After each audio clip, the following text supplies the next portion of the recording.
Chapter 12:18 Confrontation. After a couple more minutes went by, the final result of the Viander Egg Challenge was on display for everyone to see. 1. Planet Earth. 42 Viander eggs greater than 16,800 points. 2. Planet Fixic. 41 Viander eggs greater than 16,400 points. 3. Planet Diaperonian. 22 Viander eggs greater than 8,800 points. 4. Planet Draconet. 21 Viander eggs greater than 8,400 points. 5. Planet Ozius. 20 Viander eggs greater than 8,000 points. 6. Planet Hixto. 17 Viander eggs greater than 6,800 points. 7. Planet Diav. 17 Viander eggs greater than 6,800 points. 8. Planet Tronvita. 15 Viander eggs greater than 6,000 points. 9. Planet Oxlurk. 15 Viander eggs greater than 6,000 points. 10. Planet Indulus Prime. 14 Viander eggs greater than 5,600 points. 11. Planet Tribetez. 14 Viander eggs greater than 5,600 points. 12. Planet Gundabalt. 14 Viander eggs greater than 5,600 points. 13. Planet Zillion. 13 Viander eggs greater than 5,200 points. 14. Planet Claxosape. 11 Viander eggs greater than 4,400 points. 15. Planet Taurin. 11 Viander eggs greater than 4,400 points. 16. Planet Cyrus. 11 Viander eggs greater than 4,400 points. 17. Planet Osiris. 11 Viander eggs greater than 4,400 points. 18. Planet Orion. 11 Viander eggs greater than 4,400 points. 19. Planet Astanbid. 10 Viander eggs greater than 4,000 points. 20. Planet VA. 10 Viander eggs greater than 4,000 points. 21. Planet Roidenstack. 10 Viander eggs greater than 4,000 points. 22. Planet V #B. 9 Viander eggs greater than 3,600 points. 23. Planet Kivendale. 9 Viander eggs greater than 3,600 points. 24. Planet T4. 29. 9 Viander eggs, 3,600. The final results displayed on the scoreboard undoubtedly solidified Earth's place as number 1 in the Egg Viander Challenge. The handler went on to congratulate the Earth's candidates for winning, ignoring loud chatters that reverberated across the vicinity. It had been a very long 3 weeks, and the handler went on to announce that there would be about 4 days of rest before the next major challenge. During this time frame, only sub-challenges would be ongoing, so the main team from every planetary group could recuperate. While the handler gave briefings, Gustav wondered if they were going to mention the other dimension in between the 4th and 5th disc. He eventually realized they weren't going to mention it, neither were they going to say anything about the Diaperonians who went in with 20 participants and came out with only 10. The Diaperonians weren't the only group that lost teammates during the Viander Egg Challenge. However, they were the only group that had purposely sacrificed their teammates. The other groups had lost teammates in accidents or dangerous situations. No one that lost their life did so due to another participant. Gustav figured that since the handlers were not going to say a word about this, then there was a high chance footage within the other dimension on the 4th disc was not displayed. He was right. The spectators, as well as every ISOP participant besides Earth and the Diaperonians, no one was aware of the other dimension. I wonder why they decided to keep all of it a secret, Gustav thought. Well, I guess it's normal for every great planet to have a secret or two, or more than 2, the system responded internally. So long as they don't put anyone I care about in harm's way, it's fine. I guess Gustav felt he had more things to worry about than the intricacies of an alien planet. He recalled he wouldn't have a moment of rest after ISOP ended because there was something he instantly had to do. If he could leave ISOP midway, since he considered that more important, but as the captain, he couldn't just abandon everyone. Currently, Handler 1 was announcing that they were closing in on the mid-phase of ISOP, and it was finally time for the first round of disqualifications. The main scoreboard appeared on the floating screens above, displaying the points every planet had acquired since the start of the competition. The Earth has an allocation of 20,000 extra points after coming first in the Viander Egg Challenge. Planet Earth. 55,800 points. Planet Draconet. 34,400 points. Planet Osius. 31,000 points. Planet Indulus Prime. 27,600 points. Planet Tribetez. 27,100 points. Planet Fixic. 25,400 points. Planet Osiris. 24,400 points. Gustav stared at the main scoreboard and could see that the results had been updated. Earth was initially 6th place overall with a score of 19,000 points. Now, with the combination of the points from the eggs gathered along with the bonus from being the first place in the latest challenge, they had given Planet Draconet quite the gap. Planet Fixic may have lost the first place in the Viander Egg Challenge, but they gained enough points to climb to 6th place from their initial 542nd position. The Viander Egg Challenge was said to be the challenge where the highest number of points can be gathered compared to other major challenges, and there was no doubt about that right now. The current scores would make it difficult for others to contend, but they still had hope due to the fact that not even 50% of ISOP challenges had been scaled yet. Teams that have acquired lower than 5,000 points will now be disqualified, Handler 1 announced, as everyone placed their focus on the bottom parts of the rankings. There were still close to 3,000 participants' planets at this point, but now that it was time for disqualification, over 900 planets didn't make the cut.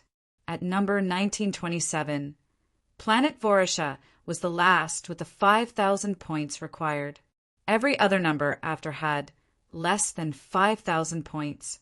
Zing, zing, zing, zing. Groups began to disappear one after the other from the middle of the arena. This obviously marked the disqualification of weaker and less remarkable planetary groups, leaving the other nearly 2,000 planetary groups remaining. While the number had whittled down by a lot, there were still many groups left. I'm guessing the next disqualification round will happen after the next 2 major challenges, Gustav said out loud. So long as our points are high, we should be fine, right? Teamy questioned from the side. It depends on what the next requirement is placed upon. This time it is points, but it might be something else next time. Gustav responded with a dismissive tone so as not to make anyone worry. I feel like I've been getting really nefarious glares, Glade voiced from the side. That's normal. We're first position, remember? Teamy stated from the side. It feels different from that, Glade added with a slightly creased eyebrows. You're just overthinking, Falco chimed in. Everyone felt this was the usual since they had all engaged in battle with a couple of participants who were still here. Handler 1 mentioned a few more things before finally dispersing the crowd as he officially announced once more that the Viander Egg Challenge had ended. The participants began to make their way out of middle of the arena at this point, when suddenly Gustav's path was blocked by a figure with multiple limbs and star-shaped patterns all across his body. We have unfinished business, Captain Strum stated as he emitted an outburst of energy. Whoosh, blaring winds blasted across the vicinity as dust was stirred up as well. Oh! The participants in the vicinity instantly moved aside to avoid getting caught in as they spectated. The official spectators in the spectators' corners all paused as well. SSS-1. Planet Earth. 17 Viander eggs greater than 6,800 points 2. Planet Diaperonian. 15 Viander eggs greater than 6,000 points 3. Planet Osius. 12 Viander eggs greater than 4,800 points 4. Planet Draconet. 11 Viander eggs greater than 4,400 points 5. Planet Hixto. 10 Viander eggs greater than 4,000 points 6. Planet Diov. 10 Viander eggs greater than 4,000.7. Planet Indulus Prime. 10 Viander eggs greater than 4,000.8. Planet Tribe Tez. 10 Viander eggs greater than 4,000.9. Planet Gundabalt. 9 Viander eggs greater than 3,600.10. Planet Zillion. 8 Viander eggs greater than 3,200.11. Planet Claxosape. 7 Viander eggs greater than 2,800.12. Planet Oxlurk. 7 Viander eggs greater than 2,800.13. Planet Cyrus. 7 Viander eggs greater than 2,800.14. Planet Osiris. 7 Viander eggs greater than 2,800.15. Planet Orion. 7 Viander eggs greater than 2,800.16. Planet Astanbid. 7 Viander eggs greater than 2,800.17. Planet VA. 6 Viander eggs greater than 2,400.18. Planet Roidenstack. 6 Viander eggs greater than 2,400.19. Planet V. #B. 6 Viander eggs greater than 2,400.20. Planet Kivendale. 6 Viander eggs greater than 2,400.21. Planet T4 29. 6 Viander eggs. 2,400 Gustav reappeared before a flaming frosted tree in the next instant. Up ahead, he could spot another familiar-looking cave. This was one he already looted, so he didn't bother going in. Instead, he turned to another direction before heading forward. Since these flaming trees that don't get consumed signify checkpoints for areas with caves possessing the same colors of eggs, there's no point in checking the other caves. Gustav was well aware that he would find the same eggs colors he got from this cave earlier, which was still in his possession. He needed other colors, so he had to leave this area. Phew hum, Gustav leapt into the air and disappeared from sight in the next instant. That is exactly why I have come here. The leaders of the Alliance need to be warned. Within the seating area of Earth's spectators, Miss Amy voiced out. Are you sure? For such a claim, proof is needed or no one would be willing to take your word for it. Grand Commander Cheyenne responded. 62C5B29427008FD129AD975. Follow current novels on Top Novel Fool. Come. Chapter 1219 Reunion with an Old Friend. Oh, but then, wouldn't it be delusional to think you could win against an opponent that is clearly more powerful than you are? Wang had an expression of confusion as he questioned. If the disparity in strength is immense, then yes, but if not, then there is definitely a chance of winning. Loss or win in a battle cannot be decided by strength alone. Uncertain and unexpected factors can lead to a completely turn of events during a battle, Gustav responded. Do you think you can defeat him? Wang asked. A smile appeared on Gustav's face after hearing this question. I guess we'll find out soon enough. The group also followed side by side with Gustav as they headed towards their accommodation area. As the participants witnessing the initial events by the side dispersed, two figures with transparent skin, green-eyed and white radish-shaped head, glared in the direction of the Earth participants leaving. Dash! We shall revenge the humiliation they brought upon my brother. Dash! The human must die by our hands. Their eyes displayed a solemn resolve as they swore. Gustav! A loud and cheerful voice rang out the instant they arrived back at their accommodation area. A warm, soft, and feminine figure had jumped into Gustav's embrace, enveloping him in an alluring fragrance. Gustav slowly wrapped his hands around the slim waist of the familiar figure that had just hugged him. Angie, he muttered while slowly caressing her back, while her body meshed onto his. The tip of her short horns poked his chest area, but he was unbothered by that as he held her tightly in his embrace for a couple of moments. Asterisk, cough, cough, asterisk, we're still here, guys, Matilda voiced from the side. Asterisk, squeal, asterisk. Angie, quickly separate from Gustav as a red tinge appeared on her cheeks. She looked up and down shyly while greeting the rest of her teammates.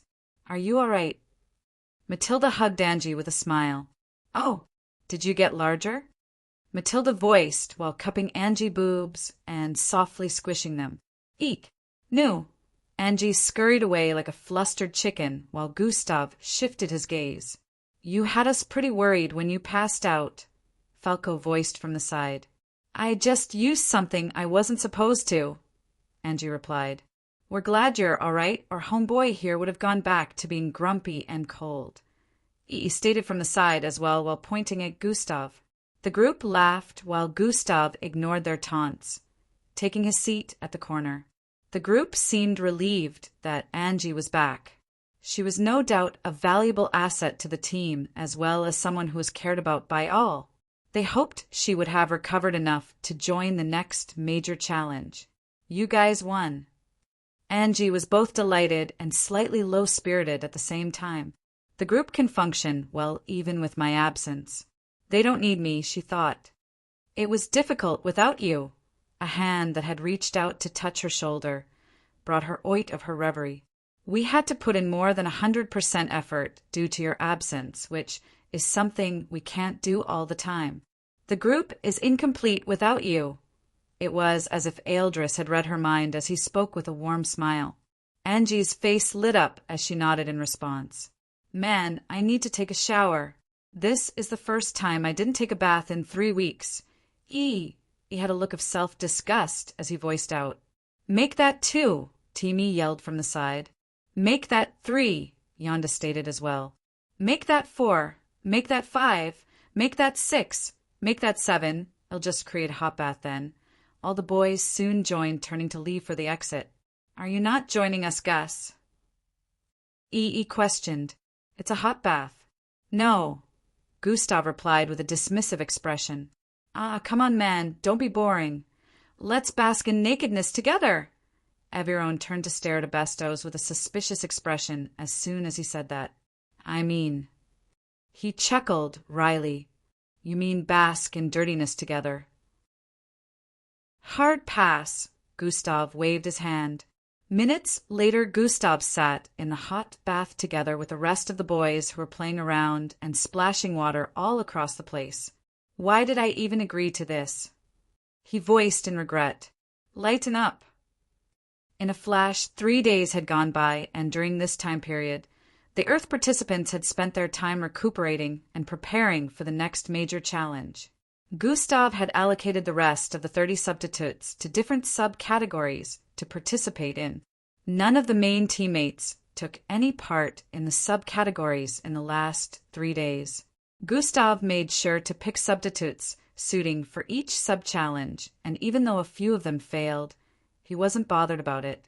During this time, unrest had been growing amongst the participants as rumors of the supposed next major challenge spread. There were a couple different thoughts on what it might be, but Gustav couldn't believe any of them since the Ozus hadn't announced it themselves. Gustav was sure that information was getting leaked from somewhere, and some alien teams had access to it, just as the Diaperonians were aware of the other dimension before entering the 4th disc. He knew it couldn't be mere coincidence that they just happened to possess knowledge of rituals and sacrifices that would lead them to the other dimension. Gustav couldn't mention this to just anyone since he didn't have concrete evidence that someone amongst the board of handlers was spilling things. However, he did mention it to Miss Amy. "It must be a rotten mouse. No planet is void of corruption," Miss Amy said as they walked through an open market area on the 9th disc. The triangular structures, stacked atop each other with the long rods poking through their middle into the sky above, gave off a spectacular sight. The golden roads were an even more delightful sight as floating boards flew across the air on the night disk, which gave off a slightly similar vibe to Earth. "No doubt, but this could harm our chances in the future. If I had never encountered that other dimension by mistake, the Diaperonians would no doubt have one," Gustav responded. I can't go talk to those old geezers, since I confronted them only recently." "I'll have to investigate on my own," Miss Amy voiced. "Wait, who did you confront?" Gustav paused while questioning with a suspicious look. Those old geezers, what do they call themselves? Council lords, I believe, Miss Amy replied with a ridiculing tone. You confronted the council lords? Why? Gustav questioned once more with a worried tone. About the incoming danger. The eye that appeared in the Milky Way, Miss Amy responded. But we don't know much about that yet. Gustav nearly face-bombed. Exactly. If there is a joint investigation from the resources powers all across the universe, it would make things faster and ease the burden on your side too, Miss Amy explained. True, Gustav agreed. Those geezers were annoying. The idiots think I am out of my mind, Miss Amy voiced with a calm but cold tone. I hope you didn't kill anyone. Gustav stared at her from the side of his eyes with a suspicious look once more. Miss Amy! He yelled her name when she failed to respond. I didn't, but next time I might not be so nice, she voiced with a straight face. I see why they say I took after her. Gustav sighed in relief as they continued moving about. Gustav and Miss Amy went on to tour the 8th disc after their time on the 9th disc. Gustav was still unaware that Miss Amy's real body had arrived in planet Osius and was floating in the stars above. She was currently staring down upon the planet like a guardian angel from space, but not a single soul was aware of her presence except for Grand Commander Cheyenne, who only found out because she chose to tell him. Now to find the corrupt mouse responsible for spilling information, Miss Amy muttered in space as she peered forward. Before the day ended, Gustav happened to meet a familiar individual he hadn't seen in about a year. Stark? What are you doing here? Gustav was pleasantly surprised to see the leader of one of the biggest families on Earth right here. Did you forget that my family is very rich? Stark responded sarcastically as his dark braids swam in the wind. You're late. I didn't think they'd let anyone join the spectators at this time, Gustav said with a light chuckle. Yeah, there was a lot going on back home which caused my lateness, but let me not bore you with the details, Stark voiced with a strong tone. 62C5B29427008FD1289 ad 975. They follow current novels on Top Novel Fool. Come. Chapter 1220. Yeah, there was a lot going on back home which caused my lateness, but let me not bore you with the details, Stark voiced with a strong tone. Something about you, him, has changed, Gustav thought. How has taking on the responsibility of the family had been treating you? Gustav questioned. Well, it for sure isn't easy, but somehow I made it work. Stark had a slight change in expression that Gustav caught for a second before it went away. You've gotten way stronger since the last time I saw you, Stark voiced with a tone of astonishment. So have you? You're an alpha now? Gustav said with a surprised expression as he finally sensed Stark's bloodline rank. It's the emblem. I'm not a true alpha, Stark responded quickly while waving his hand to dismiss the misconception. Are you just saying that to make you look weaker than you are? Gustav knitted as he voiced out. No, it's true, haha, I'm not really an alpha. It's the emblem fooling you. I'm not actually supposed to tell anyone that. Stark started off with a laughter before turning into a whispering at the end of the sentence. But no doubt I can sense that you have really increased JN's strength. Gustav decided to take his word for it, but was also sure Stark had increased in strength. Well, I can do the 3-headed draconic transformation now, Stark revealed as they moved around. Congratulations on that. You should be able to rule much easier, Gustav voiced in response. I guess. Thank you once again for your help back then. You really saved my life in more ways than one, Stark said with a smile. I was just doing my job, Gustav nodded. Speaking of job, do your guards need to kill following us? I doubt you're in any form of danger around here, Gustav added while squinting his eyes. Ha ha ha, I knew you would be able to sense them. Stark laughed lightly as he turned to the side. Vil true, ask him, Stark called out. There, Thry. 2 figures class in robe-like outfits appeared beside Stark in the next instant. Family head, they both voiced out simultaneously. He was aware of you guys' presence, Stark chucked. That is quite remarkable, Officer Crimson, Viltru voiced with a tone of astonishment. Gustav didn't even know how to respond to that. He had noticed them since the start, so he didn't even find it remotely remarkable since it felt normal to him. There's no need to keep following me everywhere in disguise. Am not in any danger, Stark voiced out. We cannot comply with that, family head. We have to remain at close proximity at all times, Viltru stated while the other guard nodded. Stark shrugged in defeat as he stared back at Gustav. Follow me back to our accommodation quarters, Gustav voiced before leaping into the air. Fwaiwai'ai, wings sprouted out of his back, and a loud flap reverberated across the vicinity. You're on! A smile appeared on Stark's face as his skin turned smooth and shiny. Golden scales appeared all over his body as he increased immensely in size while massive wings spread forth from his back.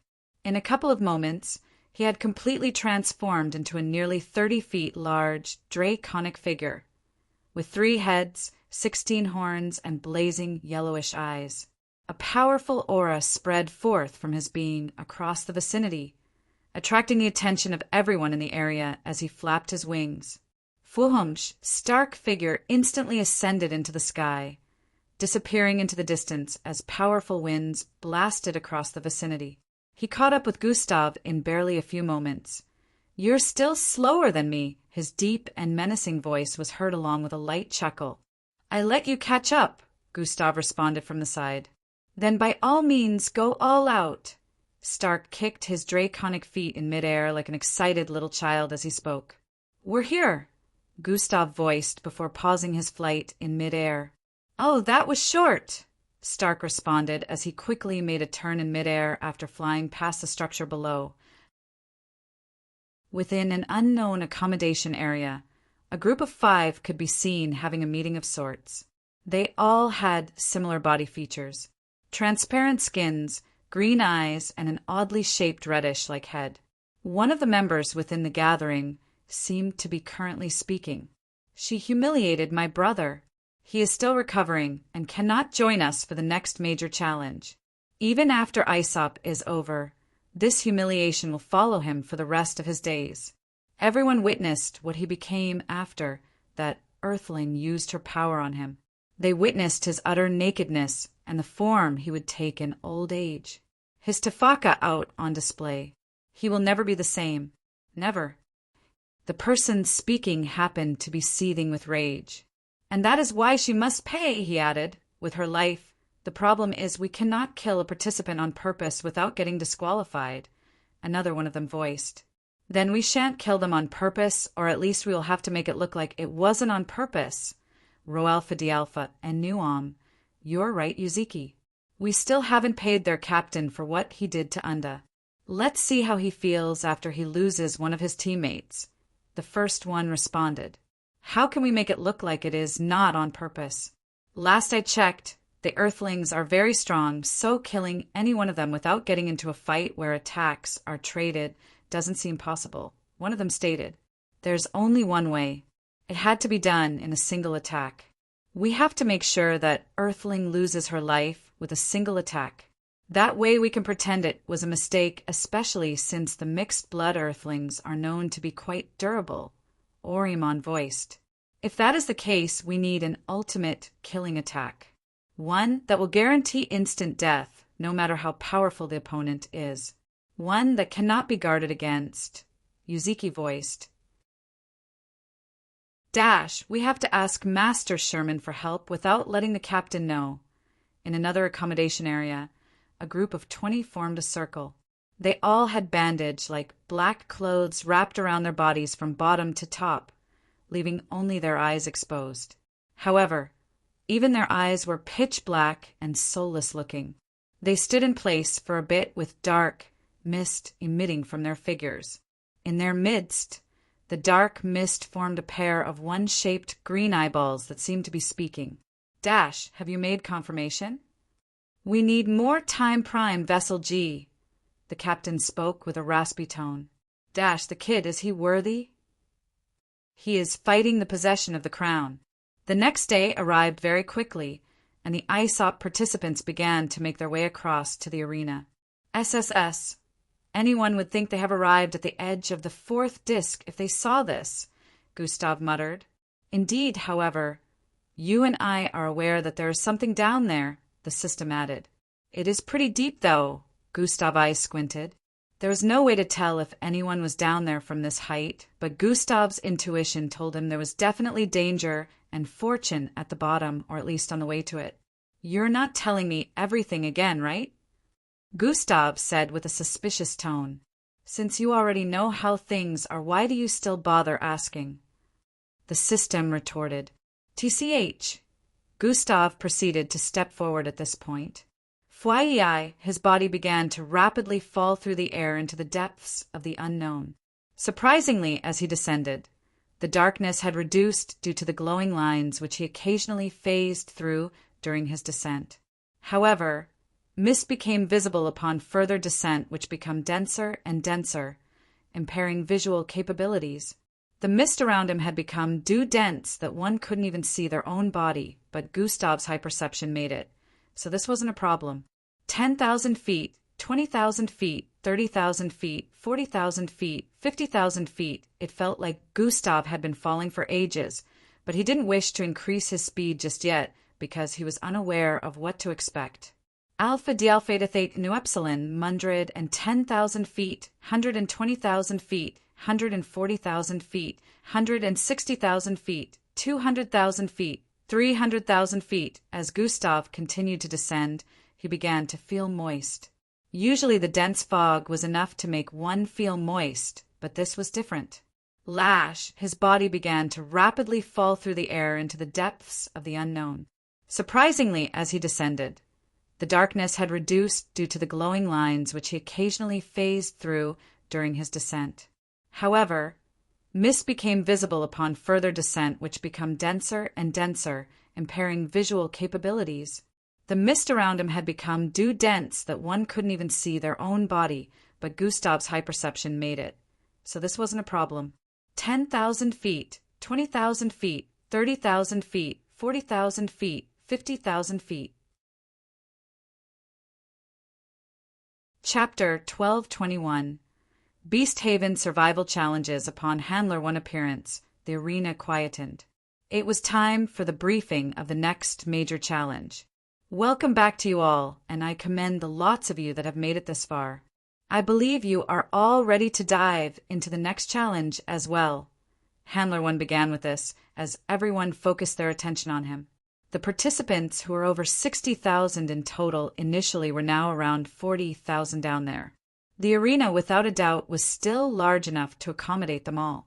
A wheel with multiple weird images appeared on the screens floating above.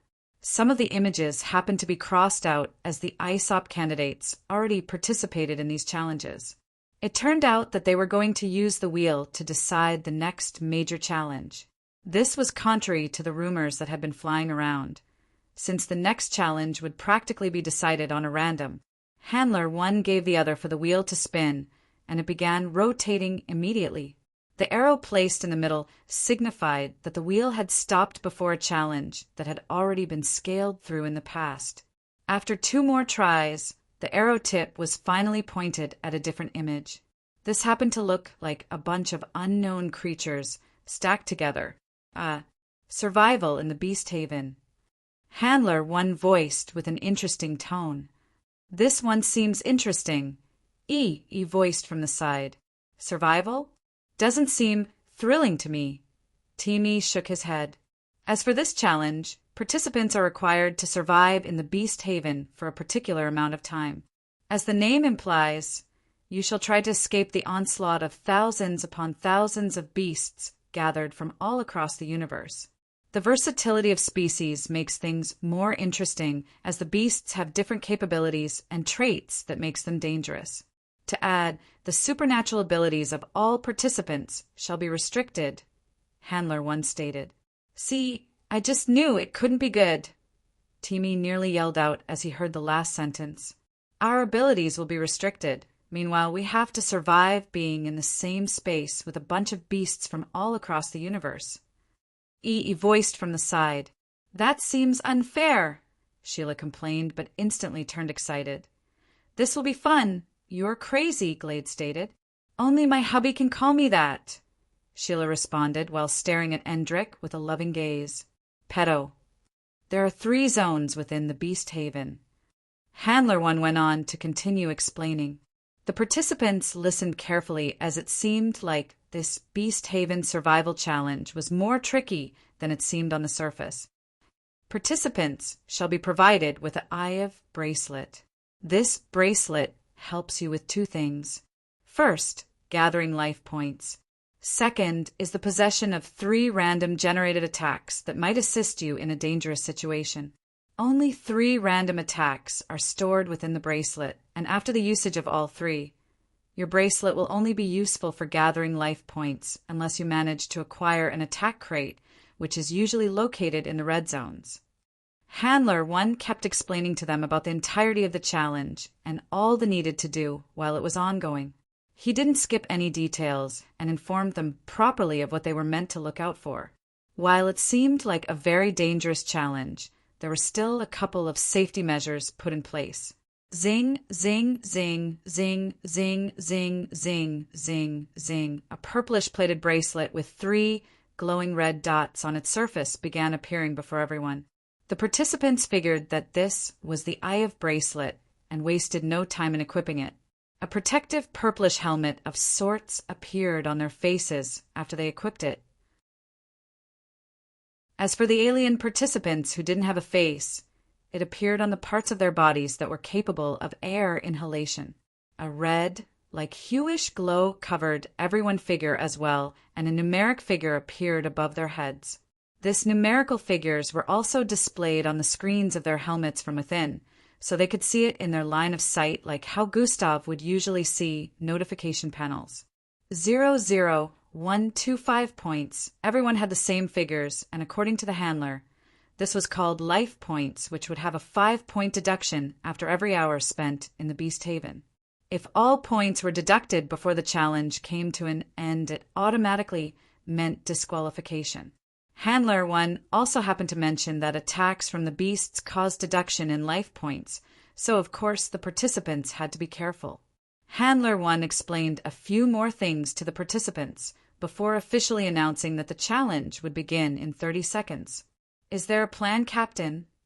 Sharama questioned from the side. I have a couple, but let's go with the safest, which includes using our limited attacks in moderation. Gustav went on to explain to the group about his plan. Since they couldn't use their abilities, they were really handicapped, especially since they had no idea about what random attack was stored in their bracelet.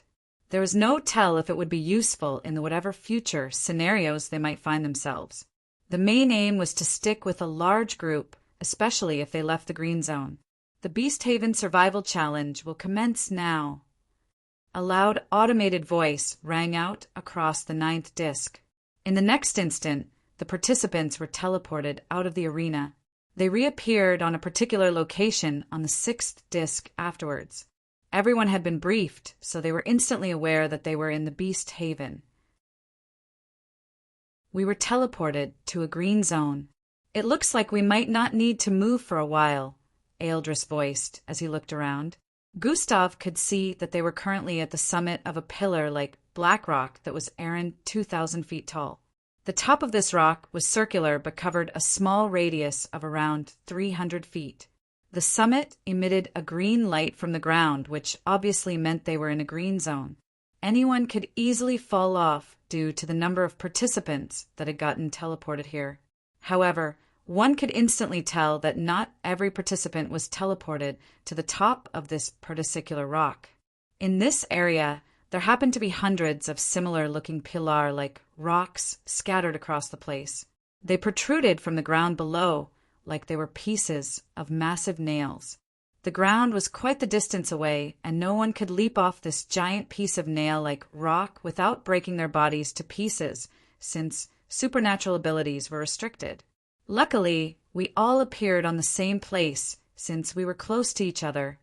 Timi heaved a sigh of relief after speaking. Indeed, but we cannot stay here forever, Gustav stated while standing at the edge and staring down. The ground below was rough, but void of any creatures, as one would expect. One couldn't see into the distance, so it was hard to tell what lay beyond. It was really a long way down, and without abilities, they'd have to climb down carefully or they'd fall to their death. Based on the briefings, even though this was a green zone, they had limited time here. There were 3 types of zones in total. The green zones happened to be areas where the beasts couldn't get to no matter what. They were completely safe. The yellow zones was where they could head to gather life points. The Beast Haven was not conducive for any living creature, but the beasts within were all immune to the toxic nature of the environment. No other living creature would be able to bear it no matter how powerful they were. The bracelet gave them enough protection with the helmet and the life points, which would dwindle with time if they didn't try to renew it. The green zones made sure that the participants are safe, but they really couldn't stay there forever since they were bound to run out of life points. Despite Gustav being immune to any toxin, the bracelet would still dwindle in life points since its sole purpose is to stop any toxin in the vicinity from coming close to a participant. So long as it was functional, Gustav would have to participate in this challenge normally. As for the red zones, it went without a saying that places like that were filled with the beastly creatures they were supposed to avoid. The yellow zones were not safe from the beasts, but the red zone were hellish areas. The red zones were only useful for one thing: restocking attacks in the bracelet. A participant had 3 one-time use attacks. However, in the red zones, there were restocking crates that would help renew the attacks after they have been used. Chapter 1222 Every participant bracelet was equipped with 3 one-time use attacks. However, in the red zones, there were restocking crates that would help renew the attacks after they had been used. The participants had crossed out the idea of ever going to a red zone because they deemed it too dangerous, so everyone threw thoughts of restocking to the backs of their minds. Gustav could feel the restriction of his abilities as he stood in place, but he didn't try to fight against it. The system abilities, on the other hand, couldn't be restricted in the slightest, so he instructed the system to restrict itself. Gustav didn't see the need to cheat, neither did he feel it was smart to do so, considering the footage of their time spent in the Beast Haven was being broadcasted across the planets under the Alliance. One would easily be able to tell if supernatural abilities were used. Unlike the Bloven Tree Challenge, where usual physical strength was allowed due to the weight of the trees, this time even supernatural physical strength had been dampened. It went without a saying that some would still be stronger than others physically, but nevertheless, no one was capable of performing any unsual feats with their current physical capability.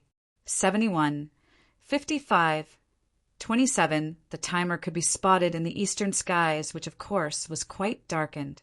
The entire sky was dimly lit, which also made visibility on the 6th disk very low.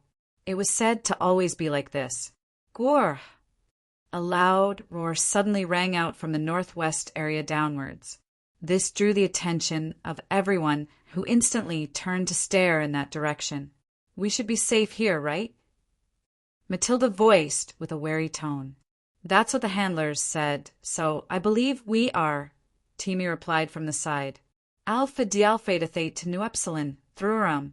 A giant, rectangular, shaped, monstrous-looking face suddenly appeared before her across a few centimeters away from the ledge.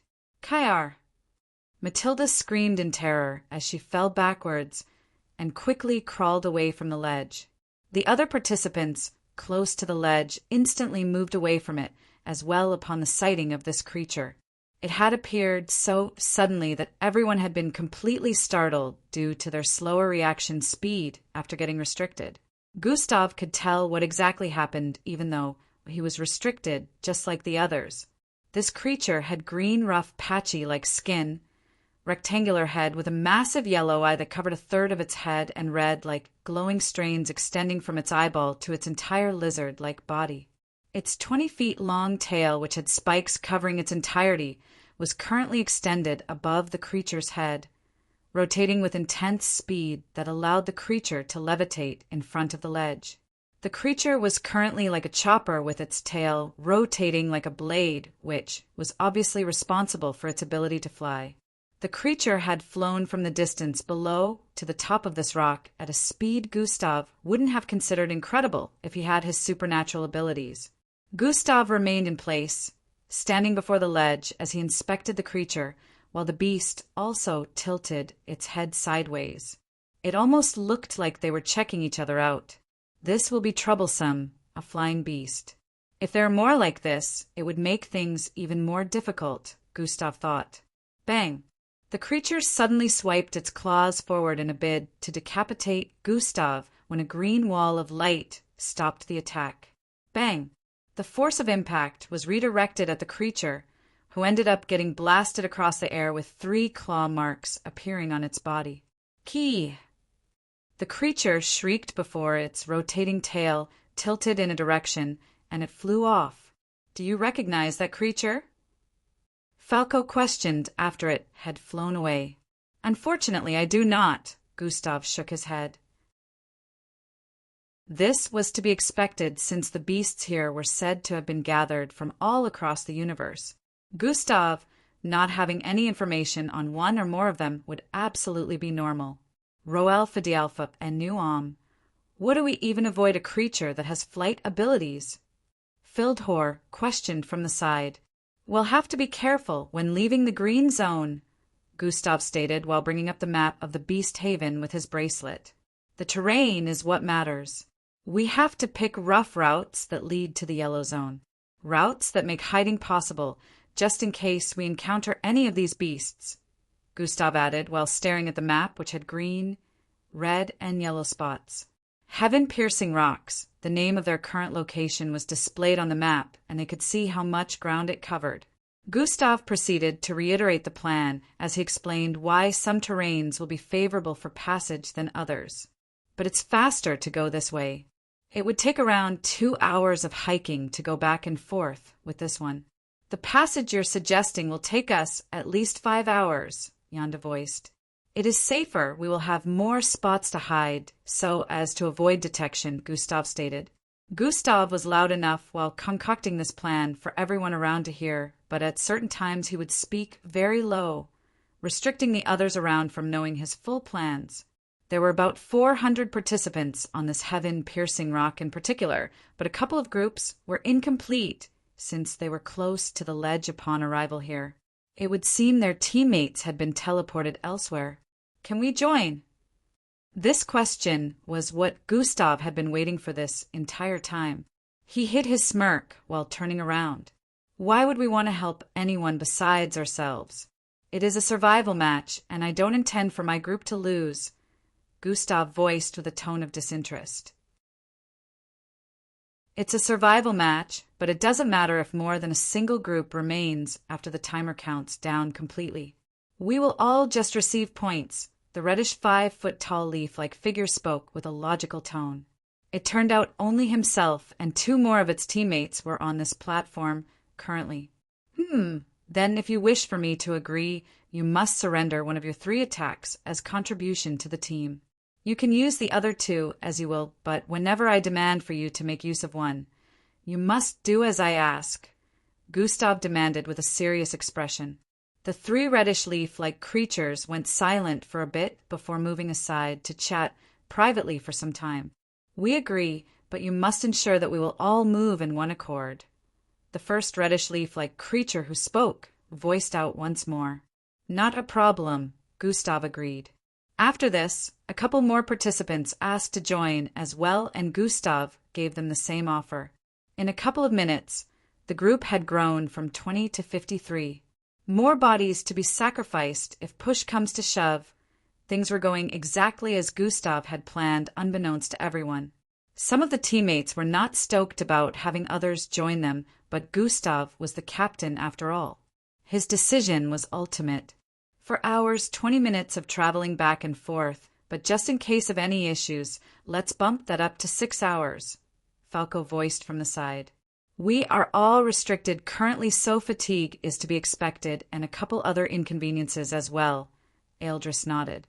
We had 25 hours from the 125 life points we started with, which of course can be deducted if we receive damage from a beast, Leaving when we have around 30 life points left wouldn't be very smart, since we have to put uncertainties into account. We'll leave when we're down to 50 life points, Gustav voiced lengthily. He calculated that they still had around 14 hours in the green zone till only 50 life points were left. The others agreed with Gustav's thought process, and they all made a conscious decision to rest in the meantime while preparing their mental state. Time went by very quickly, and before everyone knew it, close to 15 hours had gone by already. 57, 23. At this time, not a single participant had been disqualified. Everyone was teleported to a green zone upon arrival here, so this was to be expected. It didn't seem like anyone had left the green zone yet, but that was about to change. "It's time to go, guys," Gustav voiced as he stood to his feet. "What if those creatures can see us right now?" "We didn't put that into account."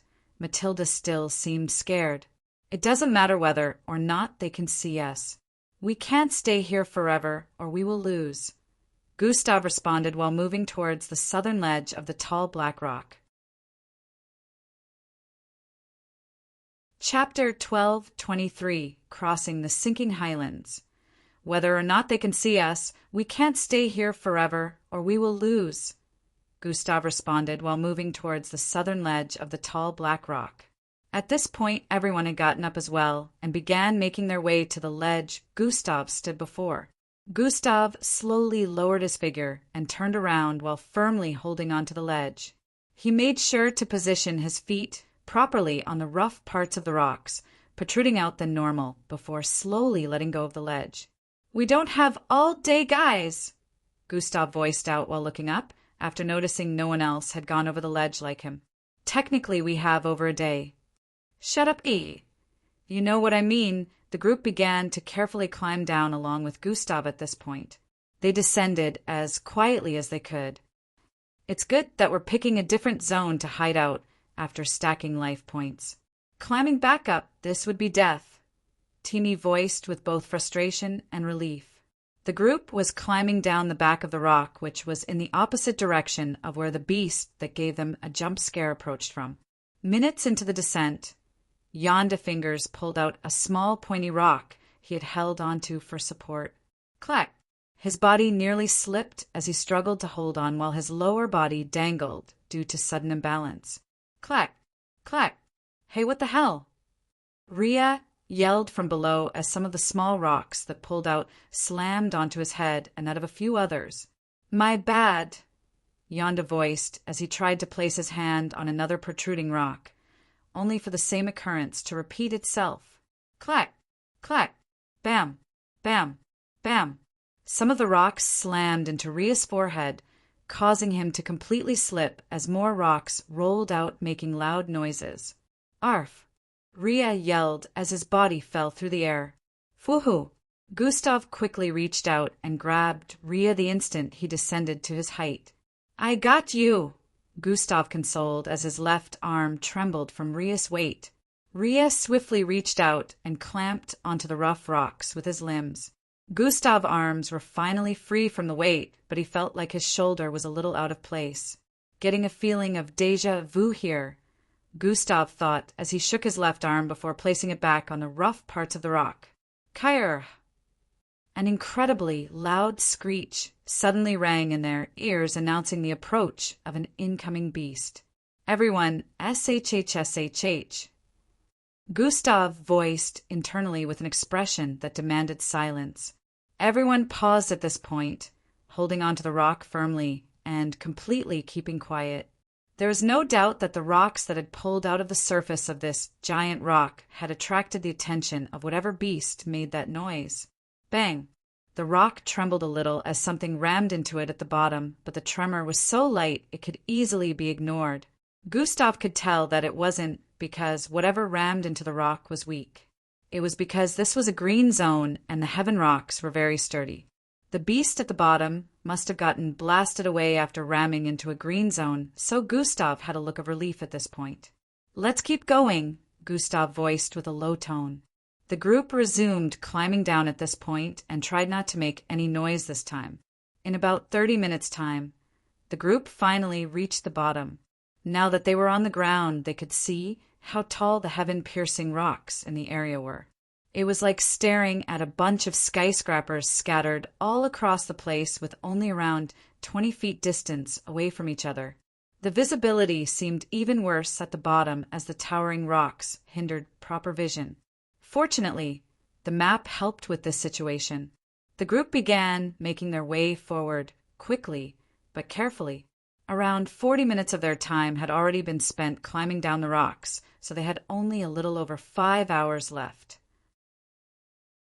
It took around 20 minutes of walking and scouring around the towering rocks before they finally left the region of heaven-piercing rocks. The sinking highlands, the map displayed their current location, which was neither a green, red, or yellow zone. This was one of the few places on the maps that served no purpose besides being a route to other locations. It might have beasts lurking and might not. There was no way to know till they scaled through. The region had several mountains by the sides and paths in between that had exalted as well as sloppy areas. However, as the name suggested, it was definitely a dangerous location. Gustav had picked it because they would definitely have an advantage here, so long as they knew how to properly tread past this region. There were splits on the ground all around them as they moved forward. The spaces in between the splits were wide enough for them to see through it. Green bubbling liquid, which emitted a light glow, could be spotted in between the splits. A small sizzling sound escaped from the split on the ground as Gustav took the first step forward. The ground descended upon contact with his feet, which Gustav quickly reacted to by stepping forward. As that part of the ground sunk in, sizzling greenish liquid spilled out, spreading a little further than 1 foot radius. "Be careful!" Gustav voiced as he continued to move forward. "Why in the hell did we agree to pass here again?" Timi voiced with a low tone as his forehead scrunched. The group quickly followed after Gustav as he stuck close to the left side of a huge mountain while moving forward.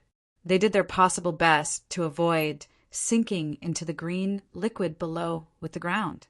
Fortunately, not every part of the ground sunk upon contact. The group couldn't catch a break as they quickly moved forward to avoid the sizzling greenish liquid.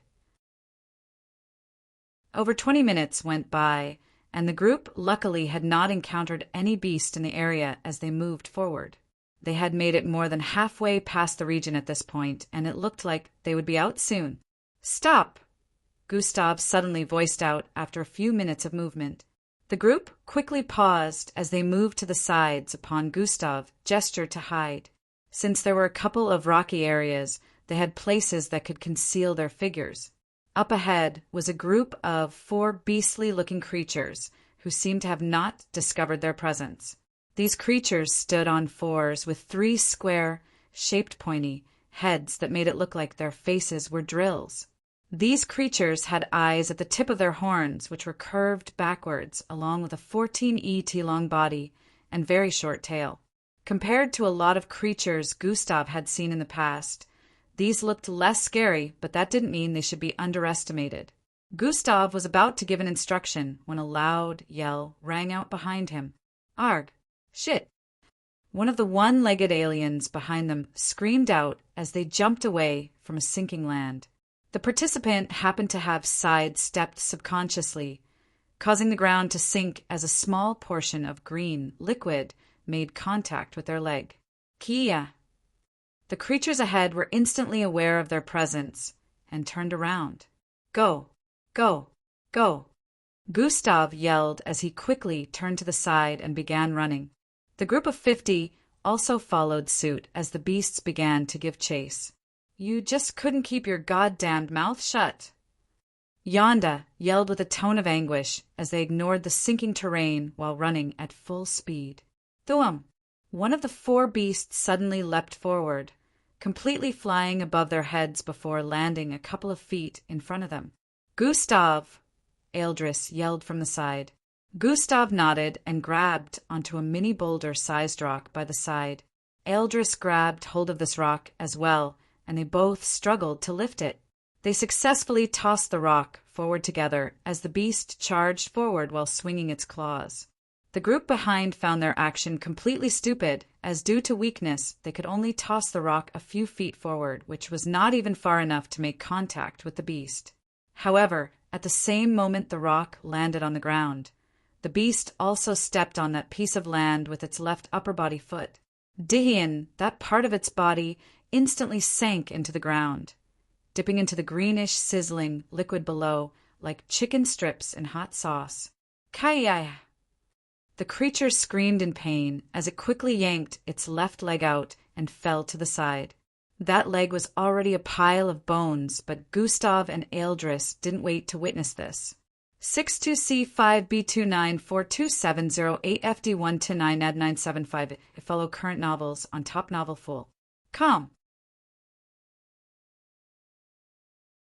Chapter 1224 Kaya!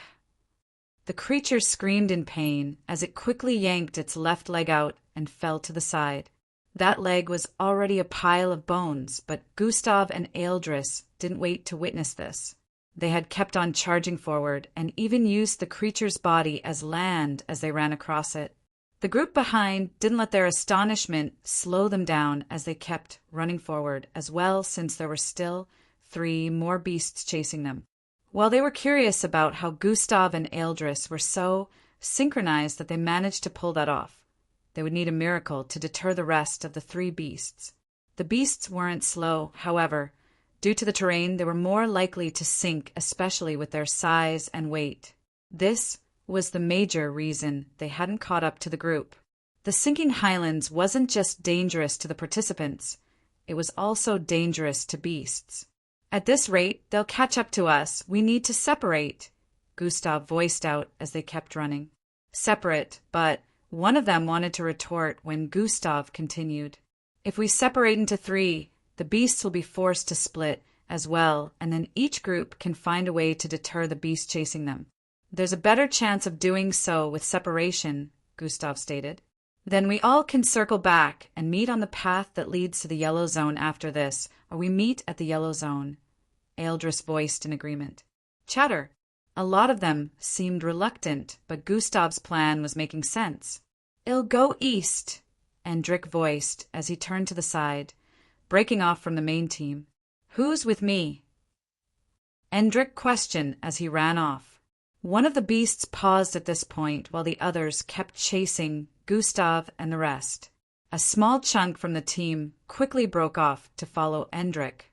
It'll go west, Eldris stated before turning to the run in the opposite direction that Endrik had taken. A small part of the team broke off, once more following Eldris, and Gustav was left with around 20 individuals, 6 of which were Earthlings. Angie, Falco, Abestos, Matilda, and Finks had stayed on this, while the other 14 were alien participants. Just as expected, the separation had slowed the beasts down a bit as each of them began chasing after one group. Gustav had told the group, before they set out, that they should never use any of the attacks in their bracelet unless it was an impossible situation that they were 100% sure is inescapable. Gustav believed their present predicament to be escapable, since they happened to still be within the sinking Highlands region. There! Gustav voiced loudly as he spotted a hole by the side of the bottom of a mountain. Everyone quickly followed after him while the creature behind was catching up. Fortunately, they arrived in front of the boulder-sized hole before the beast could get them. The group of 20 wasted no time in filing into the hole, despite their various sizes. The beast dived head first, straight through the entrance of the hole after them, but got stuck halfway in. The middle part of its body clogged the entry point of the hole as it struggled to push itself in. Alpha Dialfredithate to New Epsilon, Dririn. The ground suddenly began sinking in from the entry point of the hole. Kaya! The creature screeched loudly as its upper body, which was stuck, sank into the green, sizzling liquid below. Its body, which was stuck, soon became unstuck, but at this point it was too late. The surroundings at the entrance of the hole had sunk, and half of the beast's body was already well dipped into the greenish liquid. It's dead, Matilda said as they peered backwards. Yeah, nothing would be able to survive that, Falco voiced. We need to head back, Wardley one of the reddish leaf-like participants voiced out.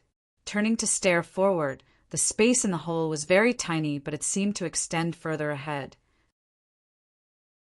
Meanwhile, behind them, which was the entry they had used to get here, all that could be seen was a puddle of greenish liquid bubbling with intensity.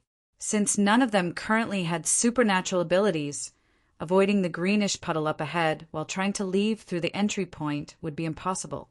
Not only was the puddle covering a distance of 19 feet, the hole was also really small, so their heads were kissing its ceiling despite their hunched backs. "We can't go back there." Gustav shook his head before squatting to move forward. The others could see that there wasn't a choice as well and followed after him.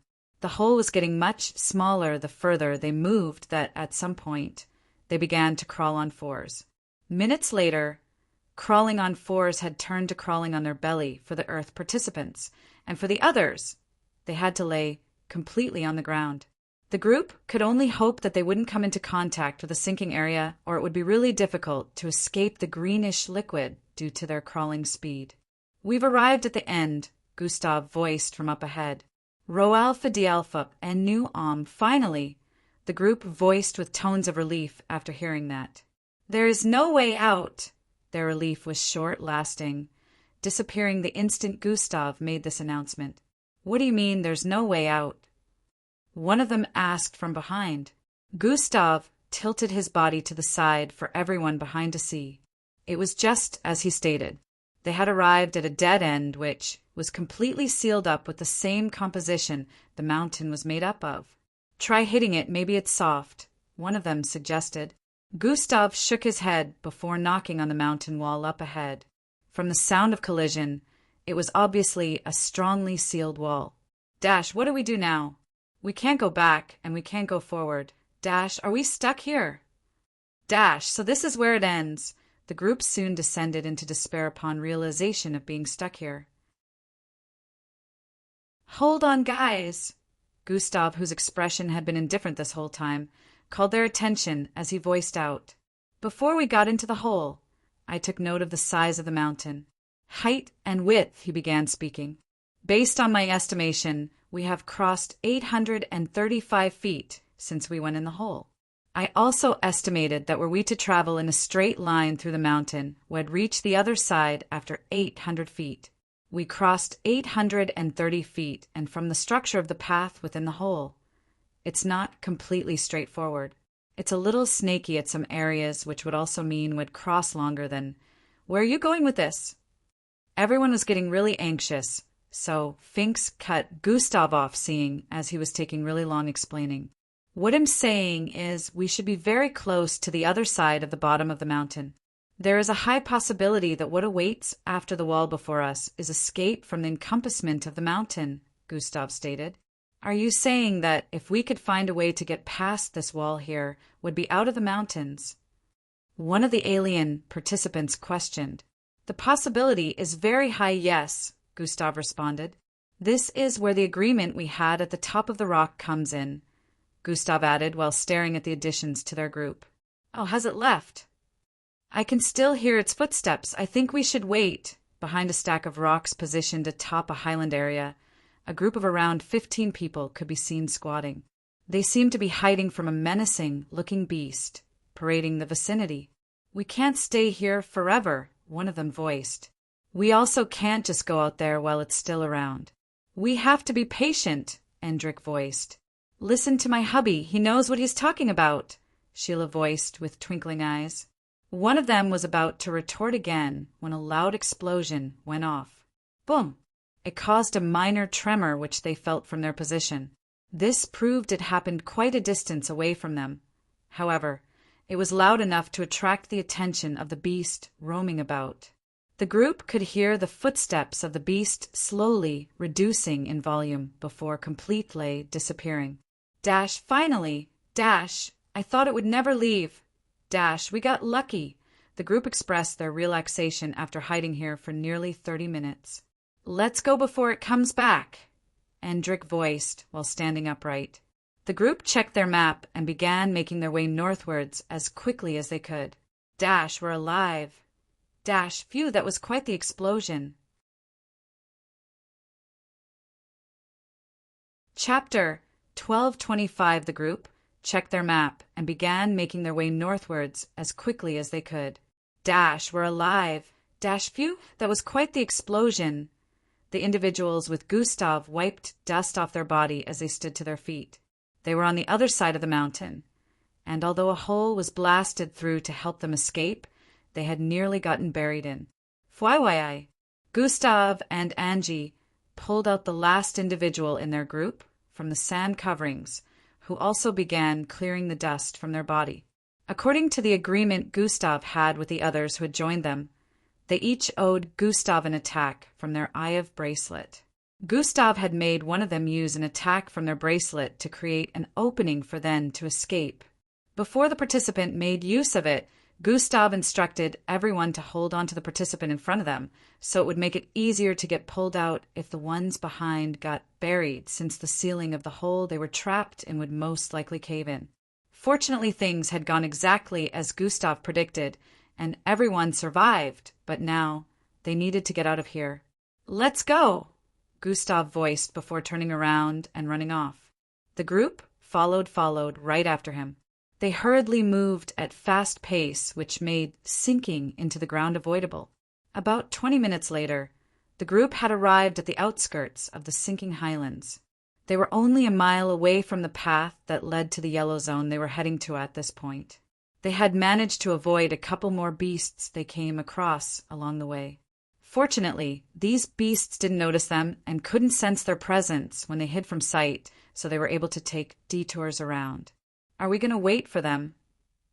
Matilda questioned as they arrived on Sloppy Plain. "It wouldn't be wise to do so. We're practically out in the open, so avoiding beasts here would be close to impossible," Gustav responded as they kept making their way forward. "But what if they need help? Shouldn't we check for them at least? They may still be back there," Angie voiced with a tone of worry. "We can't. We have to trust that they'll be fine, and if they're not, we cannot jeopardize more group members." Gustav shook his head.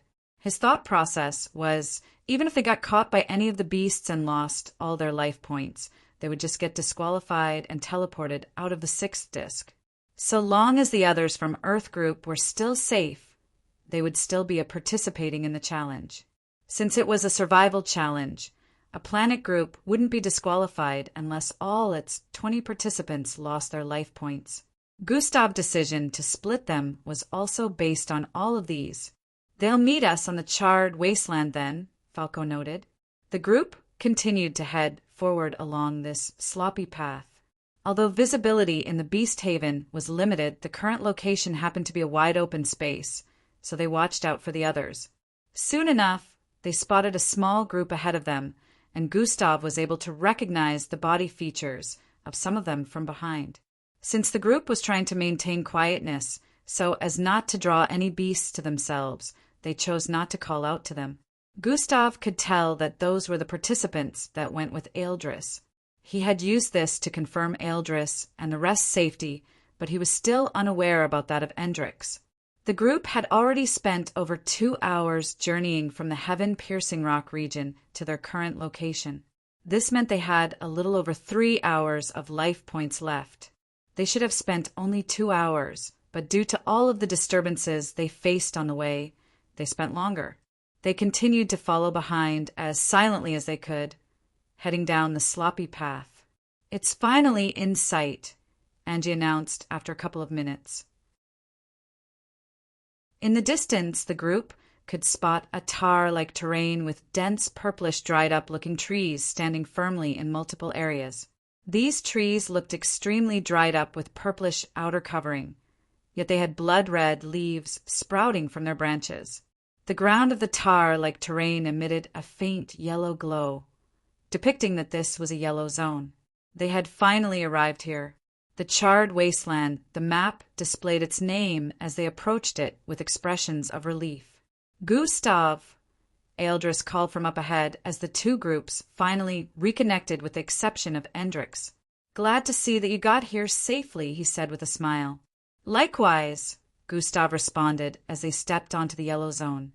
The instant the group finally stepped foot on the yellow zone, their Eye of Bracelets emitted a little glow as numbers appeared on its surface. Rho alpha d alpha n nu 00017 points, plus 1.00018 points, plus 1 point, alpha d alpha theta nu epsilon theta 0002 points, plus 1 point. Every second they spent in the yellow zone increased the life points displayed on their bracelet. Gustav calculated that they needed around 240 life points to be safe for the entire duration of the challenge.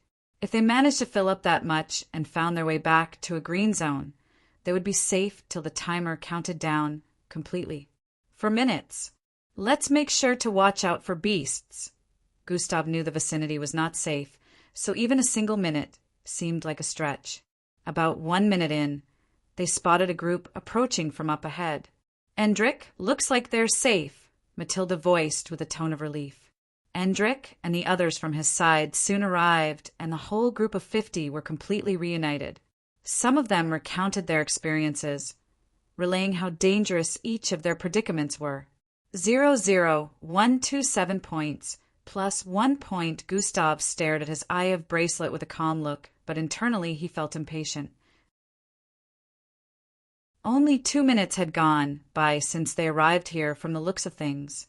It almost seemed like time had slowed down at the one moment he wanted it to be fast.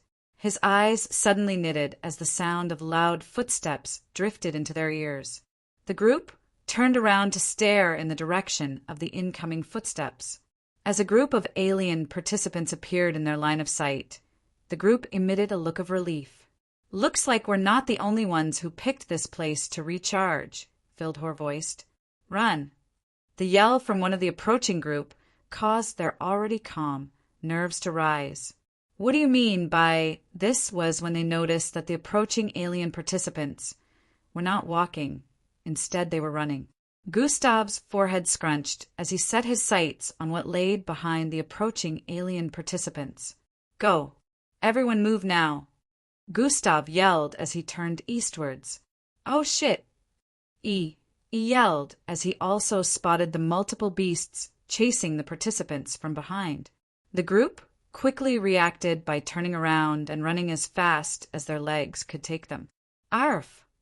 Loud cries were heard behind as it seemed that the beasts had caught up with some of the alien participants.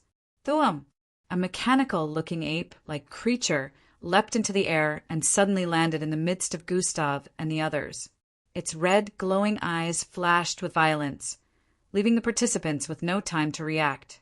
"Fuhum!" Gustav lowered his body the instant this creature arrived in their midst, and the moment he did, a massive metallic fist swung past his head. Bang! The fist crashed into Yonda, who was directly behind him, causing his body to be forcefully thrown into the air. 100 life points, Beastard, Yonda groaned. His life points were instantly deducted as his body slammed into another alien participant behind, causing them to be forcefully pushed backwards as well. How in the hell is this thing considered a beast? It's like an artificial intelligent death robot. He screamed as he kept running with a look of horror. "Disperse," Gustav stated. The group understood exactly what this meant and quickly ran off in separate directions. The beastly robotic figure paused for a bit, staring at its targets that were escaping in different directions. Its violent, brimming red eyes flickered as it suddenly spread both of its arms in separate directions, which began increasing in length while holes appeared on different parts of its body. Multiple mechanical arms phased out of these holes, increasing in length and speedily shooting in the direction of the escaping participants. Gustav and a few others managed to dodge as they descended, but about 6 participants were not so lucky.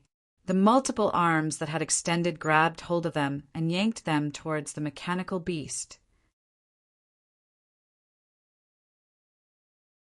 Chapter 1226. The precarious situations. The multiple arms that had extended grabbed hold of them and yanked them towards the mechanical beast. Gustav resumed, fleeing as this was the beast course of action.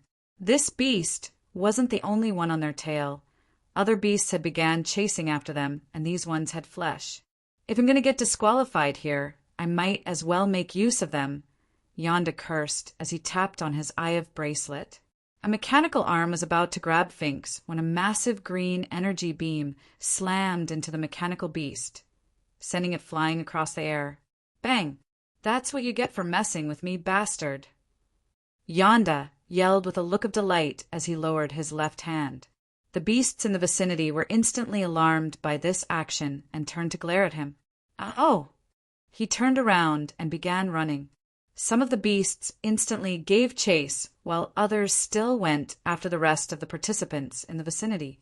The mechanical beast jumped back to its feet after a few seconds with its entire body smoking. Grua!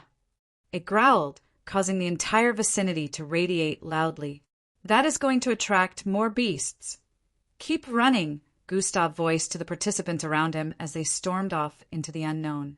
The participants who weren't able to escape the onslaught of the beasts made use of the attacks available in their Eye of Bracelet. Blasts rang out all across the charred wasteland.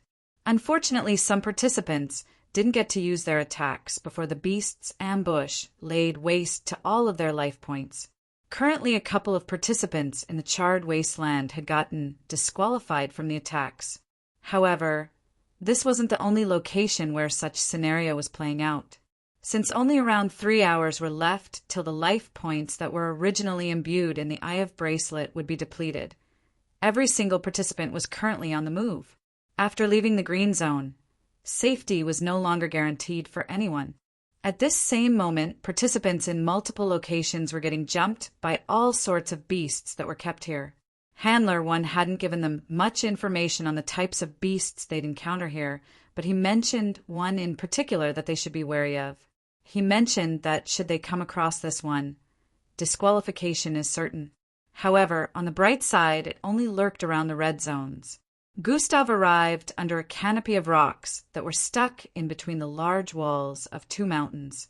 The space underneath the rocks that had formed a sort of roofing was large enough to look like a passageway of sorts. The mountains on both sides had such steep surfaces that would make climbing an hassle and would also slow him down since supernatural strength was currently restricted. The best route forward was the path underneath the rocks that formed a roof in between the 2 steep mountains. The path was dark and even rougher, but Gustav didn't see a better option. It also seemed much better to move on a terrain that was well hidden than one in the open. How are we sure there are no beasts hiding in here? Angie questioned with a slightly worried look as they began treading this path. If there are any, well, feed E to them, Gustav voiced with an indifferent expression while stepping forward. Haha, nice joke, Gustav. He tried to keep his laughter down. I wasn't joking, Gustav said with a light chuckle while staring at E.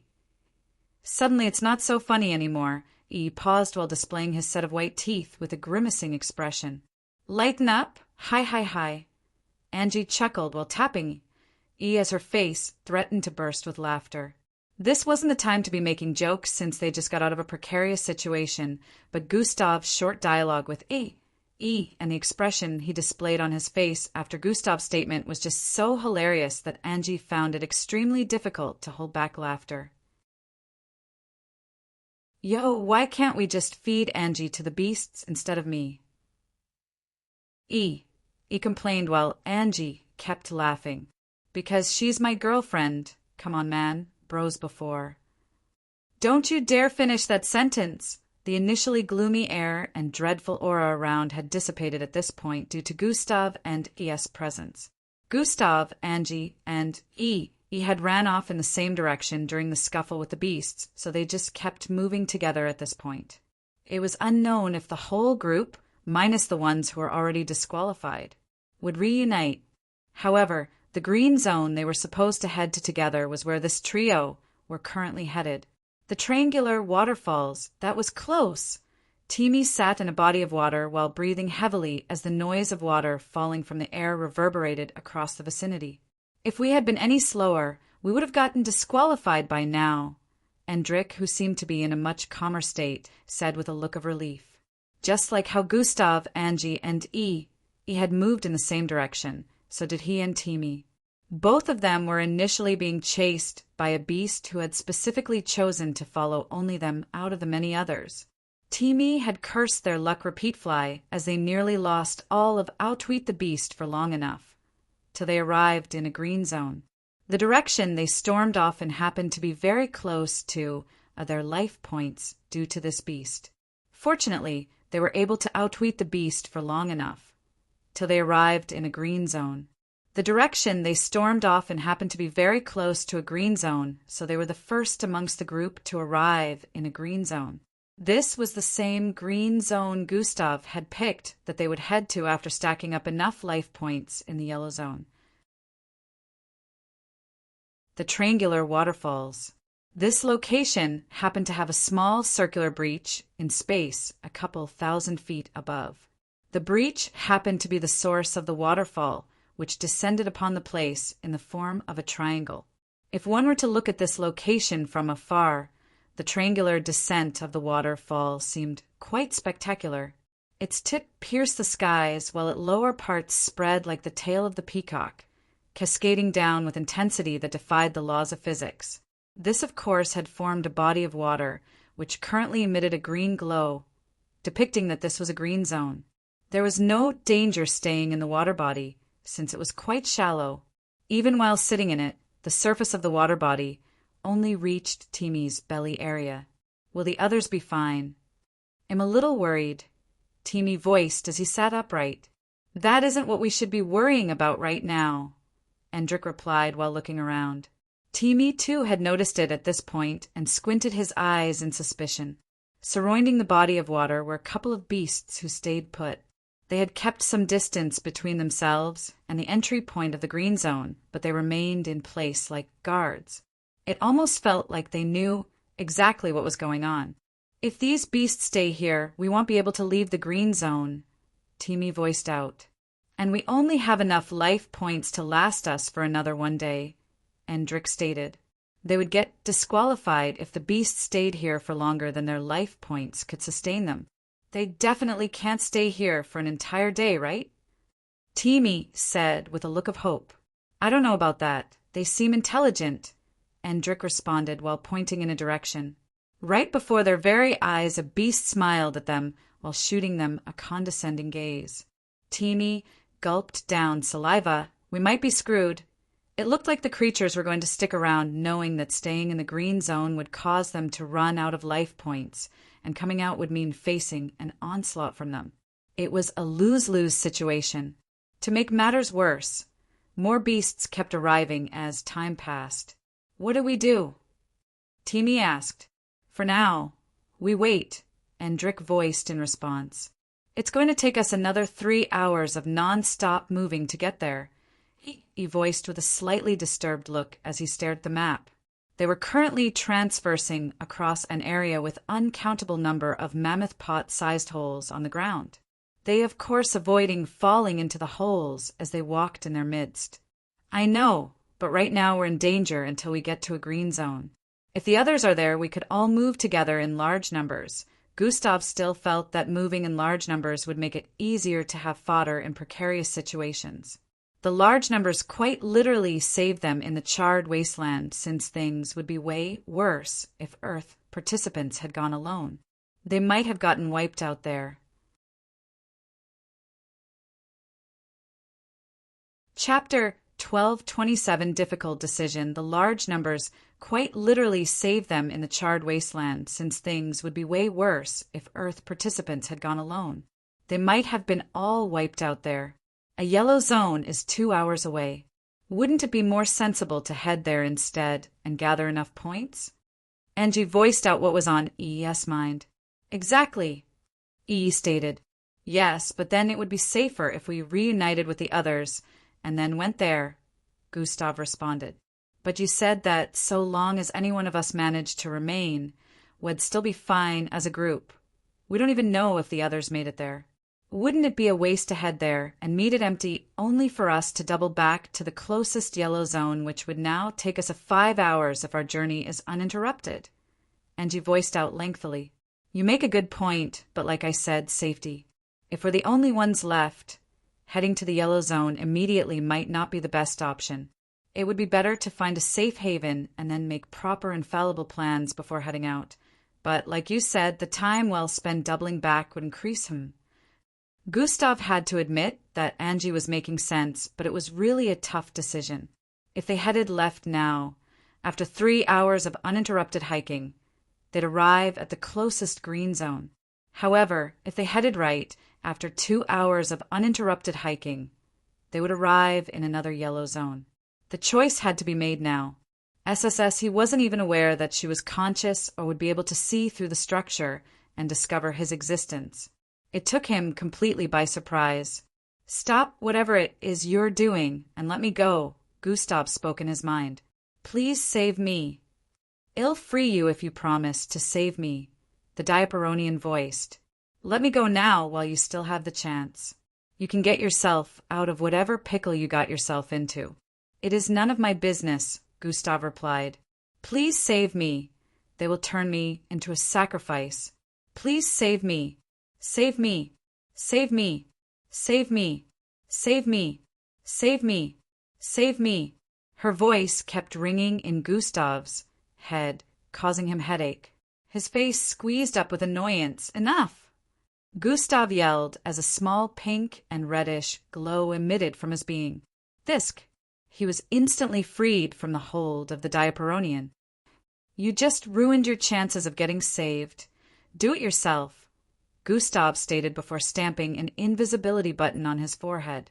"Cognitive concealment has been activated." He tapped the button on his forehead after activating cognitive concealment, causing his entire body to disappear as he turned invisible. "Are you truly not going to save her?"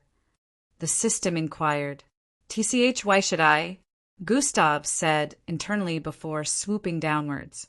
"Don't be reckless like the last time," the system voiced. "No worries, this time there isn't a crazy internal structure with unexpected gravitational laws." Gustav was relieved that it seemed easier than the last time. Upon getting close to the ground, he hovered slightly over it, flying forward into the massive temple. More statues bearing semblance to that of the one above could be seen placed in different parts of the temple interior.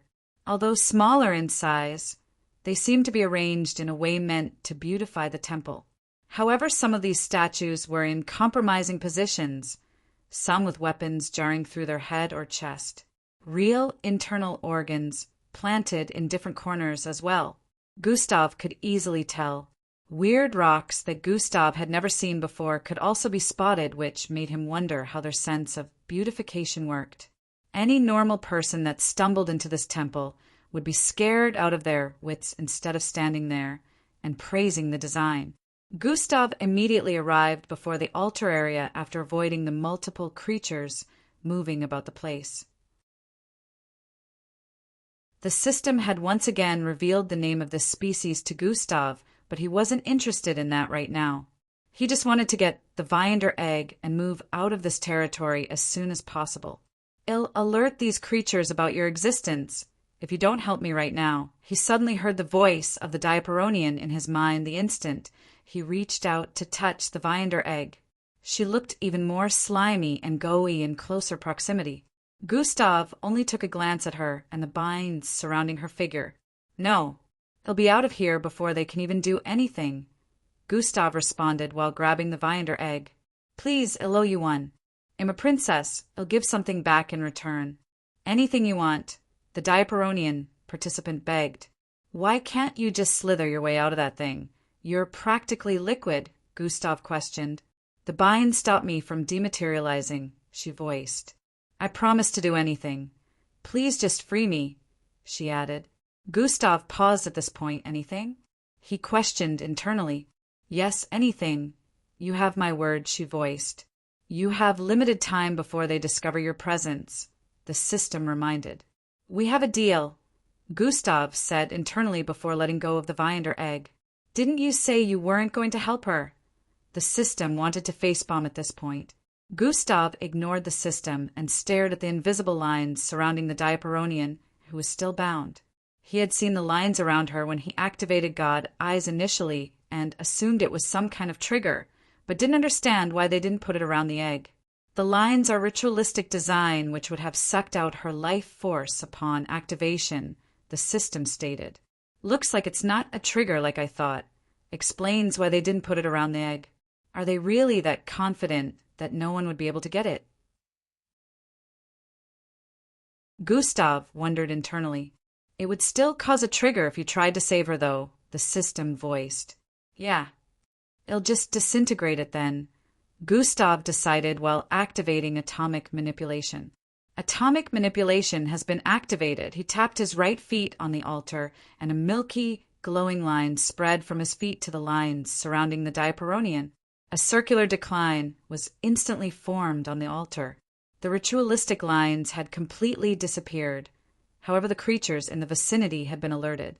Gustav was super quick to have already grabbed the egg and the Diaperonian before flying upwards. Bang! He broke through the roof of the temple-like platform instantly, however. Fwaiai! The moment he ascended about 50 feet above the ground, the Diaperonian suddenly dematerialized despite the binds surrounding her body. The occurrence took Gustav by mistake, and before he knew it, she was wrapped around his right arm and extending further to the rest of his body. Thai-Hien! Multiple outbursts of greenish energy surrounded the entire vicinity at once, causing Gustav to only see a world of green before he began falling to the ground. What the hell is this? Gustav voiced as a barrier suddenly appeared around him while he fell to his knees. Hi. The Diaperonian began laughing hysterically in his mind while Gustav struggled to break free, but he couldn't get off his knees. Step, step, step, step. Multiple of the green armored creatures with weapons stepped towards the barrier with cold looks. You fell into our trap-thieving scum, one of the Zergs stated as he arrived before the barrier. He happened to be around 20 feet tall with a massive club-like weapon in his grasp. What is this? Cosmic superiority? Not quite. It feels different, Gustav questioned internally with his forehead creasing. His body wasn't listening to his commands, and this wasn't like the hold the Diaperonian had on his body earlier. That power made him unable to move, but this power was compelling him to kneel. Looking upwards, Gustav could see the upside-down horn on the scalp of the Zerg glowing a bright green light. However, it wasn't just him. Other Zergs in the vicinity had the same green glow, and it seemed to have set up the barrier surrounding Gustav. The Diaperonian goose slid down from his arm and moved across the ground towards the largest Zerg. Good job, Fenna, the Zerg stated as the ashy slime arrived before him before getting sucked into the upside-down horn on his forehead. A participant working with one of the creatures down here. This didn't make any sense to Gustav. The binds which were supposed to stop her from dematerializing seemed to have been a fluke, and she could have dematerialized any time she wanted. Gustav had been successfully fooled. These creatures were truly intelligent, but a lot still wasn't adding up. I found Fenna and made her my slave. The 20 feet tall Zerg began stating upon seeing the look of confusion on Gustav's face. After saying a couple of things, Gustav now understood everything. The Zergs were aware that someone was going to try and steal their Viander egg, and from the looks of things, he wasn't the first. The power of the chief of the Zerg's upside-down horn lets him bring back to life someone and make them his slave. He apparently found the corpse of Fenna, a Diaperonian participant somewhere unknown, and brought her back to life as a slave. Being her master, he UNDSSS 2 reasons. Bad matchup, and that's their captain, Gustav replied. Oh, Teamy voiced. Will you be going then? Nah, I have a better matchup. Elevra, you're up, Gustav announced. Elevra's face turned focused as she heard this. How far do I have to go? She wanted to know if it was necessary to go all out. Gustav had told everyone initially that they wouldn't be displaying all of their strength from the start, but eventually they would go all out. Just make sure you get to the 9th river, Gustav instructed. Elevra nodded and began heading forward. The grounds he destroyed initially had been fixed, and new rivers were now positioned there. As Elevra arrived before the first river, the Anusa relic appeared before her, and she reached out to grab it. A few moments later, she was holding onto a massive spear with a fiery, purplish flame at its tip. Elevra stared at her weapon with a look of satisfaction before pointing it at the river before her. Her entire figure was soon emitting a bright, purplish glow as the ground began to quake. On the other side, Captain Shimmy held onto what looked like a massive cannon. It was 4 times her size, yet she held it above her like it was nothing while pouring energy into it. A couple of moments later, they both took action. Boom! A shot was released from the cannon, which flew into the river ahead and exploded with intensity. Meanwhile, a lever who had levitated to almost 100 feet height flung the spear in her grasp downwards. Fwai, a purplish streak cut through the air as it bore through the river instantly, emitting a shockwave that caused the entire river to be emptied. Both opponents went through the 1st to 6th river, performing the same actions and clearing it out. Her strength should be reaching its limits after this river. Captain Shimmy thought as she gave it her all and cleared the 7th river as well. The purplish aura surrounding a lever climbed as she flung down her spear from the air once more. Bang! The entire river was emptied once again effortlessly as cracks spread across the floor of the river.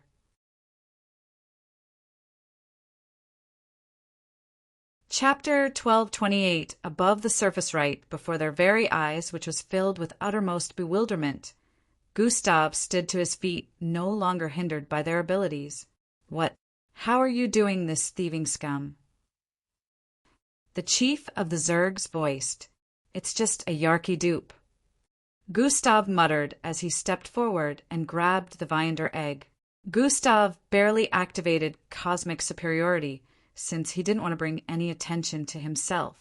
Exuding a little bit of its energy was enough to break out of the hold of the Zerg's power. Dash, Yarky? Dash! That creature is dangerous, Chief. Dash, what is this?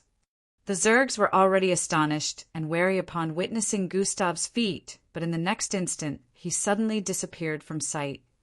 Bang! A loud crash assaulted their ears as the barrier blasted to smithereens. The Zergs were unable to process things very quickly despite their powerful ability. Their eyes widened when they spotted Gustav in the sky with their chief in his grasp, powerless. The club-like weapon in his grasp had fallen to the ground as well. Chief! They yelled with looks of horror as they began throwing weapons upwards. LTS time to send you to the afterlife. A smirk appeared on Gustav's face as his frame cut across the air with intense speed. Despite his size, the chief of the Zergs struggled powerlessly with Gustav's right hand holding tightly onto his throat. Please spare me. You can have the egg, the chief pleaded after seeing their immense difference in strength. I already have the egg. You don't strike a good bargain, Gustav stated as his fingers tightened around the neck of the chief, which was very small in comparison to his size. Arrferg, I will.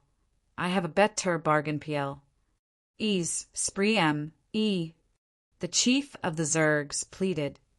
I don't want to hear it. Greed got me into this situation. Your power will be enough compensation, Gustav replied as he prepared to extract the chief's ability. MP. I have a MAP. I see in HLPY. OU. GTMO re EGS. The chief kept struggling to speak. He says he has a map, the system voiced. I already know my way around, Gustav replied. You do, but you keep getting into these situations that delay you. Didn't you say you wanted to get out of here as soon as possible? The system inquired. Gustav thought about it for a second. He was unaware of the abilities of the creatures here, so he kept getting into unfavorable situations. However, if a native of this part of the 4th disc helped him, things would become easier and he wouldn't get delayed by falling into unexpected situations again. I guess you're right. But I really like their abilities, though. Gustav reluctantly released his tight grip on the chief's throat. You're not just going to give me a map. You will also stake the eggs for me, Gustav stated while still holding the chief up. I agree. But can my savior release our eggs since we will be helping you steal more? The chief inquired. You don't get to make demands besides. What do you guys even need them for? Gustav questioned. Please, savior. You might as well just slaughter us now if you still wish to take our egg, the chief pleaded. Why is the Viander egg so important to the creatures down here? Gustav wondered internally with a slightly raised left brow. Who knows? The system answered like it was unaware too. Very well then, Gustav voiced while turning around. FYI, he sped across the air once more and arrived above the territory of the Zergs, who were still prancing around in despair. Gustav let go of the chief, who fell from the aid and landed before his kin. Chief! The Zergs yelled in joy. Now listen up. Gustav floated a few feet above the ground with a menacing gaze, causing the Zergs to shudder. They meekly fell to their knees and listened as Gustav made demands on what he wanted. The creatures would do anything to make sure their eggs were not taken from them, so they accepted Gustav's demand. They couldn't even disobey, even if they wanted to, since their chief already agreed. With the partnership, the Zergs informed Gustav of this part of the fourth disc properly. Apparently, it was a kind of dimension between the fourth and fifth disc, but they were still a part of planet Osius. However, they weren't completely recognized by the major species existing on the surface of the discs. The Osis, they were seen as less important and inferior, and the eggs happened to be what helped them evolve and grow as a species. Gustav still didn't really understand a couple of this about this whole dimension, but he had more knowledge about planet Osius now. It was normal for a planet to have multiple species, especially one as massive as this. However, he didn't understand why the Osis choose not to acknowledge the existences of the ones here. As he stayed longer, he realized the Zergs were more peaceful than they looked on the surface. Despite the chief's special ability to revive the dead with that upside-down horn of his and turn them to his slave, he didn't think of conquering more territories. This ability could change the tide of battles if he wanted to conquer even the surface, but the chief only wanted to protect his people. This is the one we will be infiltrating second, the Bootfog territory. They have warping abilities and tend to set a lot of traps, but I can get you the egg without them ever knowing it. The chief spoke to Gustav after their first haul. They had already managed to get one Viander egg in the last hour. It was so easy to get into the territory due to the help of the chief and get the egg out after replacing it with a dummy. This time Gustav didn't get into any scuffle. It was almost too easy that he thought something was wrong. So you know their leader? Gustav questioned. We have been acquainted in the past, yes, the chief answered. So you're willing to double-cross this acquaintance of yours? Gustav inquired once more. To save my people, with no question, I would, the chief answered unhesitatingly. All right then, let's go, Gustav voiced before getting off the altar within the temple. Thinhing. Gustav held his right eye as he felt a small thump. Savior, is anything the matter? The chief questioned with concern while staring down on Gustav due to his large size. Nothing, let's move. Gustav lowered his arm before stepping forward. Kur. Falco coughed out spurts of blood as he knelt in the middle of a massive crater. The frost in the surrounding had completely vaporized, leaving a completely decimated environment. Falco looked up with an unyielding expression as a figure descended from above. Bang! He landed directly on Falco, who was struggling to get up. The entire vicinity quaked intensely as the figure with 6 arms and blue starred patterns got off Falco back, which had made a loud crack upon collision. Oops! I didn't mean to earthling! Captain Strum squatted before Falco and grabbed his hair with one of his left hands. He slowly pulled his head up a little, which had blood smeared across. I applaud you for surviving my first attack. You are indeed strong. But you know, it's only right for me to treat you the same way you did my subordinates. I'll get the egg back after having a little fun with you. A confident and prideful grin appeared on his face. Don't die just yet, Captain Strum voiced before pulling Falco completely off the ground and smashing his face into the wall of the crater. Bang! Bang! Bang! Bang! Bang! Captain Strum blurred across the vicinity in a zigzag format as he repeatedly smashed Falco's face into the walls and ground, causing quakes. Come on, don't make this boring for me! He raised Falco's entire body with 2 of his arms and began punching his gut with the rest of his 4 arms. Dash, should we stop him? Dash, do you want to die? Captain Strum would rip you to pieces. Dash, wouldn't the Earthling die if this continues, though? Dash, I think there's a penalty for that, but we can't do anything but watch right now. Above THS crater, 5 figures who also had multiple limbs watched with worried expressions and discussed their concerns amongst one another. Bang, bang, bang, bang, bang, bang. Hundreds of punches slammed into Falco's gut at very fast pace, causing him to spit out more blood, which touched Captain Strum's face. That's gross. You got blood all over me. Captain Strum let go of Falco at this point, who felt his face with a battered body. Disgusting, Captain Strum stated before swinging his left foot forward.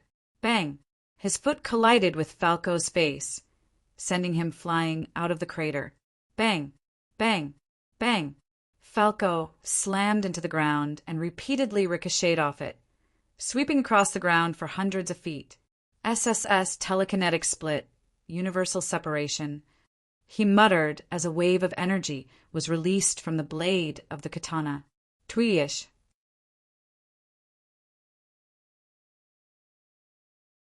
Chapter 1229 Thuum.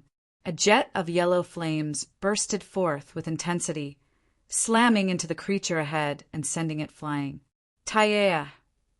The skeletal creature made loud noises as its wings and skull caught fire while it flapped away rapidly, trying to put it out. Alpha Delta Zeta Theta Nu Epsilon, but Gustav, Angie was nearly in tears. He would have wanted us to continue. Let's go. He yelled, once more causing Angie to snap out of her reverie. She didn't want to disappoint Gustav and quickly straightened up. They both dashed forward together in the next instant before leaping toward the last golden board. Bam! They managed to make the jump and both moved towards the golden platform up ahead. The area Gustav had picked out for them to hide was only a few feet away at this point, so they hurried forward as quickly as they could. Sayaha! A sudden loud screech announced the approach of another of these skeletal flying beasts. Angie and E were speeding forward as quickly as they could towards what looked like a gate made of golden rods up ahead. These golden rods were lined up in such a way that they had formed something like a gate before the entry point to a small space with a dead end. It was like a fairly spacious room. The spaces in between the rods were large enough for them to slither in, but with the beast chasing from behind, they might not get to it. Go, go, go, Angie, he said while pushing her forward as one of the skeetal creatures landed right behind them. It grabbed hold of E before he could tap on his Eye bracelet, lifting him into the air as Angie fell forward, arriving before the gate-like area. E! She yelled with indignation while holding on to one of the golden bars for support. At this same moment, a blast of green energy shot forth from behind, ramming strongly into the creature in midair. Siaya! The skeletal beast cried in pain as it slammed into multiple golden poles ahead. It subconsciously let go of E before tumbling towards the ground below. Bam! E landed back on the golden platform before the gate of rods up ahead with a look of relief. We thought you were toast, E voiced out at the incoming figure up behind. I guess not, Gustav replied as he ran forward. We need to go now, he said with a tone of urgency while helping E up. Behind them was a flurry of the same type of creatures approaching, while ahead of them was a small space with golden-like gates, which was currently detaching from the platform they were standing on. The golden entrapment was always in a constant state of change, so their current position within it was not excluded from the change. Golden rods began to shoot upwards, while some curved, forming a different look. The platform they stood on began spreading in length, while Angie's position began shifting as the Golden Gate began moving anti-clockwise along with the space they were supposed to hide in. Get in now, Gustav yelled to Angie, who quickly reacted by slithering in through the spaces in the golden rods. Just as she did, the platform before the space got separated, giving Gustav and Ee more distance to cover. Pa, pa, pa. As their feet drummed heavily on the platform, The creatures behind also sent out attacks, causing the path behind them to begin crumbling. "Jump!" Gustav yelled as they arrived at the ledge. "Thuum! Thuum!" They both leapt forward as the platform completely crumbled behind them due to the attacks. Gustav and he managed to grab hold of the golden pole-like gate as it moved across the air while the structure was undergoing change. Their legs hung far above the ground as they kicked in mid-air repeatedly, trying to pull themselves up and slither through any of the spaces in between the golden poles. Angie helped them both by pulling upwards as much as she could since she was already inside the small space. "Phew, that was close!" Ee breathed in and out profusely as he laid on the floor of this moving space. Underneath his helm, sweat could be spotted on Gustav's face as he placed his back against the golden wall by the side and slumped down in tiredness. "How did you manage to survive that?" Angie voiced with a look of astonishment as she sat beside him. "Roal Fidelfas and Nu I didn't fall off," Gustav replied with hurried breathing pattern. He was just as exhausted as E. It had been so long since he felt exhaustion of this level, he had nearly forgotten the feeling of powerlessness. When he got hit by the attack of the skeletal beast earlier, it looked like he fell off the platform, but he had managed to hold onto the ledge. It took all of his strength to pull himself back up after taking that sort of attack. Of course, it would have been way worse if they didn't have THS protective cover of the Eye of Bracelet, but it still felt extremely painful regardless. Fortunately, he managed to get back the time he did, or he would have been a goner. Now, Gustav and Angie had made use of one of their attacks each, so they were down to 2 each. Gustav could feel his sight blurring as he kept breathing in and out profusely. What's wrong? He wondered as the environment suddenly began to give off a sense of vagueness. "Gustav, are you okay?" Sound had turned fleeting as his senses dulled. An impending feeling of doom assaulted his mind. Huff, huff, huff. Angie could see that from the irregular movement of his body as he sat in a voluntary state, something was wrong. E. Angie quickly called out to E with a worried expression. E skittled over and shook Gustav a couple of times while uttering words that Gustav was currently unable to pay attention to. Everything was fleeting at this moment except for the impending sense of doom. Afraid. Gustav's vision turned red for a bit before flashbacks played out in his mind.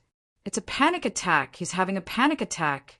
He voiced with a tone of realization to Angie. "What do we do?" Angie's expression turned from troubled to immensely disturbed as she held onto Gustav's head and kept yelling words that Gustav couldn't hear. "We can only try comforting him with words, but I'm not sure he can hear us," E stated. "Gustav, listen to me. Everything is going to be fine, okay?" I'm here," Angie voiced out loudly while holding his head.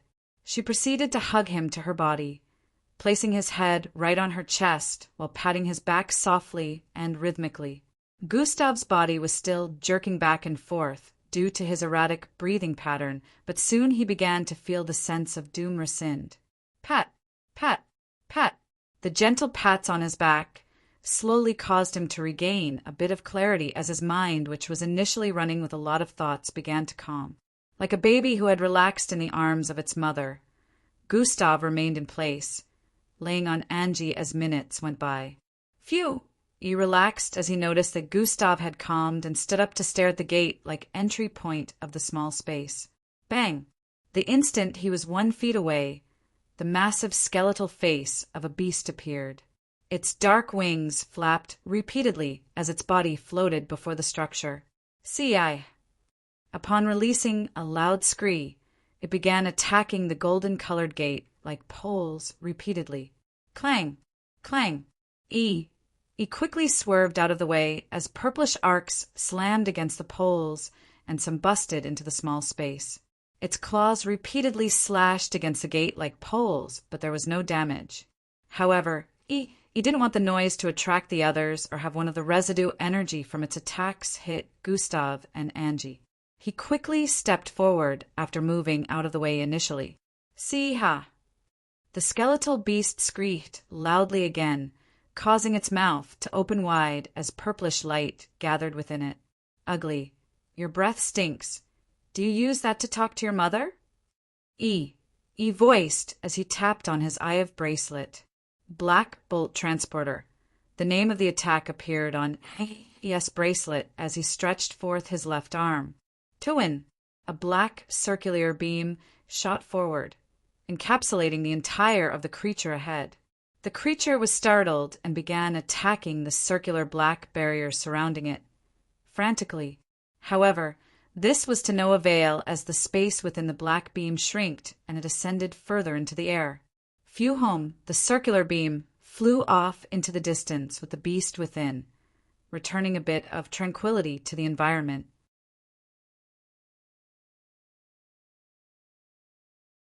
Chapter 1230 Fuhum. The circular beam flew off into the distance with the beast within, returning a bit of tranquility to the environment. Lucky face displayed a relived expression once more as he moved to the side and took a seat. On the other side, Gustav hugged Angie's body to his as he fully regained clarity. Thank you, he whispered. I'm glad you're all right, Angie voiced while rubbing his back affectionately. Gustav's face displayed a smile as he relaxed completely for a while, closing his eyes and soaking in the warmness of her body. After some time, he opened his eyes with a single thought in mind. What was that? He wondered for a couple of seconds as he tried to recall what could have brought about that. Fear. Even though I told the system to restrict itself and go offline, it shouldn't be a reason for me to develop such deep fear that would cause a panic attack, he thought. After thinking for a few more minutes, Gustav finally figured it out. The encounter with these beasts here and wearing himself out, his last thoughts before he entered the state of panic was powerlessness. While he hadn't noticed it, he subconsciously feared going back to being plain old Gustav with only the ability to change his hair color and a strong penchant for suicide. He thought he had forgotten the feeling of powerlessness. He was unaware that he had been cultivating the fear of going back to being the same weak and useless person he used to for years. An incident like this was the only thing needed to trigger the overwhelming fear of powerlessness that had been creeping from deep within. Internally, he was extremely grateful for Angie and ES' presence, since he had no idea what he would have done if they weren't here. Less than 10,000 points. My life points have maxed out, EE voiced from the other end as he stared at his Eye of bracelet. Gustav and Angie slowly separated from each other after hearing that. They each proceeded to check their Eye of bracelets. Mine has maxed out too? Mine as well. Angie and Gustav noticed that the points displayed on their bracelets was neither decreasing nor was it increasing. Gustav calculated that this meant they had been in the golden entrapment yellow zone for over 2 hours. Although their life points had maxed out, they were still in a yellow zone. This meant they weren't completely safe even though they had found a place to hide out. This was precisely one of the things Handler one mentioned earlier. Yellow zones were not void of danger, but they were also not completely dangerous like red zones would be. Maybe more yellow zones like this existed where participants could find a place to hide out within. However, Gustav still felt they weren't completely safe and still needed to find a way to get to a green zone. This, of course, was easier said than done, since the closest green zone was 5 hours away. They're still here, he voiced as he peeked through the holes in between the golden gate like poles. He could still visibly spot the purplish fog across the air and hear faint wings flapping sounds. The skeletal flying beasts were obviously still around here. They sure are persistent, Angie muttered. Gustav's main worry was them finding this place and attacking with a combined force. Although the last beast who tried attacking the gate like poles was unable to break through, there was no telling if the same situation would repeat itself in an event where multiple of them attacked at once. Not to mention that the small space they were currently hiding in had stopped moving in the meantime. The entire golden entrapment was in a constant state of change, but there were times when certain areas would remain unmoved for minutes or even hours. "We need to find a way to sneak out," Gustav voiced. In another part of the Beast Haven, a participant with multiple limbs and bluish star-shaped patterns all across his body bolted across a dark vicinity with intense speed. Alpha Dialpha Cetathe Nu Epsilon, AM sound of organs ripping and body parts splitting reverberated across the environment as this participant stabbed his multiple limbs into the bodies of menacingly large beasts. He arrived before one that was over 30 feet tall, throwing a fierce uppercut with 3 of his right arms. Ro Alpha Dialphas and Nu Ombum. His entire body traveled upwards in speed with his arms bursting through the head of the creature instantaneously, leaving a large enough hole for him to fly through.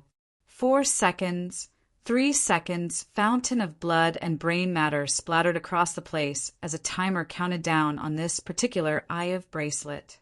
A large, shadowy figure reaching over 100 feet in height suddenly appeared behind him as he raised one of his left hands. The large, shadowy figure conjured a massive, bluish, glowing spear in the last 2 seconds, before passing it to the figure with multiple limbs. The participant held onto the 30 feet long, glowing blue spear with 3 of its hands at once before flinging it forward with intense force. Thum! A shock wave spread from his location, sending a ripple of dust across the vicinity as the bluish spear shot out with immense speed. It phased through a lineup of beasts up ahead, causing them to disintegrate into blue light particles instantly. The spear made a C-turn after reaching a particular distance, stabbing into the rest of the beasts in the vicinity. 1 second, 0 second. In the next instant, the glowing spear vanished along with the dark, shadowy figure hovering over the participant initially. The participant raised his arms slightly as he felt power leave his body. 10 seconds was enough, he voiced with a tone laced with pride while staring at the corpses that drenched the surface of this environment. He turned around and moved towards a small black crate up ahead. The instant arrived before it, he placed his left arm into it. Thry, a computerized sound, rang out before he withdrew his hand. Attacks restocked, plus 1 extra attack. His multiple eyes had displayed hints of astonishment and excitement as he noticed the notification on his Eye of Bracelet. Things are about to get more interesting. Unlike these unworthy weaklings, I, the captain of the Draconites, shall not cower in the face of any adversity, even powerlessness. I shall bring the Beast Haven to its knees, Captain Strum stated with a short burst of laughter while turning around. He tapped on the map display on his Eye of Bracelet. Scarlet Canyon, the location that was displayed on the map as his current position, showed that he was in a red zone. What he had come here for was unknown. However, what was known was how he had slaughtered over 200 beasts here since his arrival. Is this to say that he still had his supernatural abilities? No, that wasn't the case. Captain Strum had made use of 2 of his attacks before his arrival here. His last attack just happened to be one that displayed unlocking participant abilities for 10 seconds. He was allowed to use his supernatural abilities for 10 seconds due to this, and that was enough to lay waste to the entire region. He only came here to restock in the first place, ignoring that it would be packed with all sort of dangerous beasts. It was like Captain Strum was without fear or restraint despite losing the teammates who were initially around him earlier. Now that he had achieved his objective, he began making his way to the closest yellow zone. Now he had 4 attacks instead of 3 after restocking. Time went by very quickly. 23:45. 10 less than a day was left till the end of the Beast Haven Survival Challenge currently. At this point, over half of the participants had been disqualified. From the initial numbers of nearly 2,000, only a little over 600 were left. The challenge was filled with unexpected situations, and despite the participants receiving briefing before going in, it ended up being more crazy than anticipated. Some that had survived so far were lucky, since despite being capable, some participants had gotten disqualified due to unfortunate situations. Currently, many participants were unaware of one thing as they held on to whatever was left of their attacks as a last resort. Teach's last attack in the Eye of Bracelet was an attack. Instead, it was a 10 seconds temporary unlock of the restraints on their supernatural abilities. Those who has already made use of all their attacks were aware of these, but many others still held on to their last attack, not wishing to make use of it until they were in an inescapable situation. They were certainly in for a shock if they ever made use of it. Only Captain Strum was crazy enough to head to a red zone, so he was the only participant who would get the chance to unlock the restraints on his supernatural abilities twice.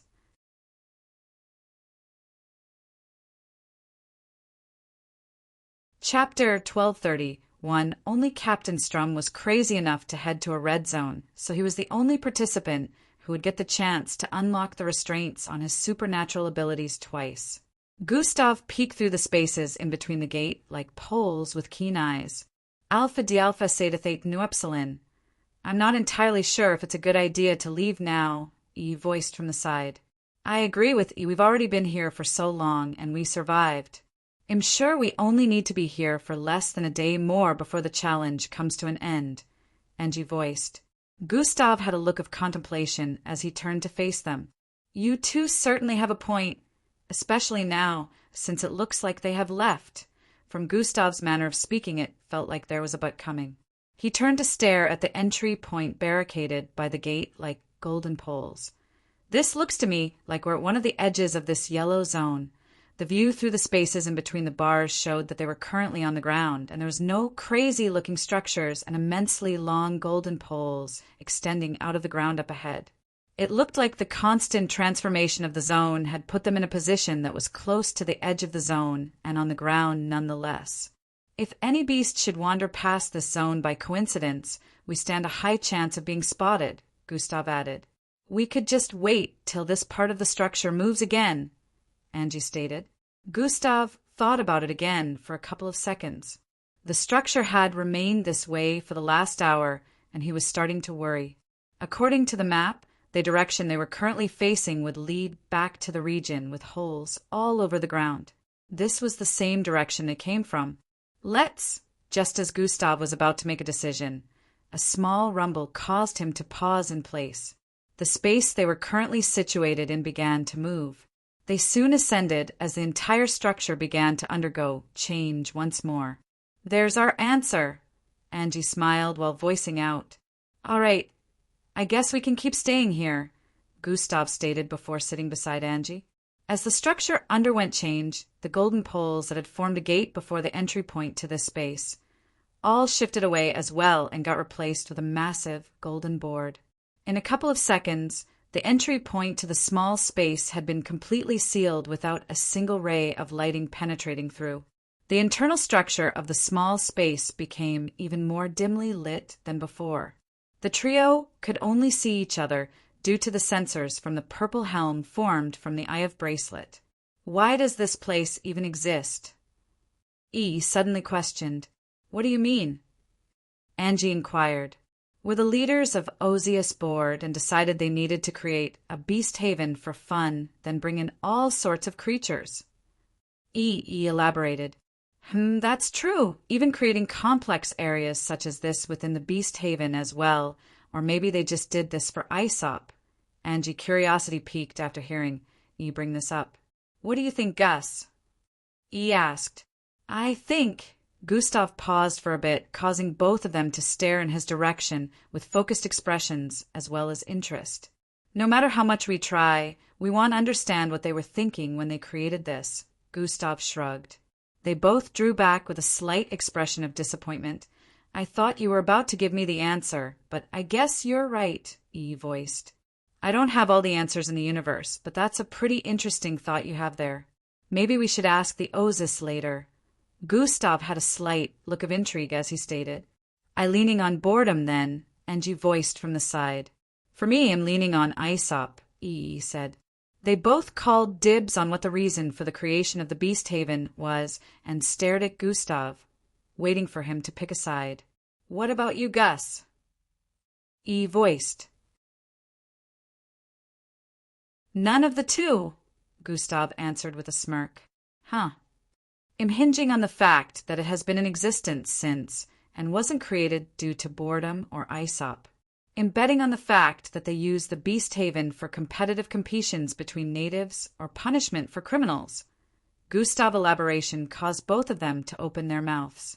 Roel Fidelfes and knew Omno that he mentioned this. It actually made sense. Why didn't I think of this before?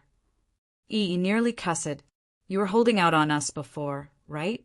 Sneaky, and G pinched Gustav's sides. Ow, no haha. Gustav chuckled while responding. While this trio stayed in the confines of this enclosed space, the rest of the Beast Haven, with the exception of the green zones, were in hot waters. More participants were getting disqualified by the hour. If some participants were aware that these three managed to survive in a yellow zone and even stay there for over a day, they would have curse and anger. A lot of participants that had been disqualified got ambushed in yellow zones by beasts. If they didn't need to recharge their life points, they'd still be here, yet this trio recharged to the max and even hid within. Gustav, and Angie engaged in different topics and caring of the situation of the Beast Haven. They were having a blast exchanging dialogues, and E was clowning as usual, which caused occasional laughters from Angie and Gustav. 052-49, they had practically spent another day in the small space at this point and were unaware of the current status of the challenge. However, they were sure that the challenge would most likely be coming to an end soon. During the second day they spent here, the structure had changed a couple times more. However, the space they hid within was still sealed at all corners without a single source of light. As they stayed waiting for the challenge to come to an end, the structure began moving again after a couple of minutes. He exclaimed as he turned to the left side of the space, which was supposed to be a dead end. It suddenly detached in the next instant along with half of the small space. Thuriryth. Clang. Clang! Loud metallic vibrations rang through the air as the golden bits of the space collided with some platforms up ahead and stuck to it. We're out in the open again, Angie voiced. Due to the detachment of half this space, they were currently wide in the open, as the rest of the half where they sat and got moved across the golden entrapment. They could see the poles in the distance, as well as multiple other structures dividing and merging with another area. I think we have to get out of here, stated as he noticed the structure start moving at very quick pace. They wanted to get up, but soon lost their balance and fell back, ramming their bodies against the sealed part of the space. The now exposed space was no longer moving in unpredictable trajectories. It was now moving in a very straight line with the exposed part of the space pointing in a particular direction. Thwash, what laid ahead, wasn't something that the trio would count as very accommodating, so they did their best to quickly jump to their feet and sped forward. Now! Jump now! Gustav yelled as he arrived at the exposed ledge of the space. The trio quickly leapt forward from the fast-moving space. Thry-bam! Bam! Bam! They landed on a golden platform about 7 feet lower than the height they jumped from. Fortunately, they managed to not fall off the platform, but the instant they looked up, Thynhig, multiple horizontal line poles stabbed into the space they were initially hiding in, merging completely to it as it slowly began to take a different shape. If they were still within that space, they would have gotten impaled by the multiple golden rods. Now we're really out in the open, Gustav voiced. I don't see any beasts around, though, E said with knitted eyes. Don't jinx things again, Angie voiced from the side. Too late, Gustav stated while looking downwards. Angie and E.S. hairs stood on end as they followed Gustav's line of sight with looks of terror. Ah, shit, E voiced as he spotted the 6-limbed creature with a calabash-like upper body build. It stood just before the entrance area of the yellow zone.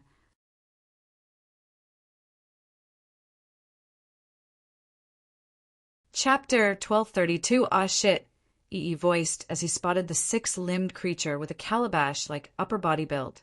It was grayish in color with black dots all across its body, while its 6 limbs, which were connected to its lower body, looked like human arms, but with 6 fingers instead of 5. The creature's size wasn't bigger than 9 feet. It was one of the smallest beasts they had encountered since they arrived here. "Maybe it hasn't seen us. We can still get away unnoticed," he voiced with a low tone since they were currently hundreds of feet from the ground. It was almost like E.'s last sentence attracted it, as the creature just happened to look upwards in the next instant. "Rhea!" A loud and sharp whistle, like voice, reverberated across the vicinity, loudly as the beast spotted them. "What the hell?" E yelled as they all held their ears in pain while the platform they were currently standing on vibrated intensely.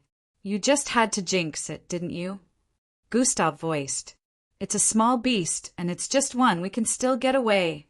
Immediately after he finished saying this, a loud rumbling assaulted their hearing. The group turned around to spot a horde of beasts similar in appearance to the one below them, approaching the golden entrapment from the south. "Now we're in deep shit. This thing called the others here," he voiced with an expression of horror. The timer display showed that only around 50 minutes was left till the challenge would come to an end, but if they didn't move now, these beasts would get to them in less than a minute. "Go!" Gustav turned north and sped forward.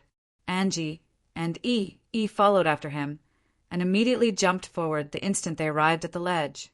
The beasts approaching had began climbing upwards at very quick pace. It was obvious that they were incapable of flight. However, the 6 hand-like limbs attached to their lower bodies were extremely quick and tight-gripped, making it possible for the beasts tight climb up very quickly. The golden rods shooting out of the ground were scaled very quickly, and many of the creatures arrived over 100 feet above in a couple of seconds. The trio were trying to make their way down, but these creatures were very quick. The first one who alerted the other was already ahead of them, as it already climbed quickly close to their current height. Gustav and the others spotted it ahead, leaping from one vertically positioned goldenrod to another as it headed in their direction. They were practically jumping from one golden platform to another headed in the direction the first beast was coming from.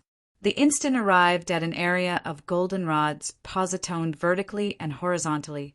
They began stepping forward slowly and carefully. However, at this same instant, the first beast reached the same height as them. It sped across the rods very quickly. "Oh shit!" E voiced as the creature leapt towards them.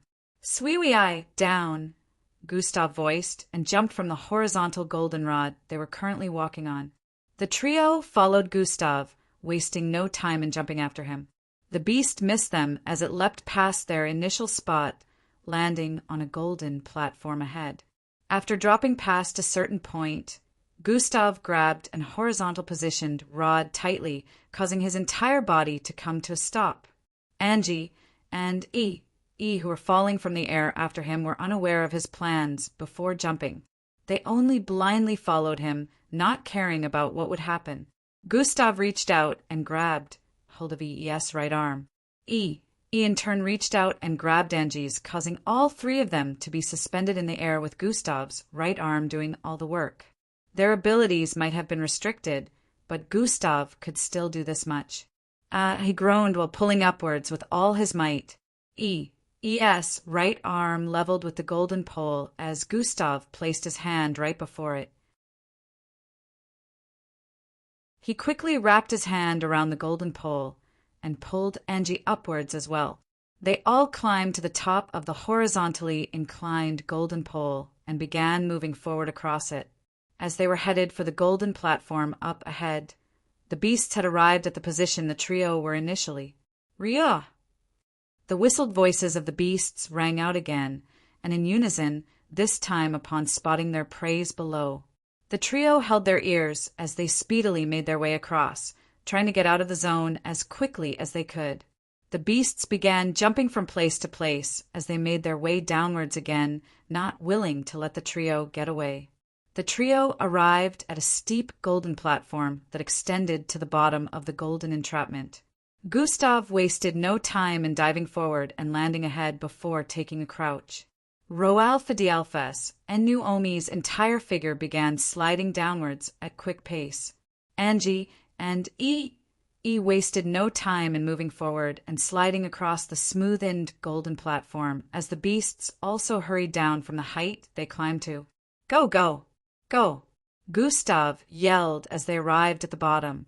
Their breaths were hurried and their hearts pumping with adrenaline as they charged out of the golden entrapment. They were still moving at human speed, but they had quickly made their way to the outskirts after running for some time. The unfathomable and inexplicable structured golden entrapment was now tens of feet behind them. However, the structure wasn't the only thing that was behind them. Ryu! The incoming beasts clamored as they charged at their preys. There were over 100 of them chasing after the trio, and there was no doubt that they were faster as well. Should we split up?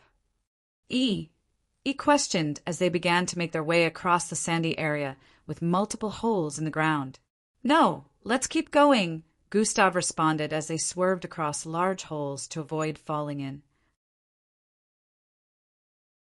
The vicinity behind them had been shrouded in a cloud of dust due to the numbers of these beasts making their way forward at full speed. Bam! Bam! Bam! Multiple of them fell into the holes positioned all across the vicinity, causing them to slow down. They're low-intelligence beasts, Gustav stated as they turned their necks to the side slightly and spotted the creatures tripping on themselves and falling into the holes around. If we're lucky enough, we can make it across before they catch up to us, E voiced. I'm not sure that kind of luck exists in reality, Gustav responded with a pessimistic tone. He was well aware that some of the beasts would still catch up to them very soon since there was no way they'd all fall into holes. Alpha Dialphas Eidithate Nu Epsilon, in a couple of minutes, they suddenly spotted a purplish fog up ahead. Is that? He squinted his eyes as he noticed the purplish fog closing in. It can't be. Angie's eyes showed a hint of defeat as skeletal faces with glowing purple eyes appeared within the fog. The situation immediately went from bad to worse as these beasts flew in their direction, while the other beasts with multiple lower limbs were still chasing from behind. The strong stench of dust in the air reeked ominously as the two different hordes of beasts sped towards the trio with obvious nefarious intentions. Gustav turned northwest with a still, determined expression, despite knowing it was an impossible situation. Looks like I'll have to use the rest of my attacks, he voiced. Angie and E turned in his direction, wanting to follow him, but he quickly yelled, "Don't follow me." He gave E a look, and E instantly understood what it meant. He quickly turned to the right with and grabbed Angie's hand. "What are you?" "Didn't you say, well, keep moving together?" Angie yelled as E dragged her away. "Go." Gustav yelled, not giving any room for explanations as he kept running with speed. "Hey! Come after me, bastards!" Gustav yelled with a loud tone as he grabbed something from the ground and flung it in the direction of the beasts chasing from behind. As E and Angie made their way forward in practically the opposite direction, the hordes began to split. This was something Gustav knew would happen, but he already decided he was going to pull their attention to himself alone. Tay! He quickly tapped on his Eye of Bracelet and activated an attack. Energy Cannoned Blast. Gustav turned around and pointed his arm at the ground as energy built up across the bracelet. Tuayan and boom! A loud blast rang out in the next moment as a green beam shot into the ground from his arm. Heavy winds dispersed dust in all directions, covering up the entire vicinity in a couple of moments.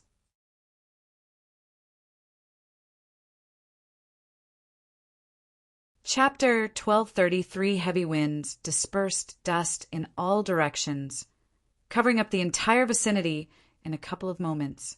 He understood that this was Gustav's plan and swiftly followed up by jumping into one of the holes in the ground along with Angie, while the dust covered their whereabouts. The visibility in the environment had been hindered due to the dust, and the beasts had been affected as well.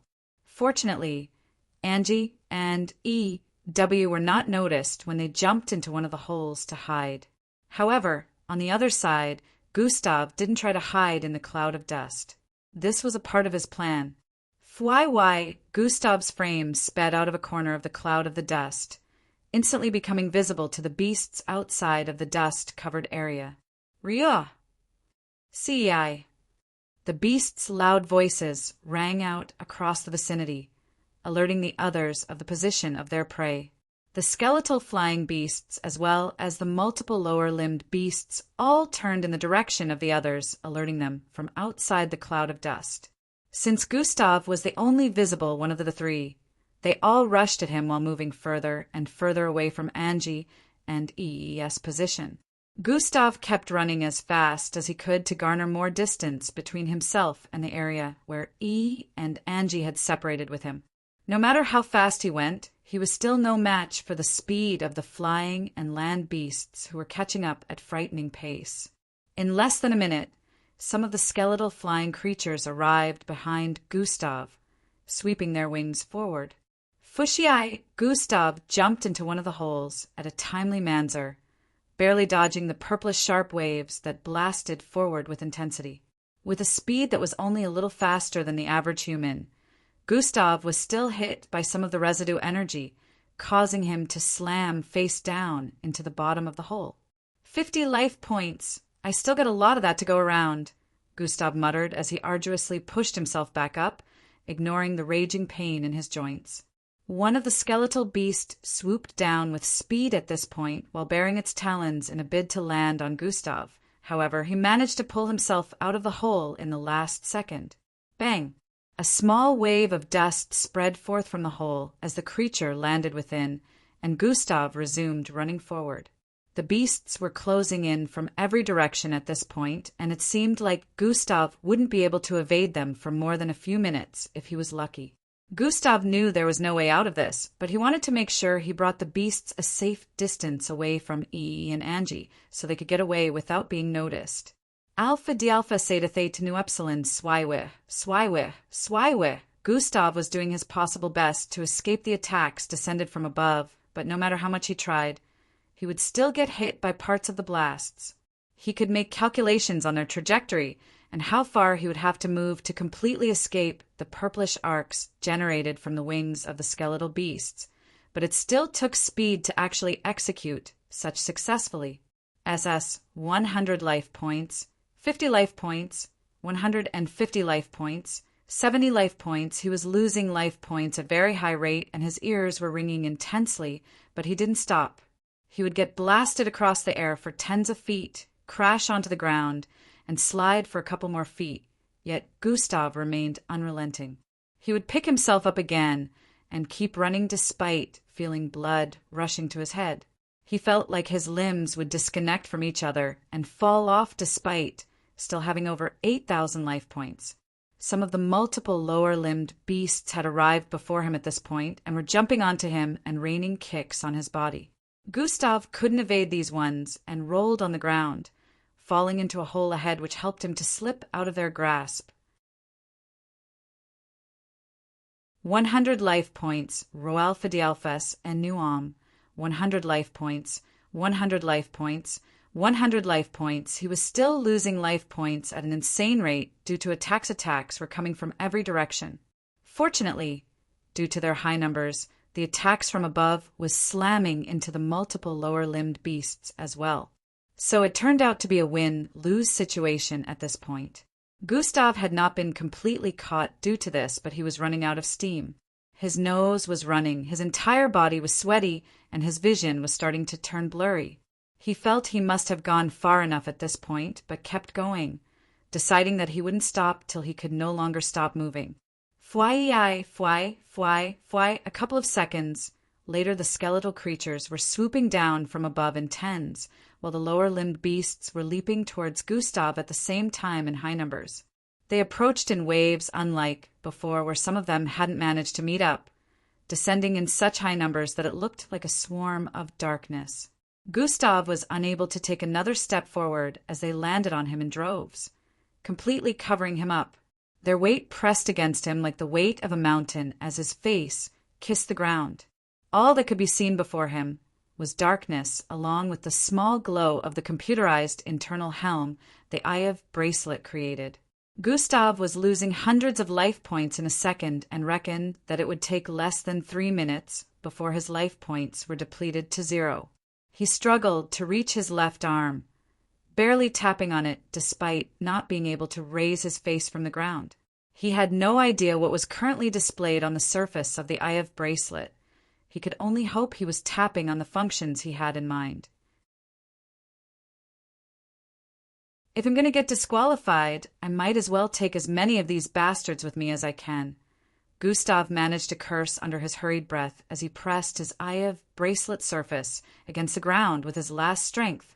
Try. He barely heard the sound of the bracelet, depicting that his last attack had been activated, unlocking participants' supernatural abilities for 10 seconds. If Gustav could see the display on his arm at the moment, he wouldn't have been able to believe his eyes. However, this didn't stop him from suddenly opening his tired eyes widely as he suddenly felt streams of energy flowing into him. I didn't get rid of the restrictions on my abilities, did I? He internally wondered with a confused expression. 9 seconds. The instant a beeping sound rang in his ears, he raised his head with ease and stared at the Eye of bracelet on his left arm. Oh, so that's why.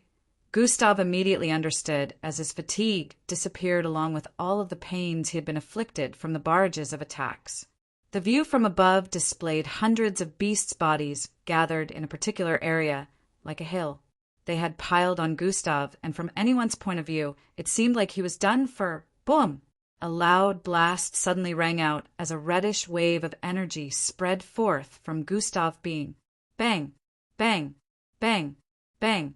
Bang! The hundreds of beasts initially surrounding him got sent flying in every direction with their limbs separating from their bodies. Green and blue blood rained like a fountain as body parts fell from the air as well. Gustav stood to his feet with a menacing gaze in his eyes as the aura emitting from his figure caused the vicinity to tremble from pressure. 8 seconds his figure turned illusionary as HS dashed across the vicinity, driving his fists into the heads of the beasts that were left. Bang! They were unable to escape his onslaught as he moved like a phantom arriving before the next target once he had finished ripping one to shreds. Fwaya! Heads were still falling from the air, yet Gustav had ripped 5 more before they could touch the ground. He leapt into the air and grabbed a skeletal creature by the head, forcibly ripping it from the neck before flinging it with immense force. Bang! Bang! Bang!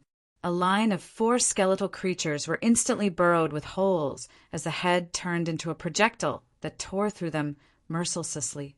Gustav was like the harbinger of death at this moment, leaping from one creature to another and leaving holes in them before they could even understand what was going on. 5 seconds.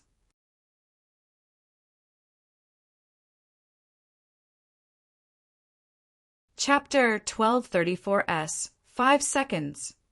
Only 5 seconds had gone by since he regained his abilities, yet he had managed to lay waste to all of the beasts in the vicinity, who numbered in over 200.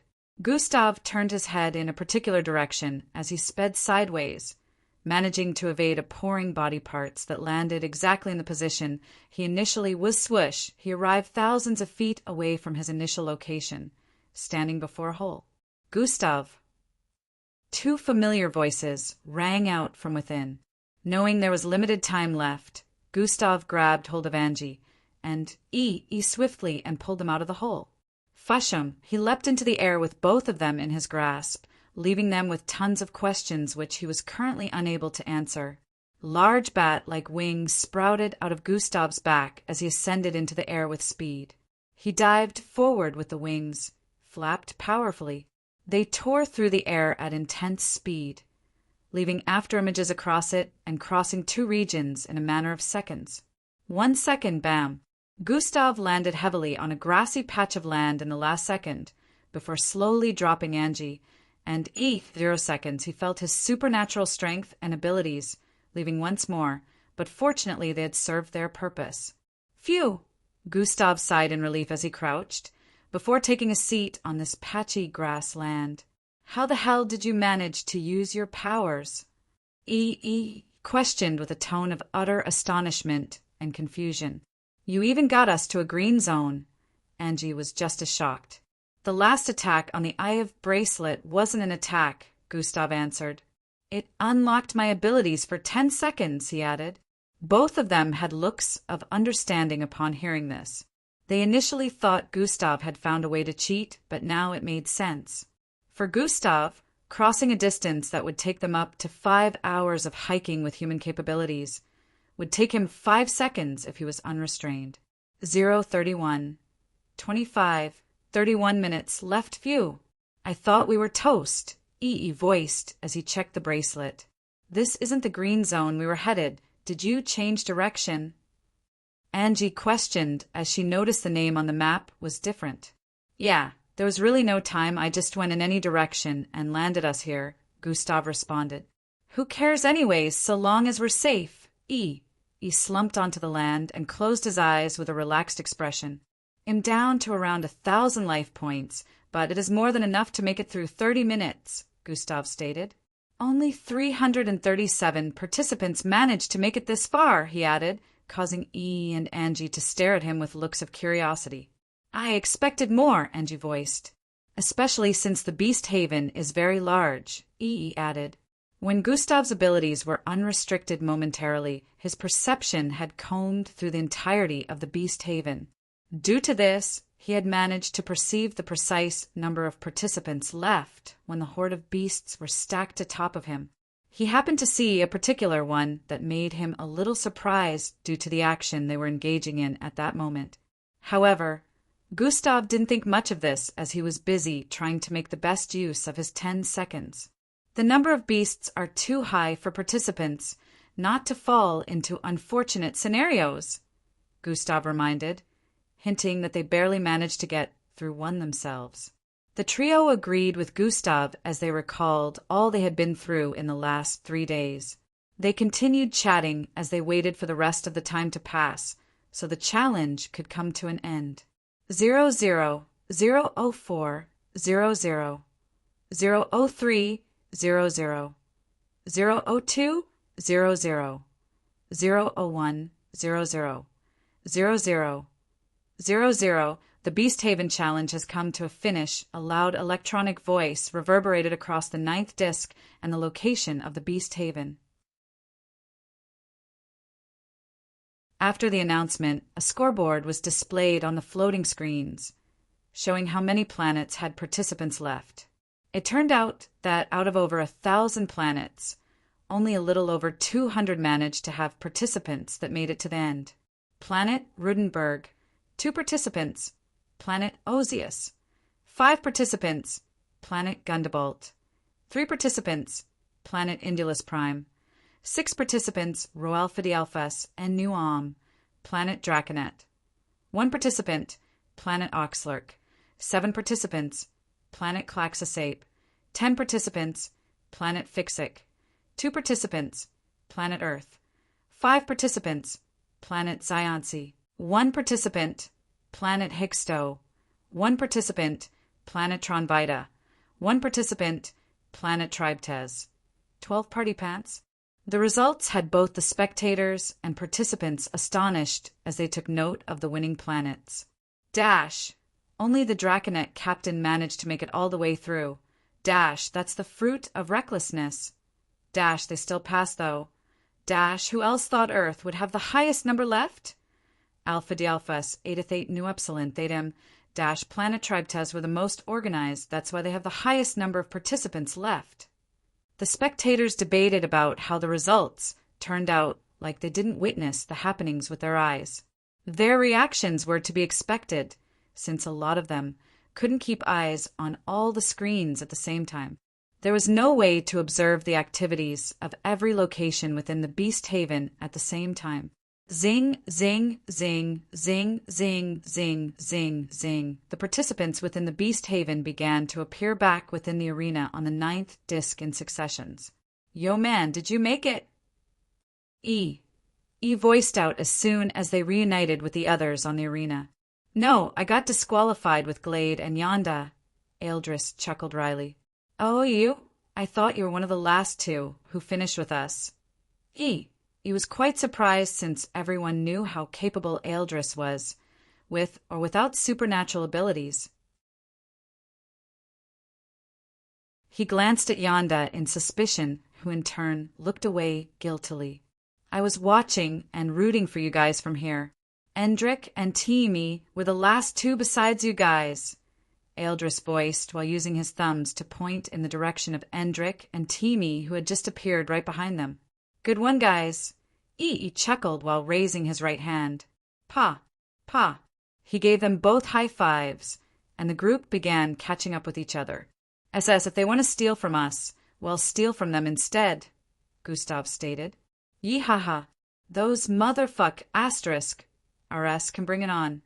He yelled with fired-up spirit. This way we'd also be able to increase the number of eggs we have while others are stealing from one another as well. Ealdris also agreed with the decision.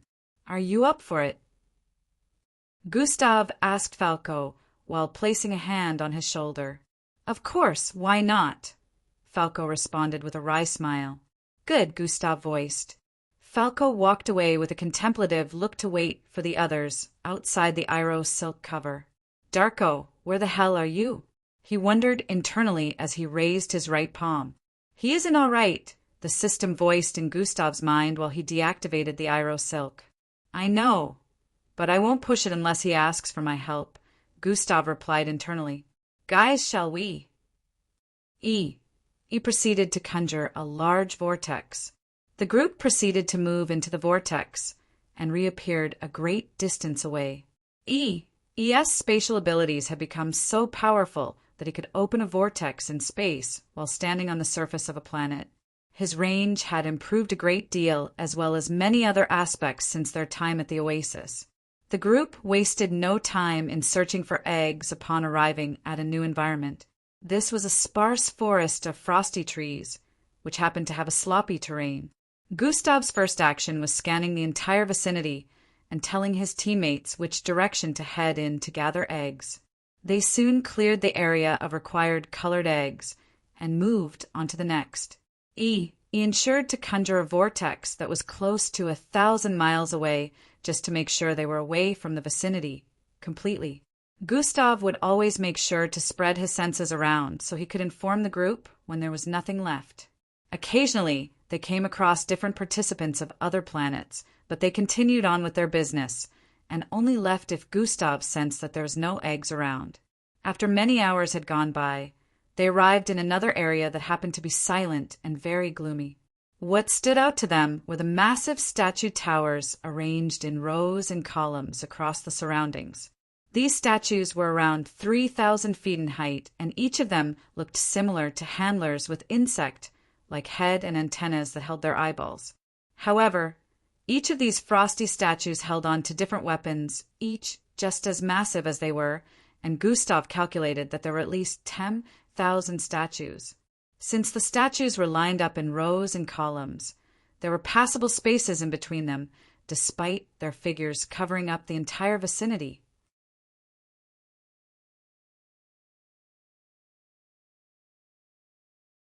Chapter 1235. Elevra and Rhea weren't the only ones who got harassed during the Beasthaven challenge. Glade suddenly voiced out from the side. The group turned to stare at her with looks of confusion upon her utterance. Those guys came looking for trouble, Glade added while pointing at her 7 o'clock.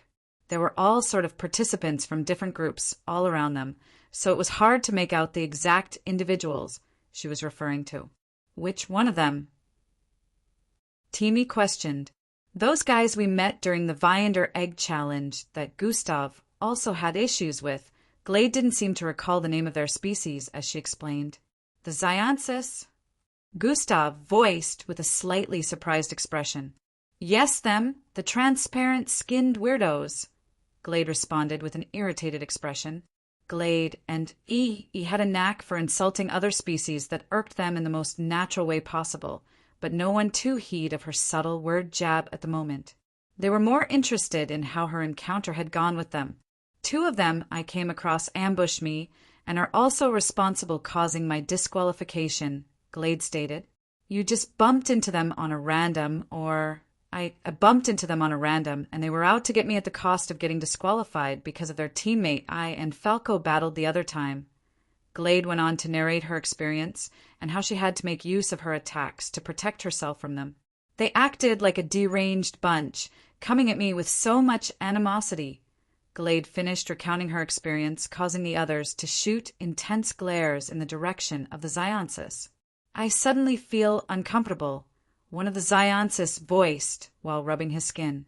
"It's the Earth participants," another one of the announced after spotting the multiple eyes glued to their direction. "Why are they staring at us like that?" The vice captain of the Zionsis questioned with a clueless expression. "I hope no one did anything stupid," Captain Alumo questioned, but the lack of reply made him overlook the whole situation. By the sides, 5 of his subordinates stared at each other with hidden intentions. On the side of the Earth participants, Gustav was addressing the issue. "Listen, guys, it's obvious that we have garnered spite and dislike due to our current position along with the conflicting situations we have found ourselves in during each of these challenges. Everything you faced in the Beast Haven Survival Challenge was also to be expected because, in the end, only one planet can win. We are a threat to everyone. It wouldn't be beneath them to try every tactic to get rid of us," Gustav said, lengthily causing them to nod in understanding.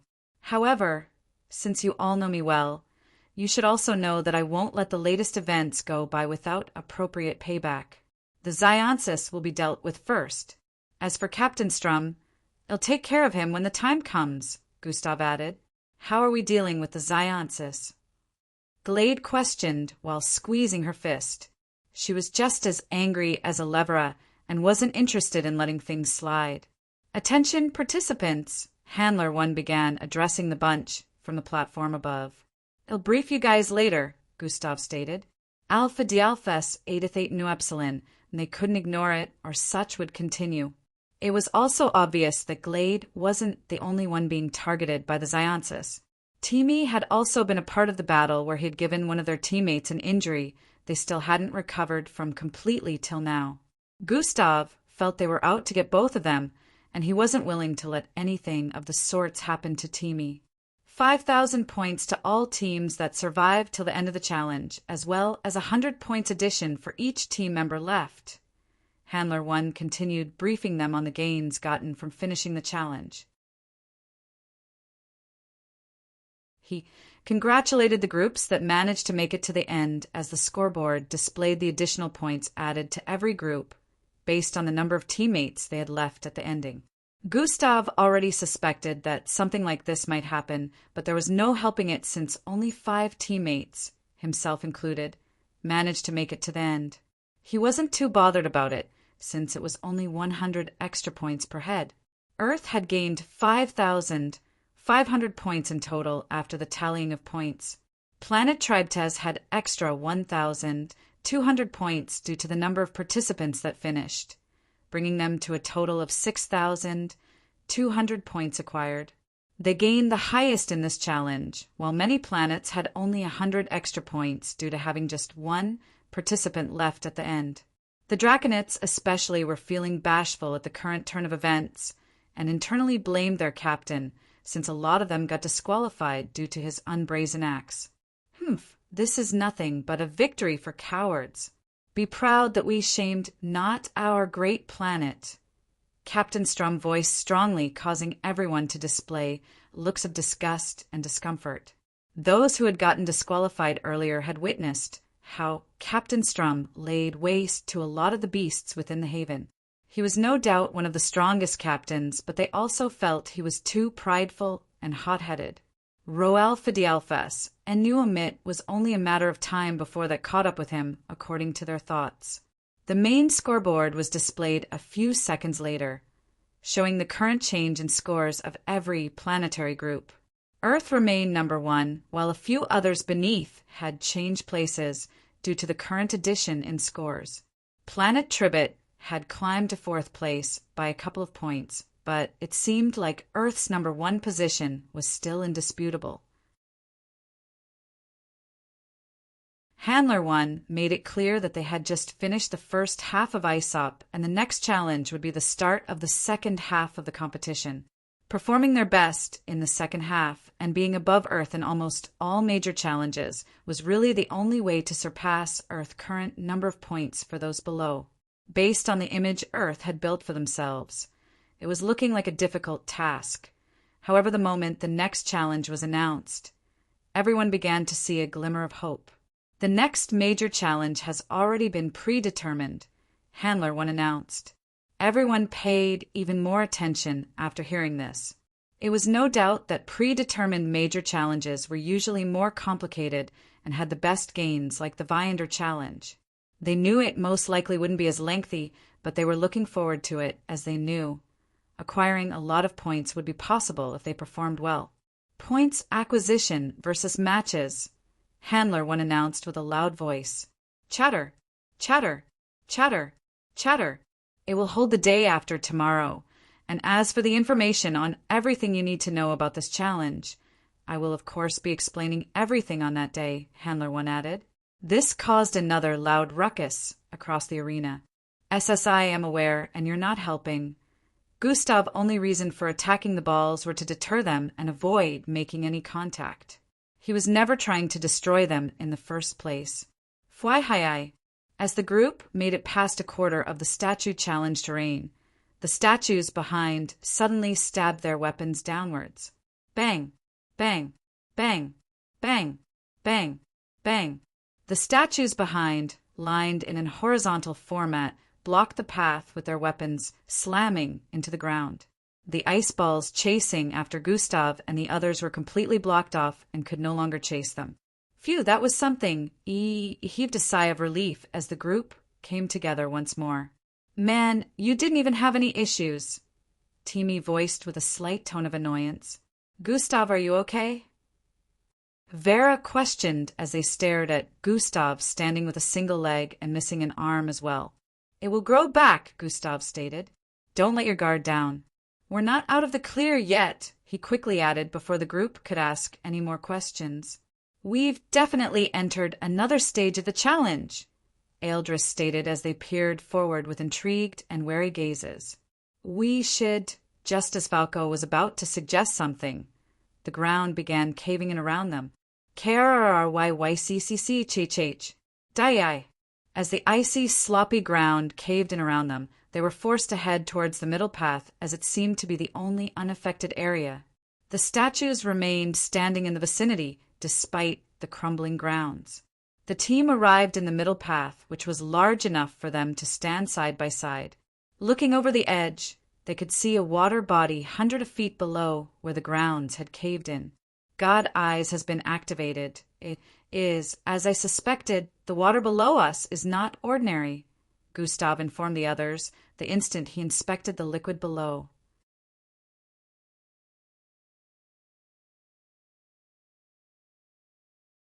Chapter 1236, Discovering Axel and Miss Amy. Gustav responded with a warm tone before his eyes darted to the person next to her. Stark. I see you two have finally met, Gustav voiced while moving closer to them. Why does this strung-up kid say he knows you? He stopped me from dealing with the rat, Miss Amy voiced while pointing at Stark. A wry chuckle escaped Stark's lips as he rubbed his head nervously. Anyone would show respect to him as the head of the Vertigons, but Miss Amy didn't seem to care about that. He felt this was rightly so, too, since he found out that this was the famed Amy, the mixed blood who became a goddess. Immediately after Gustav heard Miss Amy's statement, he knew what she was talking about. You guys go ahead, I'll catch up, Gustav said to the others. The group nodded and greeted Miss Amy as well as Stark before leaving. After they had left, Miss Amy, Gustav, and Stark moved to a particular part of the spectators' area to discuss privately. You found the person selling ISOP information, Gustav questioned. The instant Miss Amy mentioned getting stopped from dealing with a rat, Gustav knew she was definitely referring to whoever was selling info. I did, Miss Amy replied. So who is it? Which one of the handlers? It definitely has to be someone high up, Gustav voiced in quick successions. It isn't one of Osis, Miss Amy instantly dismised. What? If it isn't one of the Osis, then who is it? Gustav inquired with a tone of curiosity. It's an individual named Axeler, Stark replied from the side. Ah, who is that? Gustav was thrown into the sea of confusion once more. He's or she, or since they do not have a gender, is a Declaro from the planet Declan, Miss Amy stated.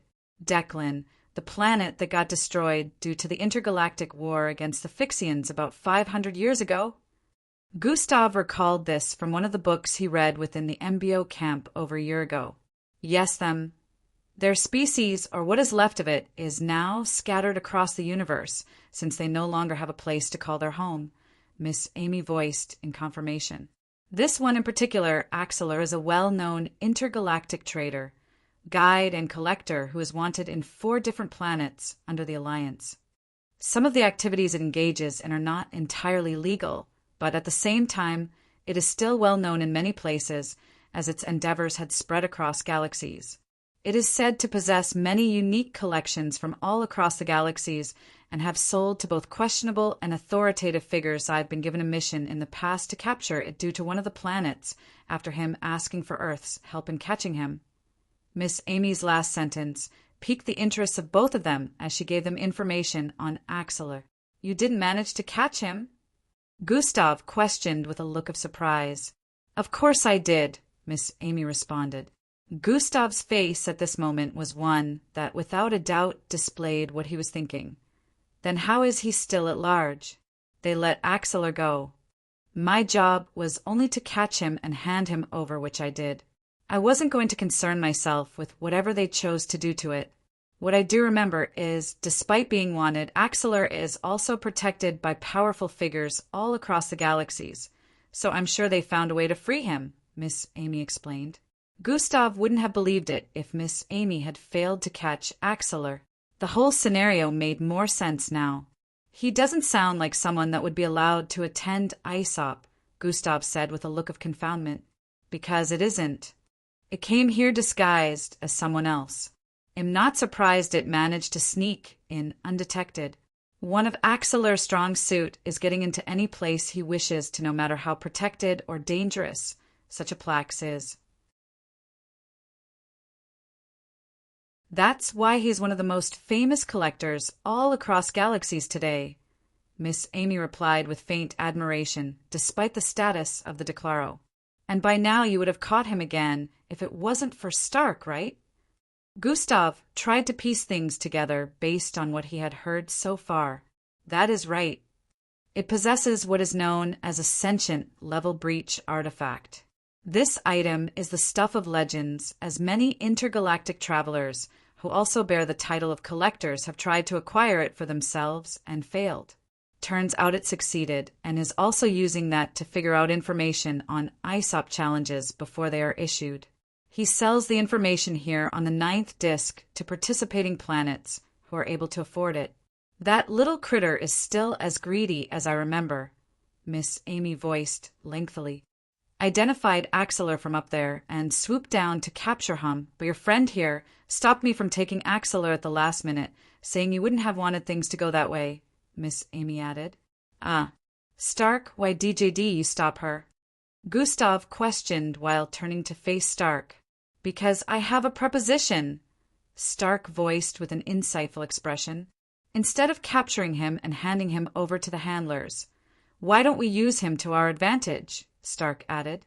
Using him to our advantage would be considered cheating, which could also bring problems to use if people were to find out, Gustav responded while shaking his head. He would have given it more thought if this wasn't the case. He wasn't willing to jeopardize the Earth, especially since their current standing isn't bad. I don't mean use him like that. Stark's statement caused Miss Amy to stare with curiosity. I mean use him to sabotage the others purchasing information from him. This way we could ruin their plans and still remain free from the corruption of cheating, Stark explained. I see. That's a good one. Gustav held his chin before turning to stare in Miss Amy's direction. Can we do that? Can we make him sabotage the others? Gustav questioned, knowing how it takes pride in its actions and reputation. Axeler will definitely refuse to do such, so his credibility remains unsullied, and it doesn't affect his business in the future, Miss Amy voiced in response. So we can't. No, it's fine, because it won't be a request, it will be a demand. A demand he won't be able to refuse. Miss Amy spoke with a frosty tone, causing Stark to chuckle nervously. Great, then let's do this, Gustav stated with a look of excitement. I can see him right now. He's currently conducting a business, Stark voiced with his eyes emitting a golden glow. So quick? The Beast Haven challenge just ended an hour ago. I guess it is to be expected since everyone is curious as to the details of the upcoming major challenge, Gustav thought. You can see it. Miss Amy questioned Stark. Yes, the same way I saw you when you were up there and knew where you'd land first. I've also had my eyes on him since I arrived on planet Ozius. Stark's response caused Miss Amy to show a hint of astonishment. Stark was truly remarkable, being able to see her real body when no one could. Gustav had nearly forgotten that Stark had the all-seeing eyes till he made use of it again. He wondered how being able to see everything must feel like. If Stark was unable to control it, this was something that could definitely drive anyone crazy, since it was like having a bunch of monitors lined up in a circular format within you, giving back vivid footage of ongoing activities in both personal and public spaces. It really was like having an invisible CCTV placed everywhere. Shall we? Stark questioned after a brief silence. Lead the way, Gustav responded. Gladly, Stark mouthed off as he turned in a particular direction and leapt into the air. Flying in midair, he transformed into a three-headed draconic figure that flew off into the distance. Gustav and Miss Amy followed behind effortlessly. Within a space with a restaurant-like setting, a bunch of individuals clad in all sorts of outfits that were unrecognizable to any earthling enjoyed having the meal before them and chatting away in various languages. A lot of these individuals also happened to bear different appearances, since the restaurant had different planetary species gathered within. The manner in which the interior of restaurant was structured was one that a human would most definitely find odd. The golden-colored floors happened to be triangular in shape. The floors were so steep that people and the feeding tables set before them should be falling off. Yet everything was well balanced on the steep floor. To make things even more complicated, the upper floors of restaurant were shaped in an upside-down triangular format, making it look like everyone was eating upside down, yet no one fell off. At a section of this odd-looking restaurant, which was apparently normal to its inhabitants, two unknown figures sat before each other. Follow current novels on topnovelfool.com.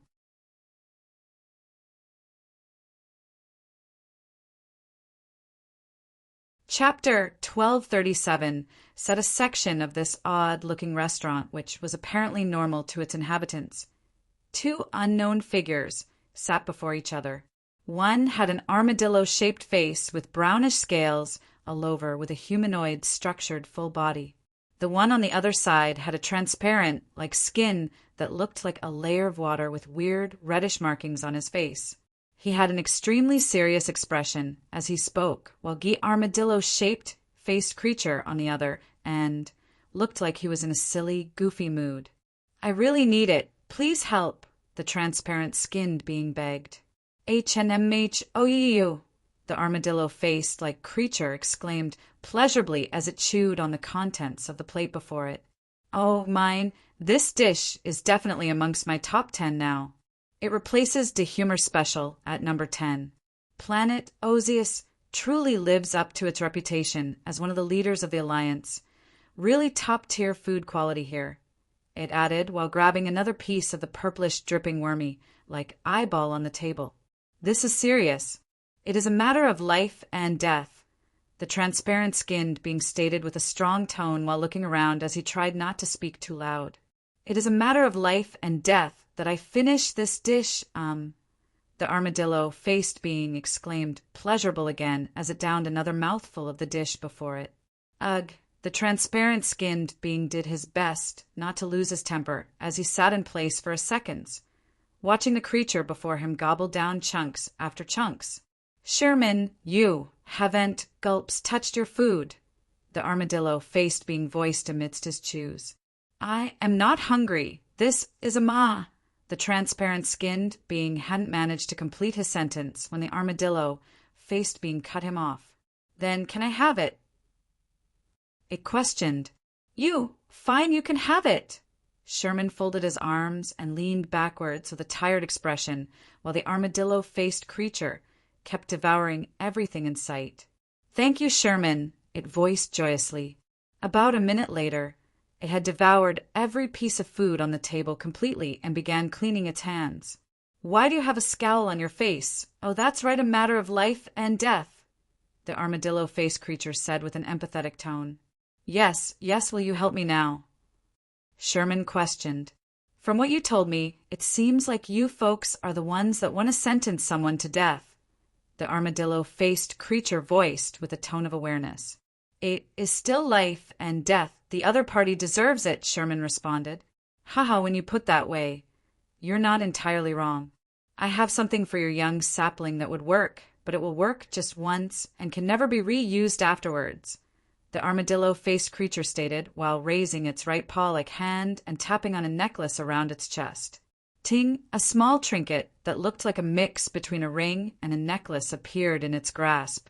The metallic edges emitted a faint magenta glow, and the circular ring, like area, had the carvings of the mouth of an unknown monster on its surface. Besides these details, the trinket looked quite ordinary. So long as your young sapling wears this while activating an attack, it will do the required job, but remember, it can only be used once, the armadillo-faced creature spoke, while passing it to Sherman on the other side. He won't get another chance to use it? That is quite risky. What if it misses the target? Sherman questioned. It can't. Once the target is decided by the user, nothing in the entire universe will stop it from meeting the goal, the armadillo-faced creature stated with an aura of confidence that immediately erased any doubt Sherman had. Thank you, Sherman said while keeping it away. Just pay my fee and scamper off. I have another appointment soon, the armadillo-faced creature voiced with a light chuckle. However, in the next instant, its facial expression suddenly changed. I have to go now. You can pay through the usual channels, it voiced quickly while standing to its feet. This change shocked Sherman, as he had never seen this creature look so perturbed. It was always carefree and unbothered. It frantically tapped on one of the multiple rings on its finger, which glowed brightly, but its face showed more shock as it remained in place.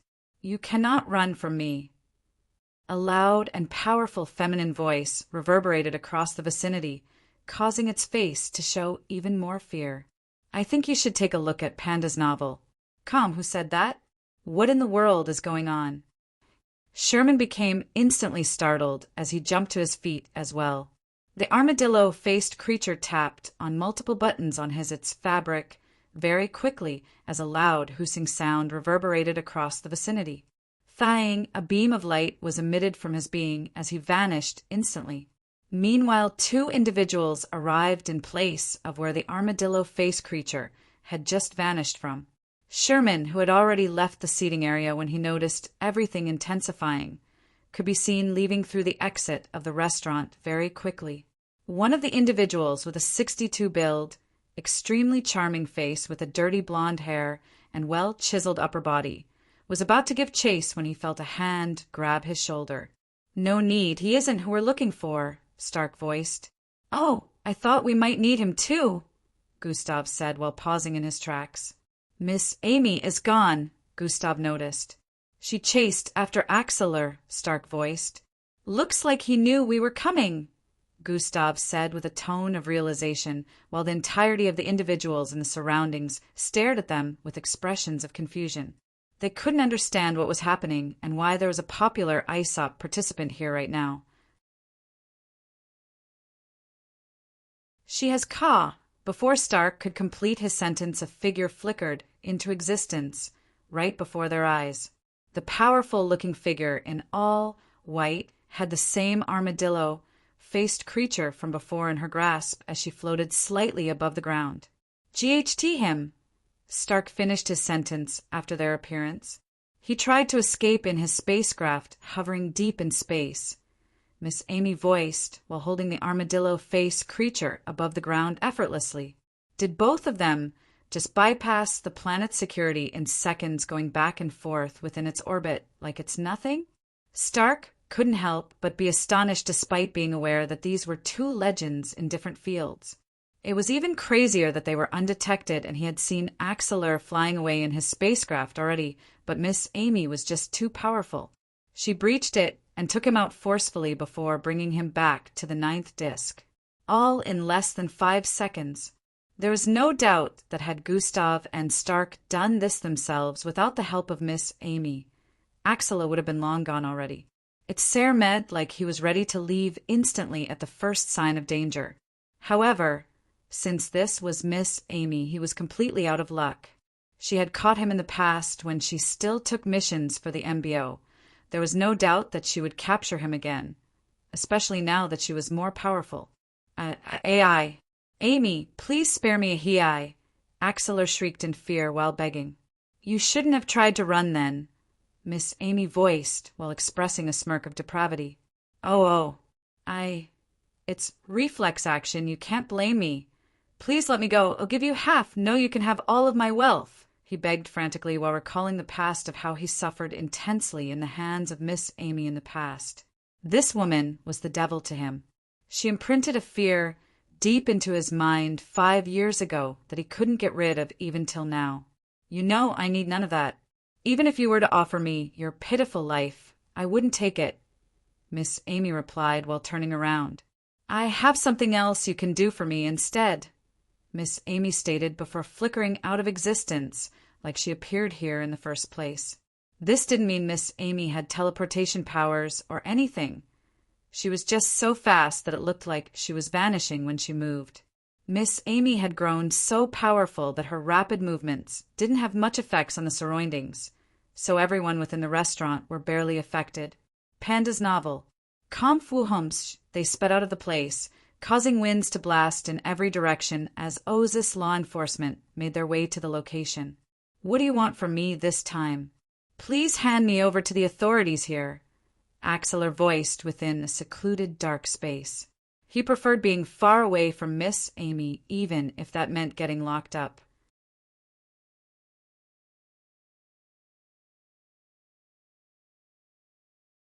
Chapter 1238. He preferred being far away from Miss Amy, even if that meant getting locked up. No, they will just get you out like last time. That's useless to me, Miss Amy replied while conjuring a seat before the creature. She proceeded to gracefully take her seat before Axeler, who was completely bind. Gustav stood by Miss Amy's right and Stark stood by his.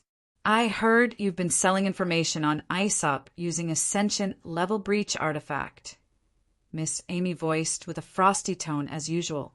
Eck, I am only trying to survive as a poor trader, Axeler responded with a shaky tone. You lying rat, you're already rich enough, Miss Amy stated, causing Axeler to tremble even more. Anyways, what I want is, I can't take you seriously with that look, Miss Amy demanded strongly. Why, yes. Axeler quickly muttered a few incoherent words after replying. Iktishe Rakuma. The 6th ring on his right hand emitted a greenish glow ANX, and the next instant, Axeler began transforming. Thrire, his furry skin turned smooth as the hairs on them retracted. His pointed rodent-like face reduced in width and increased in length, turning human-like. The rest of his body changed as well, and in the next moment what stared back at them was an extremely beautiful-looking creature. Axeler's face and skin were so smooth that they could be mistaken for glass. His skin was a mixture of yellow and whitish colors. There was no hair on his head. Instead, it was replaced with a red crown that looked like a helmet covering his entire scalp. This was surprising a part of his body and not aware. His beautiful figure and enhancingly structured body, along with his full red lips, would make anyone wonder if he was male or female. Anyone would be confused. Gustav was glad Miss Amy had informed him earlier that the Declaros were genderless and usually reproduce asexually. He couldn't imagine just how many people would be disappointed by this all across galaxies where Axelar had visited in the past. Gustav had no idea that Axelar also had to run from depraved and lustful male and female species, who all wanted him to sate their sexual desires regardless of his origin. "Better," Miss Amy voiced before resuming. "First tell us who your clients have been since the start of Aesop," Gustav voiced from the side. "It is not your place to ask me, that little chimp," Axelar responded with a scowl. "Answer him," Miss Amy stated with an authoritative tone. "I'm not supposed to reveal my cly." The instant his eyes met Miss Amy's he paused. "Diaperonians, Redonta, Fixic, Draconets, Zionsi." Axelar began to list them one after the other without adding the details of what exactly he sold to them. "That's a lot. I didn't think some of these planets were rich enough to afford your services," Miss Amy said with a tone of interest. Axelar had mentioned a total of 87 planets that had contacted him for one service or the other since the competition began. This meant that a lot of these planets didn't care that he was a wanted entity despite being under the Alliance. Not every single one of them requested for information on the future details of Aesop. Some required cheaper services, while some required services beyond just information, Axelar stated. "Now here is what you're going to do. When next they require your services, you will provide them with wrong information. Not just wrong information that will sabotage their participation in the future challenges." Miss Amy finally revealed her terms. But, I can't do that. It would tarnish my reputation, and I could lose lots of customers in the future," Axelar's eyes expressed pleading. "I don't care. That is the only reason you're here right now. You will sabotage the others for me," Miss Amy stated with an intimidating expression. Axelar gulped with fear and indignation in his eyes. Please, anything but this. I'll leave the planet right now if you want me to, please," he kept begging and laid on the ground before Miss Amy. "This is the only thing I need you for, or will you like for us to take a trip down memory lane?" Miss Amy's eyes emitted a mischievous glint as she stated, "No, please no." Axelar's eyes widened as he wailed like a miserable new widow just by thinking about it. Just what did he experience for him to have this much fear? Stark wondered. It's been a while since I last saw anyone show this much fear for Miss Amy. She was truly a demoness back then. Gustav recalled just how much fear her name and face would put in the minds of everyone who knew her back when they would go everywhere together. Within one of the rooms in the Earth's participants' accommodation area, a figure could be seen moving from side to side on a bed. "I think you should take a look at Panda's novel." His sleeping face displayed an uncomfortable expression as he rolled across the bed while dark tattoos would occasionally appear on his body. He exclaimed in discomfort, once more while still unconscious, as a dark mark appeared on his forehead. His eyelids twitched repeated as the mark grew until dark mist began to phase out of his head. This dark mist started to form a spiky crown which hovered above his head while his body thrashed around even more violently and uncontrollably. The moment the crown formed halfway, his eyes suddenly sprang open. "No!" Falco yelled at the top of his voice as mist burst forth from his pitch-black eyes. Fum Remoam, a cloud of darkness, surrounded the entire structure instantly. "I don't want it," he struggled vehemently, causing the crown to stop forming. In the next moment, the crown began dissipating along with the dark clouds in the vicinity. Panda's novel. "Calm, Falco, are you okay?" A feminine voice was heard from the other side of the door ahead. Falco recognized this voice to be Angie's, but didn't respond immediately because he was trying to calm himself so as not to sound strange when he did. "Hey man, we just want to know if you're good. We heard screams." E voice was heard next from the other end of the door after there was no response for a couple of seconds. Falco stood to his feet and walked towards his room door. He breathed in deeply once more to calm himself before sliding the door open. "I'm fine, guys. I was just training," Falco said with a smile as he stared at the three before his door. Angie, and Timmy. The trio had a look of relief on their faces as they heard that. Man, we have a place for training. Haha, we were worried when the entire building got covered with darkness. He said while tapping Falco's shoulder. My bad. Falco chuckled wryly, but in the next instant his facial expression changed. What is that? He questioned with a look of horror while pointing forward. What is wah? He hadn't managed to complete his question when a strong wave of dankness spread from up ahead. Falco's eyes widened and his legs began trembling as the trio in front of him fell to the floor with their body parts splattering all across the place.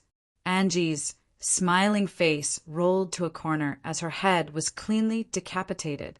Her limbs looked like the props of a horror movie lined up before him as a pool of blood was formed on the floor.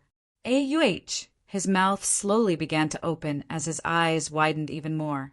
ES chest had a hole in it as his torso kissed the floor up ahead. His heart was still falling from the air, sending splutters of blood across the place. His two legs remained straightened on the ground as blood poured from his tip of his knees area, which was missing along with the rest of his body. Timmy's head stamped to the other end of the wall. Missing eyeballs, which upon closer look were rolling across the floor, right behind E. The rest of his body parts, along with his intestines and bowels, turned into a carpet behind E, making the floor look even more sophisticated as a stench of death spread across the air. A gritty and long arm made from pitch darkness held onto Angie's head, lifting it off the ground. Awa. Falco's knees continues to tremble intensely as he watched the horror that had unfolded before him powerlessly. The long arm brought Angie's decapitated head to his face, holding it before him like it was trying to make a point. Her smiling, decapitated head showed no pain or discomfort, like she had died before she could realize what was going on. Hi. Falco's eyes turned completely red as he slumped to his knees while tears began streaming out of his eyes uncontrollably. The dark arm brought the decapitated head down to his face level while it dripped with fresh blood continuously. Look at them. An imperial voice laced with dominance and doom voiced loudly.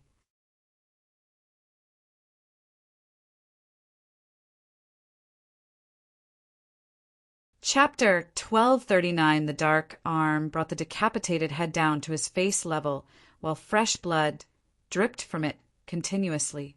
Look at them. An imperial voice laced with dominance and doom reverberated loudly across the space. I said, look at them. Panda's novel. Come, hi. It is all your fault. You did this to them. Falco yelled. No, you did this to them. You are to blame my son. The imperial voice boomed once more. Arf. Aha. Falco began screaming at the top of his lungs. His heart broke into tiny little pieces as he stared at the scenery of death before him. You did this to them. The voice stated once more, piercing deeper than a million knives into Falco's chest. Falco clenched his hairs and pulled like he was trying to yank bits off his scalp as he kept screaming. No. He screamed till his voice cracked when all of a sudden the world around him changed. Fool, fool, fool, fool. Falco's eyes suddenly sprang open as he jolted from his bed, breathing erratically. Bang, bang, bang, bang. Falco, are you okay in there? Bang, bang, bang, bang. We're coming in. A loud voice was heard from the other end, and what came next was a loud crash. Boom! The door was blasted open with strong force, causing it to slam onto the wall on the other side. Gaius! Falco's voice cracked as tears streamed down his face. Everyone had looks of bafflement on their faces, but Angie quickly reacted by stepping forward and pulling Falco into her embrace. You're alive! His voice trailed off as Angie placed his face on her shoulder and gently stroked his hair. It's all right, it's fine. I'm sure whatever happened was just a nightmare. You're good now. Angie comforted him with her words as well. Dash, it's gonna be fine, man. Dash, are you okay? Dash, do you need a glass of water? Dash, if you want to talk about it, we're here. The others gathered around Falco and comforted him as well, taking a seat beside Angie except for Endrick, who still stood at the entrance. Husarius, what did you notice? Endrick questioned internally as he watched the scenery before him with a suspicious expression. A presence out of order. I have never sensed anything like it before, but it's gone now. Husarius responded internally. Is it one of them? Because I recall you've only described them in a similar way before this. Endrick questioned internally. The possibility is high, but at the same time, I do not understand what they would want with this kid. Unless this kid isn't what everyone thinks he is, Husarius answered with a conflicted tone. What do you mean by that? Endrick brows furrowed. I mean, you might have to start considering him to be a threat, Husarius stated. Can't you just see into the fates again and confirm if he is going to be trouble or not? Endrick questioned. Not when it might directly connect to them. Such an act bears immense risk, and we could be setting your brother back with such. As a time candidate, you know very well we cannot use the power of the fates loosely. Husarius cautioned, knowing well that Endrick was currently capable of doing it himself. You just have to be observant. Keep your eyes on the kid, he added. All right. Endrick responded internally before stepping forward. I lost Darko, Falco voiced in the living room of the accommodation area. Lost him? How is that even possible? Teamy questioned with a look of confusion. I don't know. I just did. Since after I had that fight with the captain of the Draconites, I could no longer feel him. He's gone, Falco voiced in response. So all this time you've been fighting by yourself? You've been the one using your dark bloodline abilities without his help? Matilda questioned with a look of surprise. I think you should take a look at Panda's novel. Come, yes, Falco answered. Everyone was stunned because they didn't notice this. They hadn't realized that it was Falco all this time because barely anything changed. His fighting was just as brutal. Dark Falco lives within you like a second personality, so doesn't that mean that your current personality might have gained dominance? Eldris voiced with a logical tone. He isn't a second personality. He was a part of me. How can I bring him back? Falco said with a dejected expression. Have you tried speaking to Hai? I've tried everything that there is to try. No response. I can't feel or sense him. He just vanished. Falco leaned his face onto the palm of his hands in frustration. He hated Dark Falco's existence in the pot and how he would slaughter mindlessly whenever he took over his body.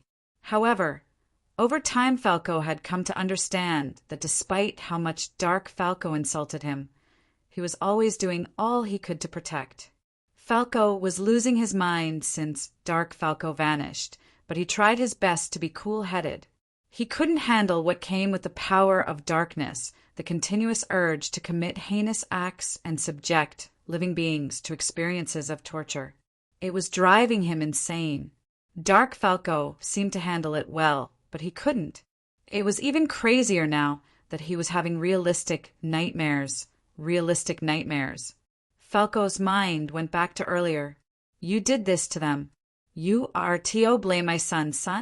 Falco had thought his nightmares was from the Crown of Darkness, but the words from that imperial voice plagued him. He recalled his father on Earth, who was a business mogul with billions of rads. Although he was a mixed blood, he wasn't even close to being as powerful as Falco currently was.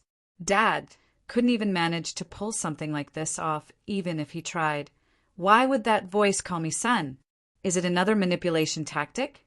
Whatever it was, Falco was surrounded that he was losing his mind. He didn't know what to do at this point. The others were still speaking in the background and expressing ideas, but Falco was already lost in deep thought, so he wasn't listening. Thaish, the door at the entrance, made a low noise as it slid open. Falco looked up as this little sound brought him out of his reverie. What's with the look on you guys' faces? Gustav questioned as he walked in.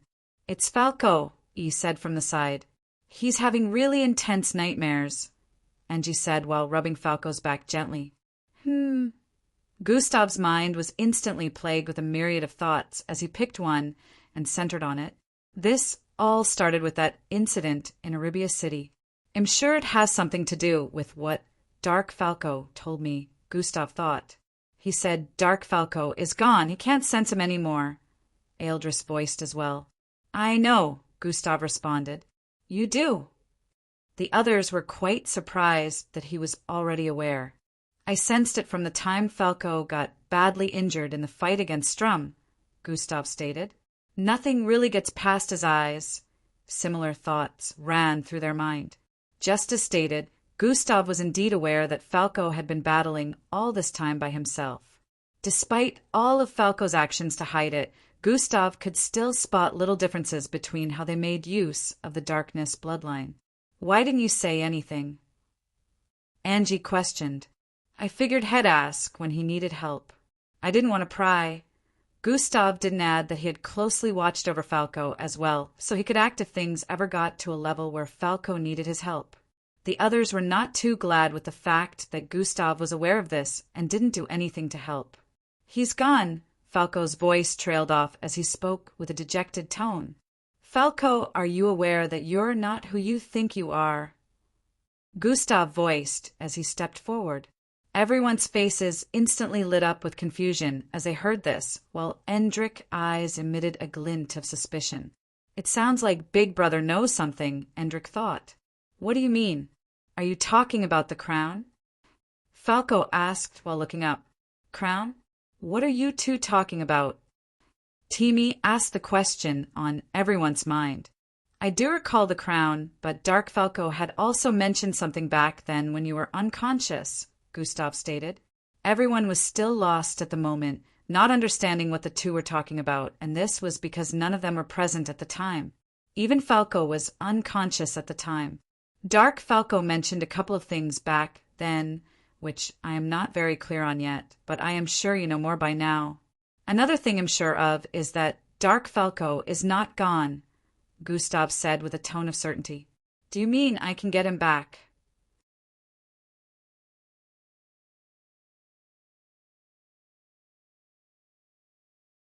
Chapter 1240 Dark Falco mentioned a couple of things back then, which I'm not very clear on yet, but I am sure you know more by now. Another thing I'm sure of is that Dark Falco is not gone, Gustav said with a tone of certainty. Do you mean I can get him back? Falco's expression brightened up with a hint of hope.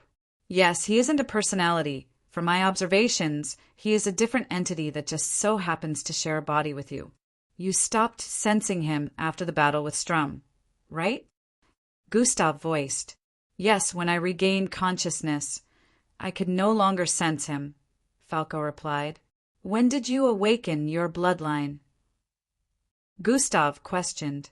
I was 10 at the time, Falco answered with a contemplative expression. When did Dark Falco appear and start taking over your body? Gustav asked. About a year later. I was always unable to control my bloodline abilities before then, Falco recalled. Then it is just as I thought, Gustav voiced with a tone of realization. What do you mean by that? Falco inquired. God eyes have been activated. Some abilities have damages that are irreversible regardless of the applications of high-grade meds. Even if a person survives and gets treated, the side effects of getting hit with such an attack still remains. Gustav's explanation caused everyone to perk their ears up as they focused their attention on him. You should have died when Strum's spear struck you, or more like your entire existence should have been reversed to the point where you become inexistent.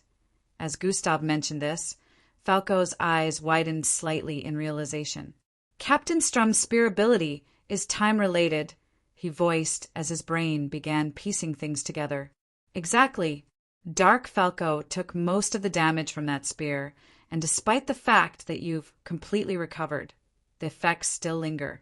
Dark Falco will come back, but it will take time, Gustav voiced with a tone of certainty.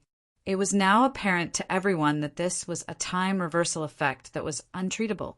So he should be back in a year since it took that long for him to manifest in the first place.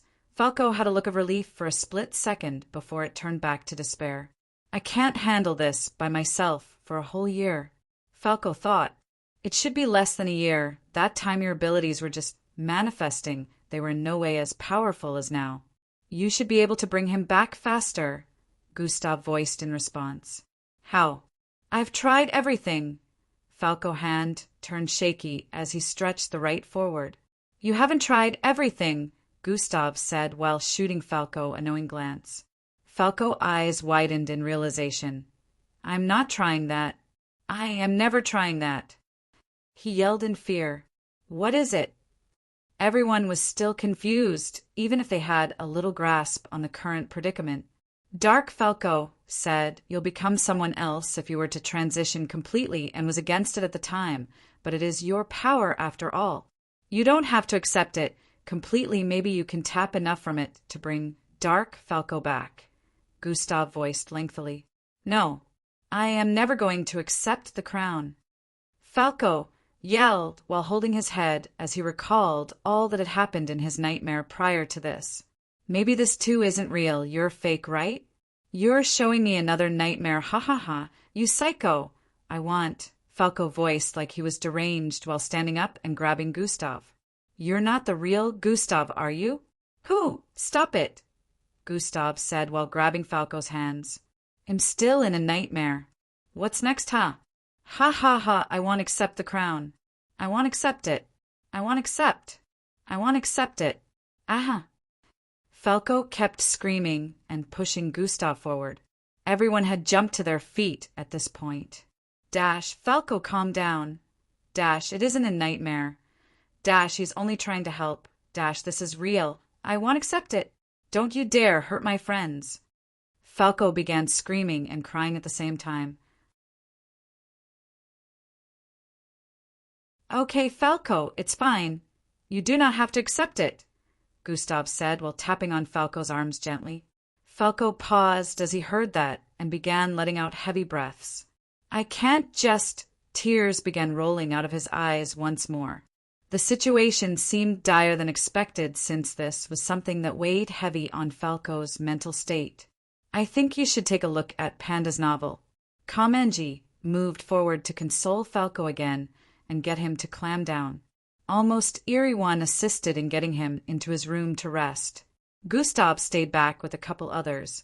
They all had disturbed expressions on their faces. Big brother, we need to talk, Endrik voiced after approaching Gustav. Panda's novel, Akamthi, moved out of the accommodation area to the passageway so as to discuss privately. What is it? Gustav inquired. Falco. The instant Endrik mentioned his name, Gustav let out a sigh that depicted he knew this was what the conversation was going to be about. He is a threat, Endrik added. He is a friend, Gustav stated.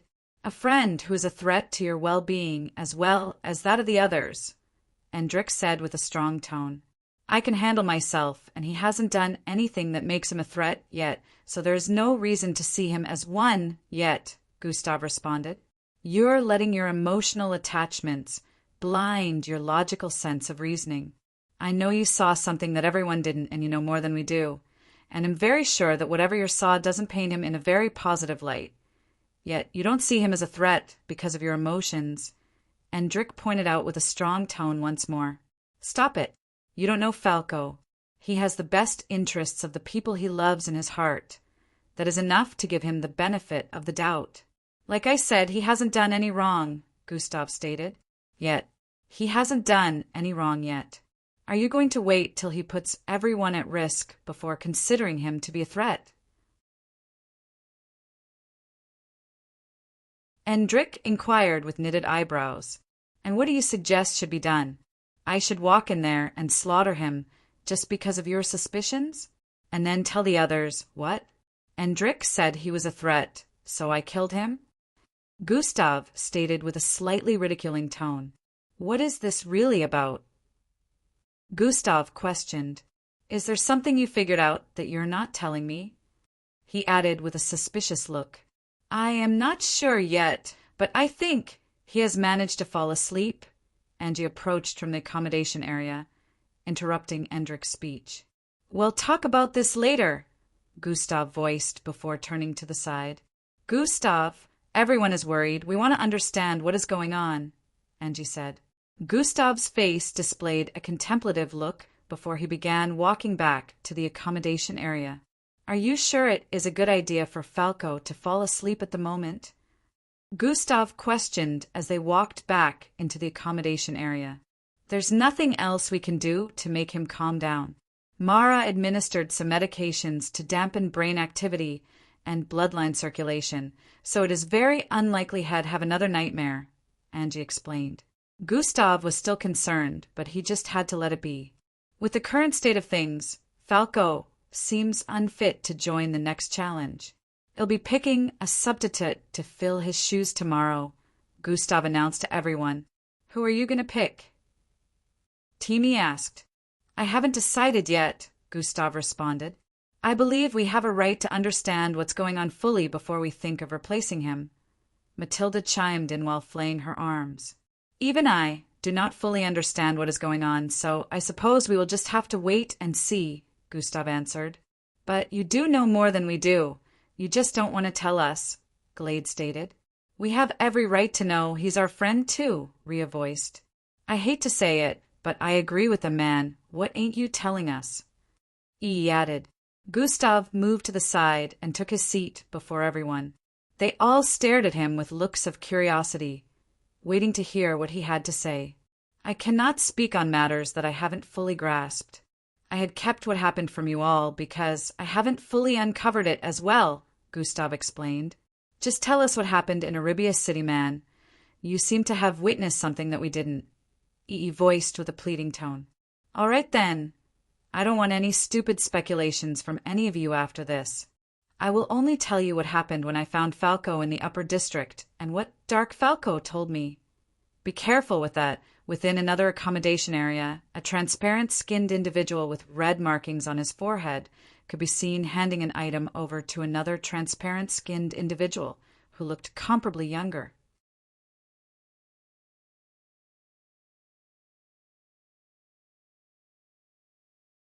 Chapter 1240. This other individual happened to also be transparent-skinned, but okayed comparably younger. He acquired the trinket from the older individual and put it on one of his fingers. Make sure you don't activate it until you have your target before you. It wasn't easy to acquire this, Sherman stated. Thank you, Master Sherman.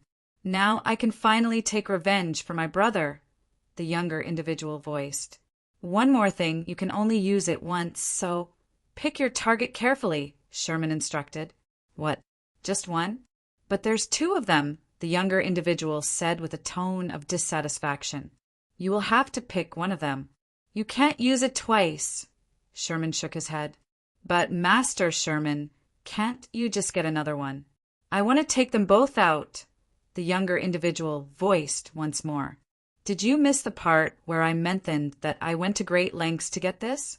You can only pick one target, and that is it, Sherman elucidated with a strong tone of warning. Asterisk, cite asterisk, all right then. He'll pick the one directly responsible for his condition. The younger individual finally gave in with a slightly defeated expression. It's better not to be too covetous if we wish to get sway with it and avoid getting a capital punishment. Take caution, Orimon, Sherman said. Yes, Master Sherman. How is my brother? Orimon questioned. As you know, we're having trouble reversing the state of his cells, which have been rapidly sped up due to the damage from the attack of the Earthling, Master Sherman responded. That Earthling will pay. Orimon voiced, his tone seething with rage. I believe there was interference from the High Order. Within a dark vicinity, a group of 20 clad in bandage-like wares that covered the entirety of their bodies stood in a circle. Their eyes was like a swirling abyss of darkness as black mist erupted from their beings while they discussed. Who would dare interfere, especially when this is a sacred mission? The captain voiced with a tone of suspiciousness. Thissa, a pair of eyes were formed in their midst from the dark mist circulating the environment. Prime Vessel G, we were just about to contact you, the captain voiced with a respectful tone while everyone bowed their heads. About the interference and slight breach into this plane, right? A loud voice boomed from their midst, spreading across the vicinity. Yes, Prime Vessel G, the captain answered. That was the doing of our Lord. He did it because of the kid, Prime Vessel G stated.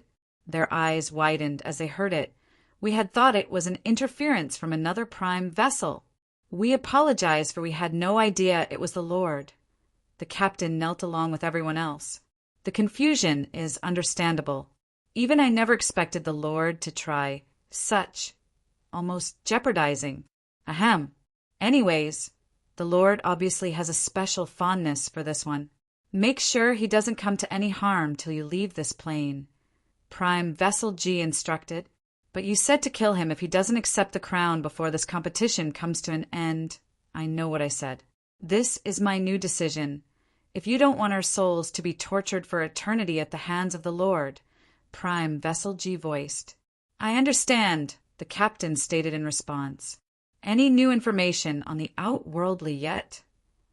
Prime Vessel G questioned. It is the same as what I mentioned the last time. I should be able to draw conclusions from the next couple major challenges, the captain responded. Then make sure you do not contact me till then. After saying this, the pair of eyes formed from mist dissipated. After dissipating, the figures slowly stood back to their feet, bearing similar expressions. Our Lord has a favorite.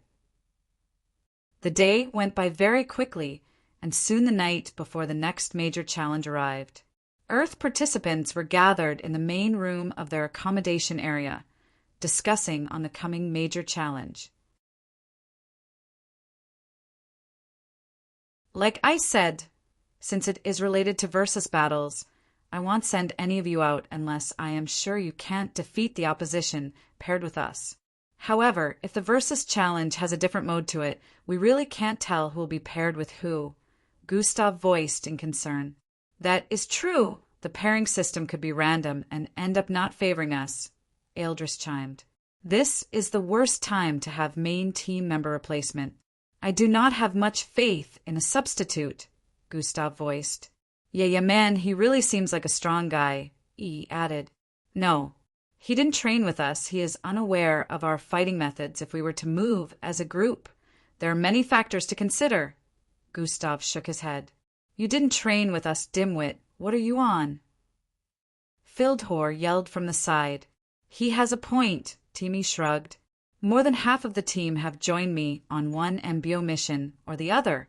I didn't need to train with you guys. I already understand what working as a team is. I can't say the same for him, Gustav explained with a calm tone. Guys, it's fine. I'm joined enough to participate in the challenge. Falco's voice was suddenly heard from the other end. Everyone watched Falco step out from his room with expressions of pity. No, Falco, you're sitting this one out, Gustav shook his head. I want to help now more than ever.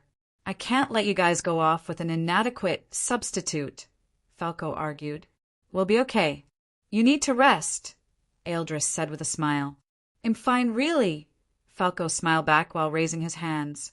I have made my decision, Falco, and everyone stands by it. You're sitting this one out. If you're deemed to be in top condition after this challenge, then I can consider letting you join the next one.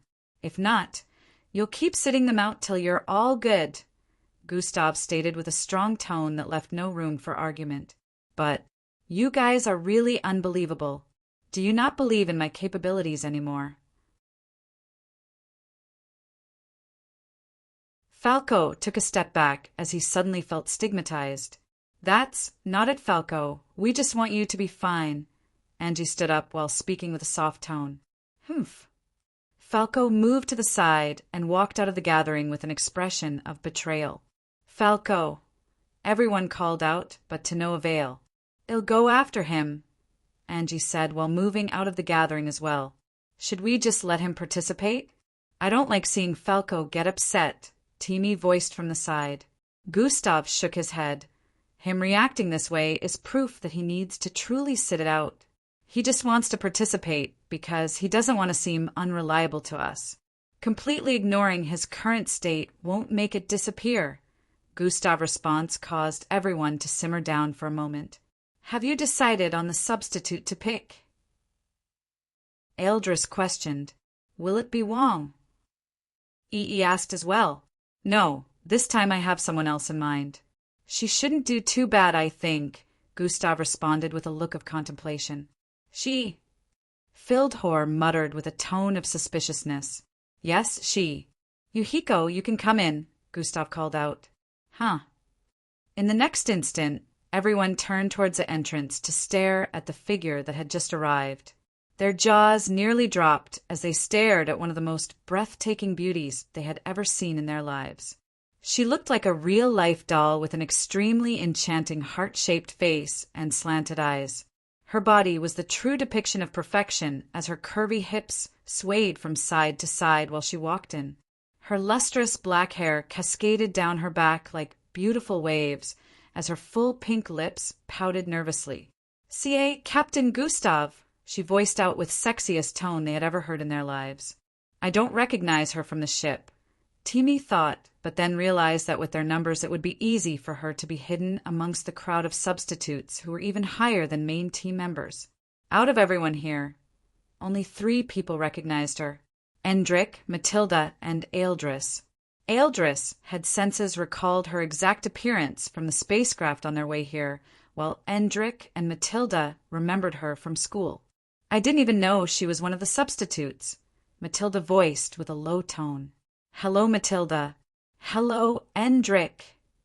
Yuhiko avoided making eye contact as she greeted them. "What? Do you guys know each other before?" He questioned with a look of surprise. "That doesn't matter." Gustav cut in before any one of them could respond. "Yuhiko will be joining us for the next major challenge. You guys can try to get accustomed to her and ask her questions if you want," Gustav said before standing to his feet. I'll add an illustration of Gustav in MBO outfit as a paragraph comment. If you want to see more illustrations, you can join my Discord channel, Discord. GG/RNVCAJY9.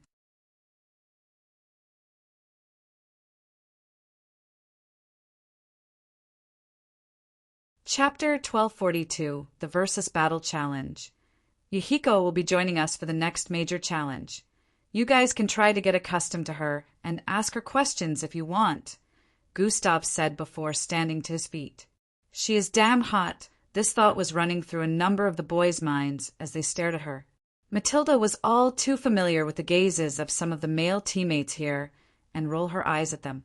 If only they knew, she thought before walking towards her bedroom. Endrik stood to his feet as well and followed after Gustav. He had never been the type to concern himself about a girl's look. The last thing on his mind was a girl right now. "Are you finally going to tell me, or what?"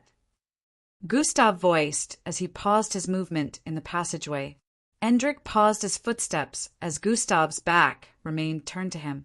He was silent for a few before speaking. "It is a sensitive issue since we suspect it is related to that. That is why I cannot speak freely on this matter," Endrik stated. "Now you're like the system, choosing to withhold information from me." Gustav was instantly able to tell what Endrik was hinting at. "That's not it. I will reveal more when I am sure of my assumptions, which is why I said to watch out for Falco," Endrik voiced while stretching his hand forward in the direction of Gustav's shoulder. "If you're not gonna say anything, then don't say anything," Gustav stated before walking away without turning around. Endrik's hand paused in midair as he stared at Gustav's departing figure with a conflicted expression. He let out a heavy sigh before turning around. The next day arrived very quickly. At this time, both the citizens of the planet Osius, as well as all the guests gathered from across galaxies, had gathered in the arena. The ISOP participants were currently in their waiting quarters as the time of the next challenge drew closer. The arena was currently undergoing a change that had everyone's faces brimming with interest, as well as astonishment. The grounds were getting covered in a layer of gold that spread all across the area, which was well over 100,000 feet radius. Unlike the time of other challenges that occurred on the 9th disk, within this area, the vicinity wasn't expanding in size. It would seem that the next challenge did not require it to be outrageously massive. As the grounds turned completely gold, purplish-plated layers suddenly began to extend it in certain area. Thus purplish-plated areas elevated. forming stages that covered radiuses of 5,000 feet each. Each purplish-plated layered platform was at least 100 feet away from the next, and by the time they had finished appearing all over the arena, there was up to 150 of them. At this point, everyone was well aware that these were battle stages. The challenge being versus battle made it quite obvious. However, they didn't realize that this wasn't the end. After the stages had been formed, different kinds of structures began to appear on them. Some of them started forming streets with buildings on them. Some formed a forestry kind of area with beautiful terrains. On some, very weird terrains with active volcanic mountains had been formed. Whoa! These stages weren't just stages anymore. They were practically locations at this point. Each stage being over 5 times larger than a football field made it so that it was possible for them to contain natural environments. After the stages had turned to natural environments stationed for battles, beams shot down from the sky upon every one of them. Zia, zia, zia, zia, zia, zia, a dome of sorts instantly appeared all around the terrains that these stages had formed. This, of course, was to make sure any battle that happened with any of the stages would not disturb the spectators or others in the surrounding stages. Thaya, when it was finally time for the challenge to begin, the podium where Handler 1 was stationed began to elevate. Hello once again, everyone. He began speaking as the floating screens above displayed the different battle stages, well as a design that showed the name of the challenge. As mentioned earlier, today's challenge is a versus battle challenge. Let us welcome the participants to the arena first of all, he declared, causing the participants to walk out of their waiting rooms in droves. Although the arena was very much packed due to the stages that housed multiple terrains, there was still enough space for the participants to move in between. Cheers, cheers, dash, yaha, dash, earth, earth, earth, earth, dash, draconits, draconits, draconits, draconits, dash, Indulus prime. We are the greatest, dash, osis tupo, osis tup. The spectators went bonkers, cheering in support for their respective planets. Thyan, Thyan, Thyan, Thyan. In the midst of the cheers, glowing numbers began to appear above the heads of every participant on the arena like a holographic display. Huh, you have some number on your head, Glade said to Timmy. You have it too, Timmy responded. I think we all do, Angie voiced while looking around with a confused expression. Dash, what are these numbers? Everyone instantly became curious upon the appearance of the numbers. It would have been easy to figure out if everyone had the same numbers. However, the numbers varied. Some participants happened to have way higher numbers than others. I shall now explain the versus battle challenge in detail. Handler 1 stated, causing the arena to quieten. The numbers hovering above each one of you displays your points for the current challenge.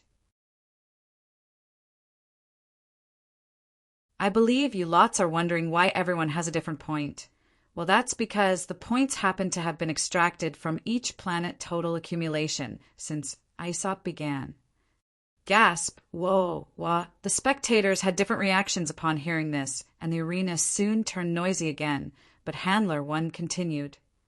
The points each planet has gathered since the start have been unequally shared amongst teammates. Our systems have randomly shared these points, which is why some teammates have way lesser than the others. The combined number of points displayed above the heads of teammates still remains equal to the total number of points that the group has gathered since the start of the competition. However, with the setting of the versus battle, this could change. The crowd went up in a frenzy again as Handler 1 continued to explain. You have 1,000 points. I wonder what this means, Angie said to Gustav. I guess we're about to find out, Gustav responded while staring at the 5,050 points hovering above Angie. He had made a quick calculation of how many points it amounted to after tallying the numbers hovering above everyone, and confirmed that truly it was the number of points they had gathered since the start. He was surprisingly given the lowest points out of everyone. Upon the system's generation of 150 participants from different planets, Each of them would head to the respective battle location and pick a planet to face. After picking the planet, they'd have the chance to pick an opponent as well from that planet. This is where the points come into play. Handler 1 went on to mention that if a participant picked an opponent from the group of 20 who had a lesser number of points than them, the opponent would have no choice but to agree to the battle and move to the battle location. However, if the participant picked an individual who had a higher point than they did, the selected opposition could choose to decline battling them. Then they'd have to pick someone else till their next turn. If after being picked you lose to your opponent, 500 points will be deducted from you and added to your opponent. If you have less than 500 points, you will incur a minus, which will of course be debited from the rest of your teammates. Handler 1 kept explaining. A participant with a higher point can decline battling another participant with lower points 3 times. At the 4th decline, the computerized artificial intelligence will deduct a random number of points and add it to the opposing participant who issued the battle. At this point, the arena was very loud. The versus battle was really going to be more intense than they anticipated. It was practically a point-stealing challenge, since participants who get picked to choose their opponents could pick someone that they were sure they could defeat. To top it off, a participant couldn't refuse if their points were lesser. The ones with higher points really had more advantages. The captains didn't even have the power to choose who to send out or anything like that. The only thing that offered a medium of protection against more powerful opponents was points. So long as they had higher points, they could protect themselves from stronger opponents. This will be much more interesting than I expected. A smirk appeared on Gustav's face as he muttered.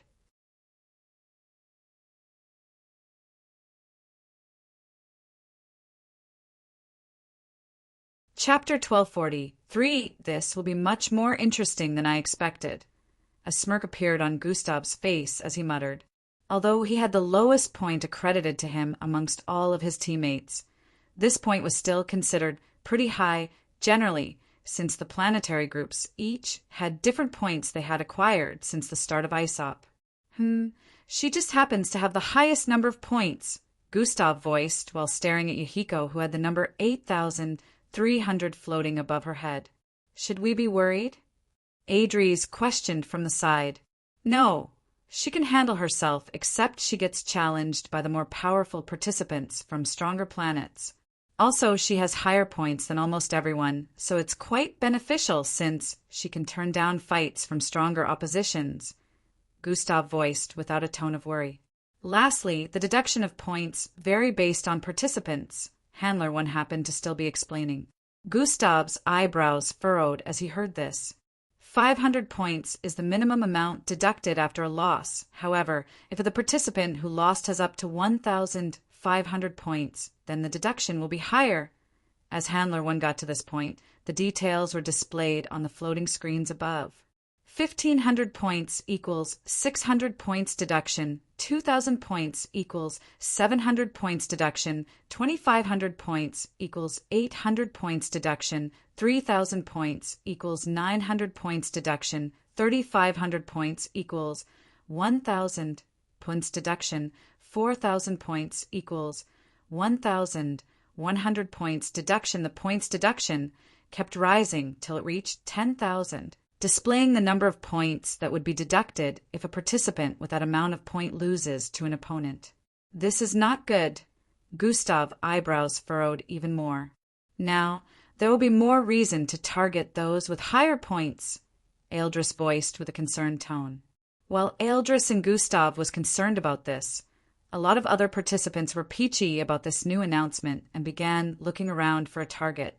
It was unknown who would be picked for the first batch, but there was no doubt that everyone would get a turn, so it was best to set their sights on someone they knew they could beat and also acquire a good number of points from. Yuhiko, Gustav called out. Captain Crimson? She voiced with a respectful and shy look as she turned around. Pandus novel come.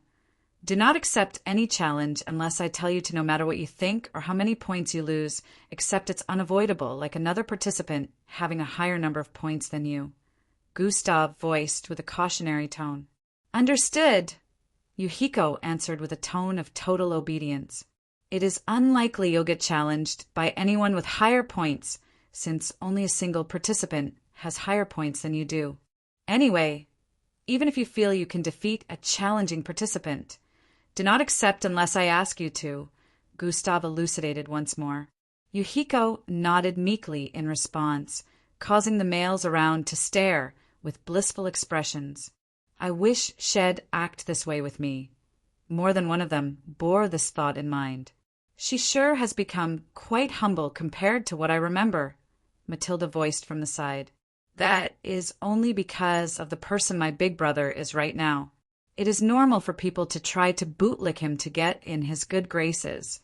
Endrick chipped in from the side. But she seems to have changed. Shouldn't we at least give her the benefit of the doubt? Matilda said with a contemplative expression, That's for my brother to decide. We didn't experience what he did at her hands, and don't be fooled by appearances. People don't easily change, Endrick concluded with a look of disapproval. He still hated himself for what he made his brother go through all those years, just as much as he hated the others who were included in Gustav's torment as well. Yuhiko included. Handler 1 mentioned a few more things and highlighted some already mentioned information before finally declaring the start of the next challenge. The Versus Challenge shall now commence. The participants were told to move to a part of the arena as they waited for the computerized artificial intelligence system to pick out the first batch of 150 participants. Groups sat together waiting as digital images of hundreds of the participants were run through on the screens floating above. Participants' names and faces began to line up one after the other as the system picked out the first batch. Yes. In one of the first, I think you should take a look at Panda's novel. I see myself up there, haha, I'm going in, I know who to challenge first. Multiple participants' voices, laced with excitement and vigor, could be heard all over. Captain, it looks like I'm going first. On the side of the Klaxosapes, one of them with a brownish, rocky figure voiced as he stood to his feet. Who should I pick? He proceeded to question. Anyone you can defeat. Squash them. The captain of the Klaxosapes gave his team member full authority to pick who he wanted to fight. A.K.T.I. hum, save I to you nem, the team member voiced with a tone of respect before heading forward. The participants that were picked had the location they'd be battling tagged to their names and pictures up there. This made it easy for them to head to their various battle stages. After arriving within his battle stage, which was a location with a stream and multiple seamounts scattered across, the Klaxosape proceeded to head to the middle. The computerized screen before him displayed the different planets he could pick to challenge. He proceeded to scroll through them and tap on the planet he had interest in. The members were displayed before him along with their various points. A chuckling expression appeared on his rocky face as he stared at the person with the highest number of points. Corgi of Planet Klaxosape has challenged FV12 of Planet Fixic.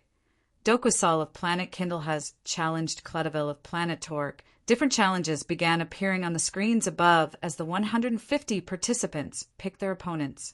Planet Klaxosape, Corgi vs. FV12, Planet Fixic. Planet Sill. Triwindy Tarbolt vs. Saruda Oles, Planet Foridal. Planet Kindle has. Dokusal vs. Clutterville, Planet Torque. For participants with lesser points that were challenged, they had no choice but to move on to the required stage to battle the opponent who picked them, while those with higher points contemplated whether or not to accept the challenge they had been issued. The whole arena erupted into loud cheers and dialogues of excitement as the Versus Challenge kicked off. With the number of participants currently battling, it was impossible to watch every single one of them, so spectators stuck to their fellow species participating or another participant they found interest in. Minutes later, the sounds of blasts and collisions continuously rang out as participants faced each other. The Versus Challenge had a no-hold-bars battle, so anyone could fight as they pleased without holding back. There were handlers who were set to swoop in and declare the loss of a participant if their opponent unleashed an inescapable attack that would deal fatal damage. Within one of the stages where the environment happened to be a forestry type, an individual with glowing red markings all over her body could be seen leaving the stage. It had only been a few minutes, yet she had already defeated her opponents. "It is finally our time to shine," this individual, who happened to possess a double shoe-shaped head and rhombus, white eyes voiced with delight. Ofener, Planet Ruz, wins. 500 points attained. The screens showed a playback of her battle with her opponent, which had ended with just 3 hits. Ofener had moved very swiftly the instant the battle began, dealing a strike on her opponent's back before they could realize what was going on. The moment she did, the red markings appeared on her body, and she moved even faster, delivering a fiercer blow the next time. Her opponent was a team member from the Planet VA who had performed really good since ISOP began, so they weren't weak. She just happened to have dealt damage too high and quickly before they were able to retaliate, which brought about her win. "Watch out for those ones if they ever challenge you. They're battle freaks," Gustav voiced to his teammates.